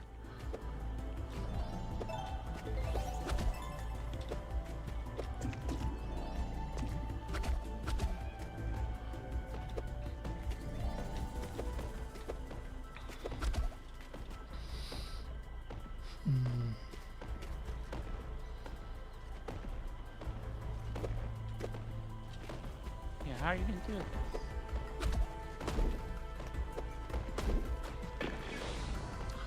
By not jumping quickly enough.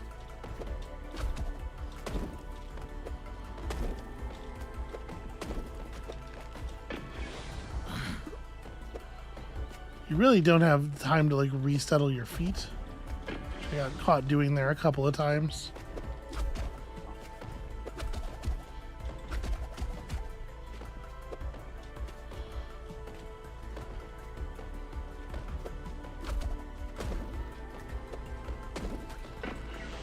Man. You can do it. I believe in you. All I have to do is not be so slow on the second jump, but like, again, I feel like I have to kind of make sure I'm in the right spot. You do not have time to make sure you're in the right spot.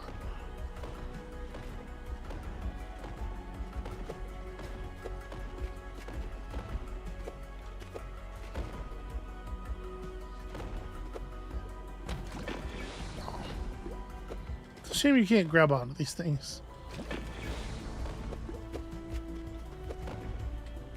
Nope, too early. If I had gone back, I wouldn't have had the distance to make the platform.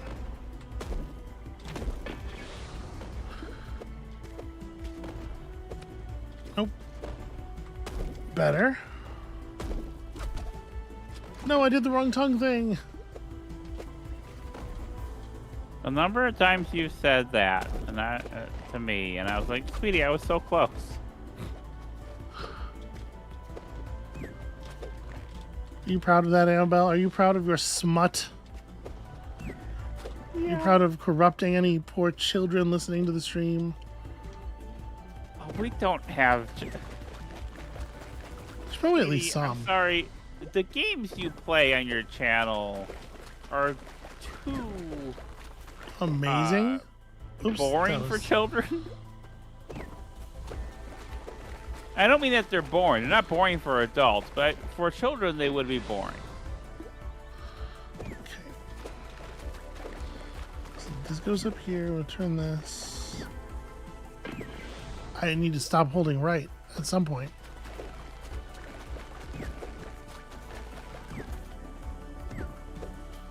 There we go. But this second level is really, really long, huh? There was a lot there, yeah. The first level seemed a little long too, though. I don't know.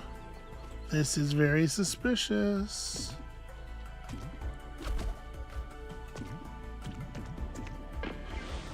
Don't you think this is suspicious? It is. I don't know what it... There's gonna be a hole in the wall somewhere. Not really being telegraphed very well, though. I mean, it's been telegraphed if there is one, but as to where it would be, I'm not seeing an obvious tell. Yeah, alright. I'll just give up on it. It's fine. Oh, the one enemy was up there. We could have gone up there and gotten the extra. Whatever. Okay, once again, 8 on the first try. You know, it's something. Took a little bit longer than the 7 minutes that you're intended to get. But okay, I mean, that's, So we didn't unlock that. But we do have this boss fight unlocked. I was going to say that's that kind of thing, but you know what? If they're going to open up a boss level, I want to see a boss level. I agree that 2 levels and then show me the boss is the right way to do it. Amabel. Oh, that's real. It's a nefarious capybara. Who has ever heard of such a thing? Oh, I see. I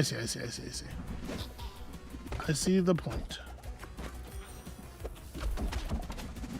Gotta bonk him on the snoot. Ah! Well, that was an opportunity.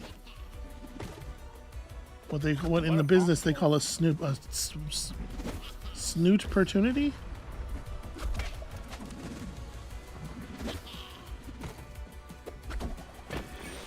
Nah. Well, that's not fair. His snoot killed me that time. I was ready to do things the right way. And then I was punished.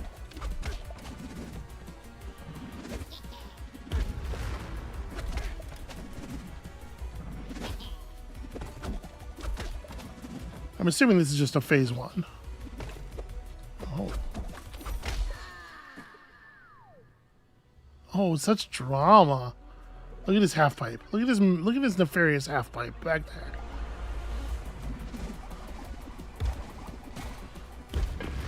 Okay. Oh, look at that. They don't just make you start the fight all the way over again for one little mistake. What a kindness. Yeah.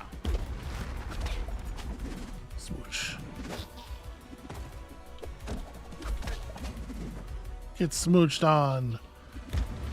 You adorable rodent friend. Adorable rodent nightmare.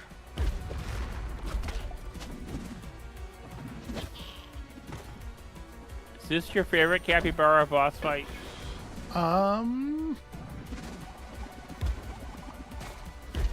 Yeah, I can't think of another one. There might be one in that, what was it called? That puzzle game. Ah, damn it. I'm so bad at jumping. I press the buttons in my mind far before I press them with my hand, and I'm not sure they're fast enough in my mind. I should, when it's going to be the double wave, I should go to the wall and just go over them both in a single wall jump instead of trying to land between them. That's what I think. Critter Crunch. Critter Crunch is the name of the game. Are you sure it's capybara, not a beaver? I think, it could be whatever it wants to be in life. Like it has like a... When it comes down to it, all God's creatures are humans. So... it's definitely a beaver. Like, look at the background and stuff. Yeah. But why do you have to ruin it? Why do you have to ruin it? It was good until you ruined it. I just noticed the... It was good and cool, and then you ruined it. It reminds me a little bit of... See, that's what I need to do. I think just the expressiveness of the character reminds me a bit of Angry Beavers. Phase 2 of 2? Okay. I was prepared for a third. Again, he had built a sick half-pipe in the background, but he does not do any motocross tricks during the fight. 10 deaths is considered a good number of deaths, apparently. Okay. That's that thing. Check that out, Yeah, right there. That was really... Also, you know what that is? That's a good length for a demo to be. Yeah. I understand if your game is, grasping at the coattails of Disco Elysium in one way or another, not trying to, overfit that. You want players to see a chunk of text, but come on, man, we got places to be. All right, Amabel, you're throwing a fit about it being bedtime. I guess we can just go to bed. I guess that can be it. Are we doing another stream tomorrow? Why would we do another stream tomorrow? Jesus Christ. If you have more demos to do, I don't know. Hey everybody, if you like this stream, we stream on Sundays also usually. Around 11-ish Eastern. That's not a firm time, but usually around then. It's a soft time. It's a gentle time. Also, I'll go ahead and mention it here. I have not mentioned it elsewhere yet because I'm not done with it. But I have undertaken a project to sort of renovate the stream stuff. So if you look at the live content area of the channel page right now, you should see that first of all, many of the streams have thumbnails indicating the things that are played on that stream, which should help people figure out what stuff is, because I know I don't always title things in the way that some people would like, has been made clear to me. But also, all of them now have the games that are played in them in the description. So if you search in the channel pages, search for games that are played on streams, the correct streams should come up. In addition, in the playlist area, I did pull the streams that are like full playlists of games out. So there's a handful of games that we played there that I don't know if people knew about. People, the non-VOD folk, you know, we played World of Goo 2. We played Later Alligator. We played, most recently, we just finished playing through TR49, and that stuff did not make it into the sort of normal video rotation. So thought it would be good for it to be more visible. So anyway, that was thank you all so much for coming and for enjoying the stream. We finally got through it. It happened. We finally did it. Yeah. 3 hours of demos and also an hour and a half of me playing the Bazaar and enjoying that very much. I'm glad. I always like it when you enjoy things. And Amabel wants to stop. Can you imagine? We didn't run a single ad. So we are not getting paid. It's fine. We get paid in the happiness of the not to like pull the curtain back too much, but the ad money that we get is not super significant at our size. We are mostly kept alive by donations, kept afloat by donations from folks like you. So the Ko-fi and the Patreon are always my main financial concerns, which means that it really is the happiness of the viewers that I'm worried about more than the, you know, optimizing for dollars coming in through ad or whatever. Like, if you guys are happy, you guys are more likely to pay me. So anyway, hopefully people found some cool stuff to add to their wish list. I know several of the games that we saw here during this stream are going on mine. Esoteric Ebb for sure, Deg for sure, Denshattack. Denshattack was already on my wish list, let's be honest. But yeah, when you come back next time, you know, later this week, there's going to be some more normal videos. We're going to complete routine. We're going to continue playing Terra from the Void, all that stuff. Come back on Sunday, round about midday EST, which is different times in different places for, of course, your normal weekend stream. And we will see y'all then. Peace.